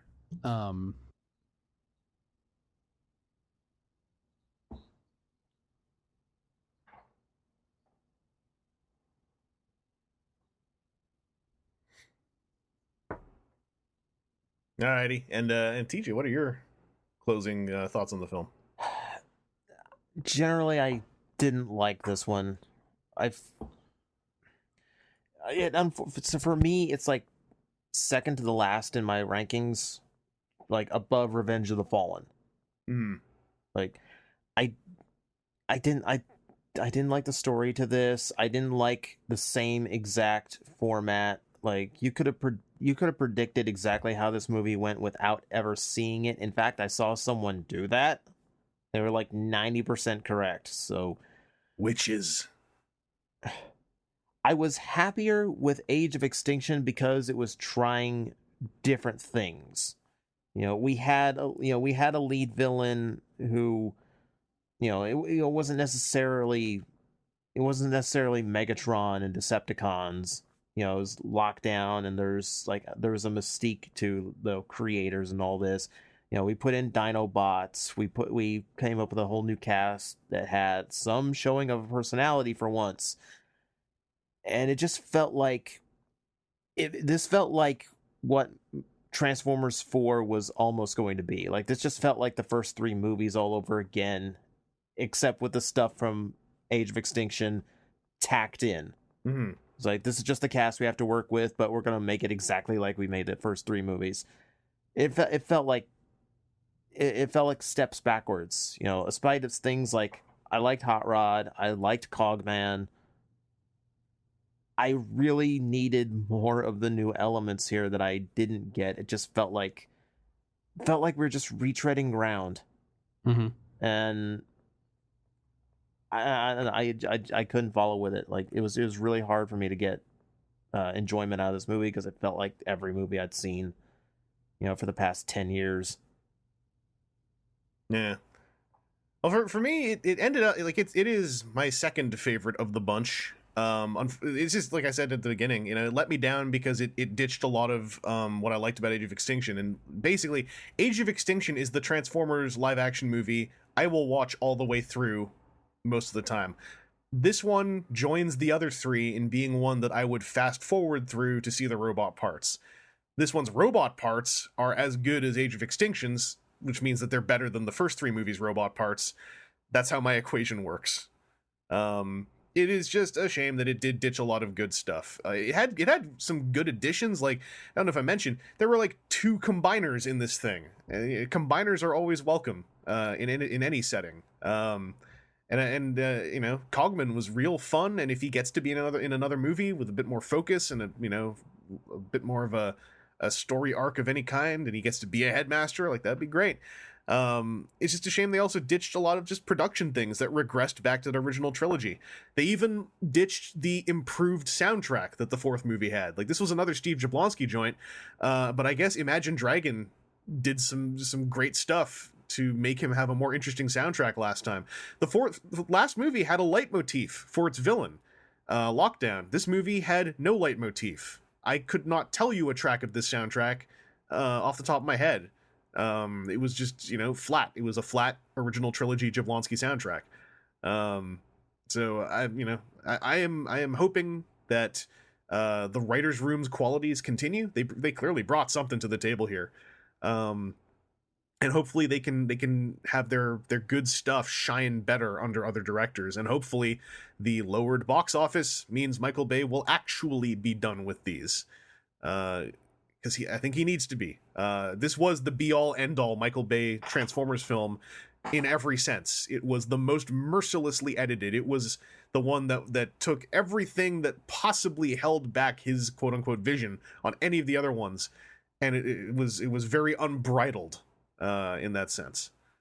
So just to really close things up, Seth mentioned to me, we actually got a listener question on Twitter that happens to match up perfectly with this recording. I think it's an interesting thought to end on. The question is from Roddy Rowdy on Twitter: why are the Fast movies more critically accepted, yet the Transformers movies are panned, despite both franchises becoming more of the same each film? I think, like, just off the top, I haven't seen all the Fast movies, but I've heard why people love them. I've seen bits of them. I think that the Fast and Furious franchise is a lot more mirthful and joyous in what it does, whereas the Transformers movies are often a lot more resistant and nihilistic in what they do. We were just saying, it feels like Michael Bay doesn't actually want to make these all that much, whereas the Fast and Furious movies seem to very joyously get silly, whereas the Transformers movies more kind of happenstance get silly. But that's just me. Like, have any of you guys seen a bunch of the Fast movies? Yeah, not especially. I haven't seen a single one. Oh, jeez. That's a great question. Oh, But geez. I would guess that there isn't a lot of army stuff in the Fast movies. I mean, they're kind of okay. Actually, I can't honestly answer this. I'm speaking kind of half knowledge here. There kind of is, but not the way Transformers does it. Well, the Fast movies don't have to answer to why aren't the cars characters, Yeah. which is what we have to do every single Transformers movie. Yeah, they don't have all the sci-fi stuff to try to explain away. They just have crazy car stuff. They have humans and crazy cars. So you only have to deal with crazy cars doing crazy car stuff, and not crazy cars that are also crazy or robots. And I'm guessing that they don't introduce a whole bunch of new characters that just get their heads cut off unceremoniously and never mentioned again. I'm pretty sure. Don't hold me to that. I'm pretty sure, yeah. Damn, I had assumed at least one of you had actually kept up with those movies. No, never seen a single one.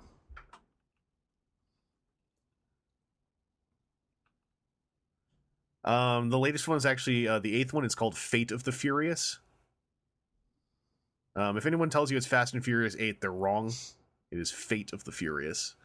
Anyway, we had some listener questions come in while I was editing this podcast, so I've used science to time travel this new recording into the end of the previous recording to answer those listener questions. And since I'm sure that my other podcasters are already tired from spending over 4 hours talking about the film, I brought in a special agent who has also seen the film and had a decent time watching it. It is Kryn. Hello, Kryn. Hello. Thank you for helping me out with answering these questions. Thanks for having me.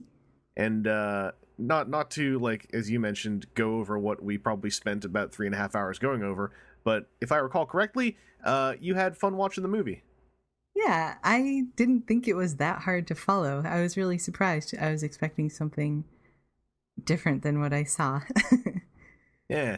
Sometimes it helps if you go into a movie like that after hearing from everyone that it's like a, chaotic nebula of just sounds and noises. Because if they set you up for that and it's, not that bad, it sometimes can improve it. But we got these 2 questions that came in, and I didn't want to ditch these. But I also feel like my other podcasters probably are tired of talking about the film. And I'll leave it open if they actually listen to this, to chime in the thread if they want to. But we have one question here from Corito, which opens up with, "Hello once again, Paladins of the Transforming Table. I hope this letter finds you in time for the Trans5mers episode discussion. If not, you're free to I almost said edit the delivery pigeon. He said eat the delivery pigeon. Delivery pigeon. I've never eaten pigeon. True story. He says, unfortunately for me, the movie won't premiere on cinemas down here until the 21st of July. So I wanted to ask about some of the lore and continuity of the movie universe, since pretty much most of, I'm guessing, the film has already been spoiled for him. So, Kryn, for this question, you were going to basically ask me his bullet-pointed questions, and I'll answer whether or not those get covered in the film. Okay, sounds good. Are you ready?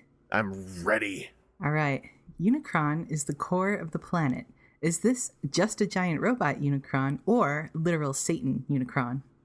Don't know. That's a sequel hook. Is that why the cube crashed on Earth? Don't know. They never addressed it. Is there an explanation as to why didn't the cube just woke up Unicron? Nope.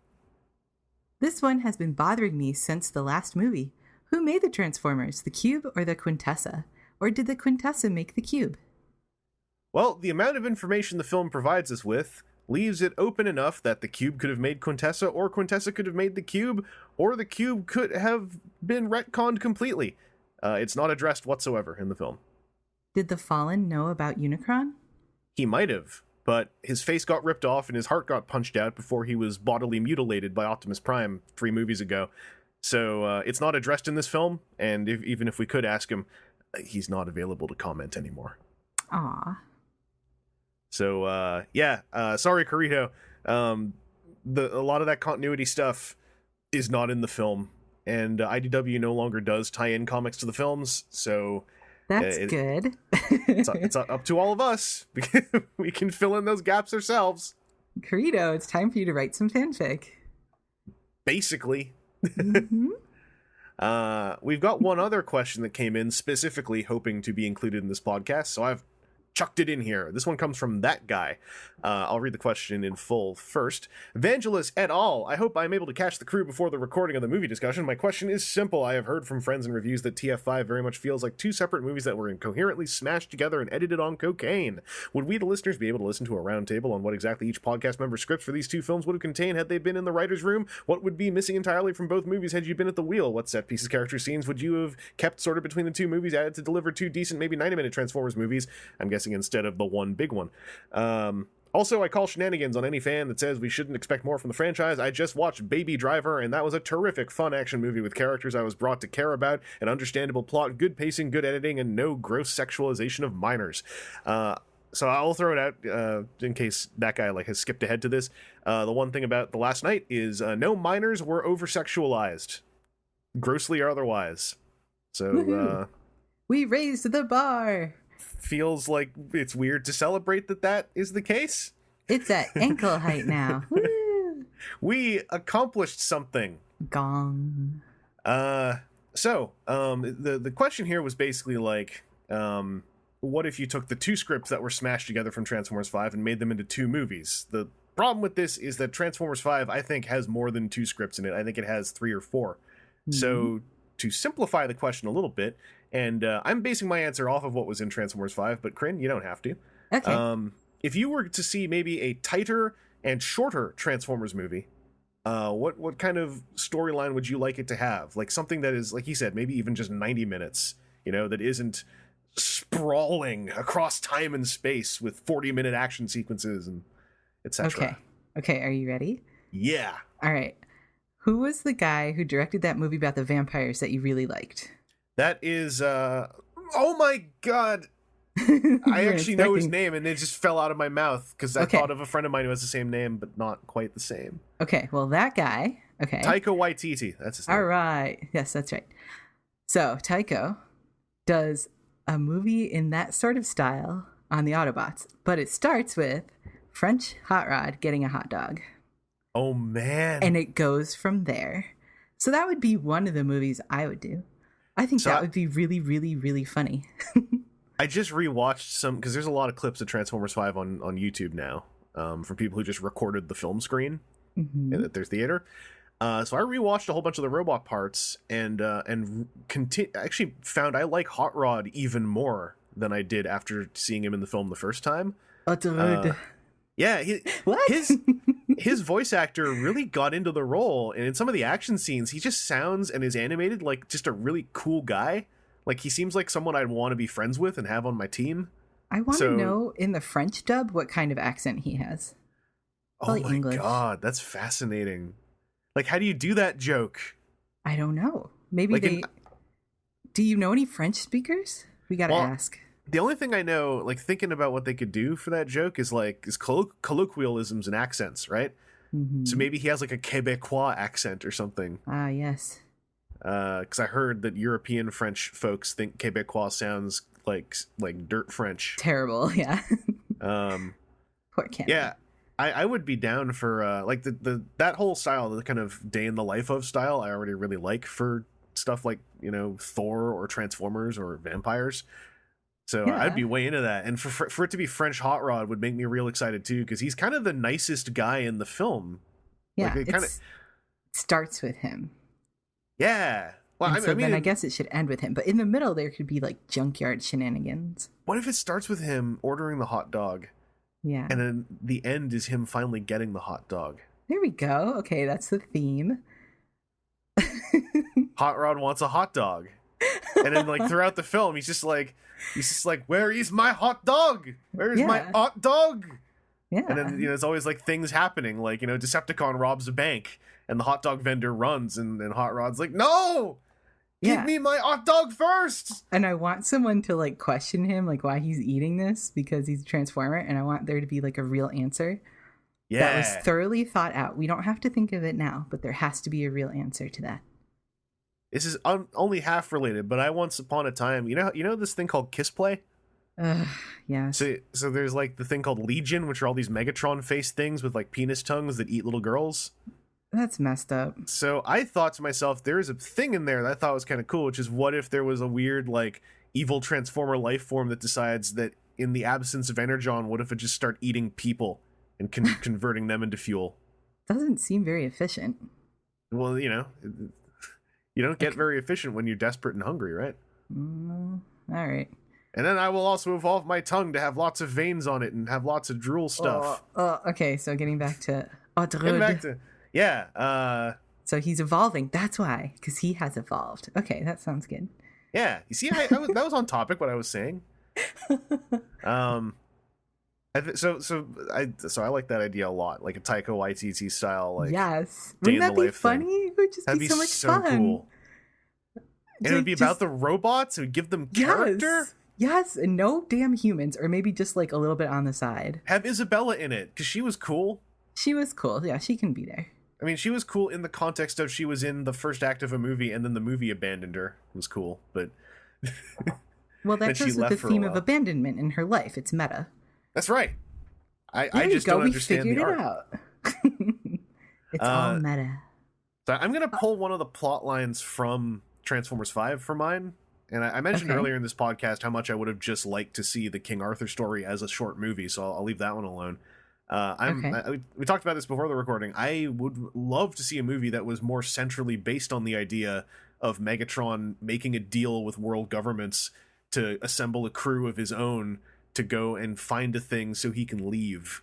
Like I like the idea of Megatron legit just being like, I am tired of being a weird like renegade warlord on this planet I don't even like, where I've died 3 times, and like I want to go. I want out. It's too busy here. Schedule is too Yeah. full. And every time I think I'm doing something, it turns out there's a bigger villain that I suddenly am working for, and I'm tired of it. Like I am Starscream's Megatron. dead. Yeah, Starscream's dead. Soundwave's dead. Everyone's dead. I just have this crew of idiots who all kind of look the same, and like I'm tired of it. Like I want a movie that's focused on like Megatron and his crew trying to leave. And I think you could even then, as a subplot, have the Nemesis Prime thing. Maybe not even with Quintessa. Just have it like Optimus he shot himself into space. That probably messed him up if he'd spent 3 years floating in space hearing his own voice recording. So he just shows up again. He's like, I'm Nemesis Prime. And like make Megatron into the unlikely hero. That sounds cool. That's what I thought the plot was going to be, going by the trailers of this movie. I mean, again, that would force some characterization into them. Yes. And exclude the humans. I like this. Yes. I mean, I don't mean to exclude all humans. I like the interesting ones. So I like Isabella. I like parts of Mark Wahlberg. That sounded different in my head. Oh boy. We're going to just cut off the parts we like and put them in the movie. I like his lips. Put them on a robot. No more kiss play. That's right. So yeah, Well, I mean, I can't remember anything about any of the other movies. So anything at all about Decepticons would be cool. Like, was Yeah. Soundwave in them? You mentioned Soundwave, right? he was. He was. Okay. Well, how about we just arbitrarily bring him back and make him cool? Okay. And you know, he's got his little friends, his little buddies, little Cassetacani guys and girls, and we don't even have to explain that, because why not? Like, Soundwave was a nothing in the movie that he died in. That's like, so sad. He was in the movie a lot. It's just there was nothing about him that was Soundwave. And then Bumblebee, like, punched his fist into his gut, turned his fist into a cannon, and shot it up through his jaw and blew his head up. So, wow. This is the third movie where they got, like, real, like, the robots are giant props, so it doesn't matter what we do to them. That made Bumblebee sound cool. Yeah. also makes him a little, I don't know. He creeps me out. He does. Well, it's those eyes. His round head and his round eyes. They also spent 2 movies implying he could talk, he just chose not to. Which became this weird thing in my head of, like, he formed some kind of, like, pseudo-masochistic, like, puppy relationship with Shia LaBeouf. And then, like, I don't know, the movies give me lots of weird ingredients to work with. But I think that answers the listener questions. Oh, okay. Unless you had anything else you want to throw in about simpler plot lines or... Oh, yeah. I really liked Quintessa. I thought she was cool. Mm-hmm. Even though there's, like, almost nothing to say about her. So if there was a movie that explained some of that some more... Like, Transformers biology and Transformers culture are very interesting to me. Because there's not, outside of the comics as far as I know, not that much going on in the movies. So, yeah, show me more. Explain this religion. Explain the godhood. Explain it. Explain! It says a whole lot that the way she arrives in this movie is it just turns out she's standing on the wreck of Cybertron doing nothing until Optimus shows up. Like, that's how much back thought there went into. It's like, all right, Quintessa's the mad goddess who created the Transformers. How did she get to Cybertron? I don't know, but she's there when he gets there. Okay. He wants to kill his creator. Yeah, she hits him, and I don't know, mind controls him, but also has to convince him at the same time. All right, and then we don't see her for an hour. Okay. I want the little girl to actually be Quintessa somehow. Ooh. Why didn't they throw that twist in there? Well, they did have the Quintessa actor appear in the flesh at the end, right? So yeah, it's not the little girl, but there's a through line. Anyway, we're going to segue from this into me actually ending the podcast, and it's going to be seamless. Mm-hmm. So thanks for joining me for this, Corinne. Thank you. And thank you all for listening to this whole thing, whether you're listening to the podcast audio-wise or if you're checking out the YouTube version, which probably took me 1,000,000 years to encode. Well done. Thank you. You're welcome. But yeah, thank you for checking this out if you did. Thank you for listening if you did. Thank you, Aaron and Seth and TJ for joining me for this. And just there's no better time than right now to record this when you guys all literally saw the film yesterday. I think this would have gotten worse and worse if we had waited longer and longer. So look forward to us doing another one for the Bumblebee movie next year, I guess. It's kind of weird to not have these be every 2 years. I don't know how I feel about that. No, last night my girlfriend goes, so there's not going to be another one of these for a couple of years, right? And I went, no. There's a solo Bumblebee movie next year. She goes, no, there isn't. You made that up. I'm like, no, it's going to happen. And she's like, oh, I thought these were every like 2 or 3 years. I'm like, well, not anymore. You should have said, yeah, I just made it up, and then just waited. I'm like, surprise. All right, well, take it easy, everybody. Whether or not you liked the movie or didn't like it, if you loved it or hated it, just be civil, you know, because there's going to be comments attached to this thing, and know that, I guess I'll say it because it's easy to misinterpret this stuff or take it the wrong way. None of us think any less of you because of what you think of this movie. Certainly, someone here might think less of you for completely other, you know, unrelated reasons. But our opinion on the movie is not the only one. It's not the only valid one. Speak for yourself. I am. Obviously, approach each of us as you feel is appropriate. But the main reason we record these is we get our own thoughts out about this stuff. And hey, you know, even though we certainly didn't all super love the movie, I feel like we tried to have, you know, a nice animated conversation about it, and hopefully you took something out of that you might have found valuable. So Until next time, take it easy. Listen to more WTF and TFW if you wanna, and we'll catch you later. Bye.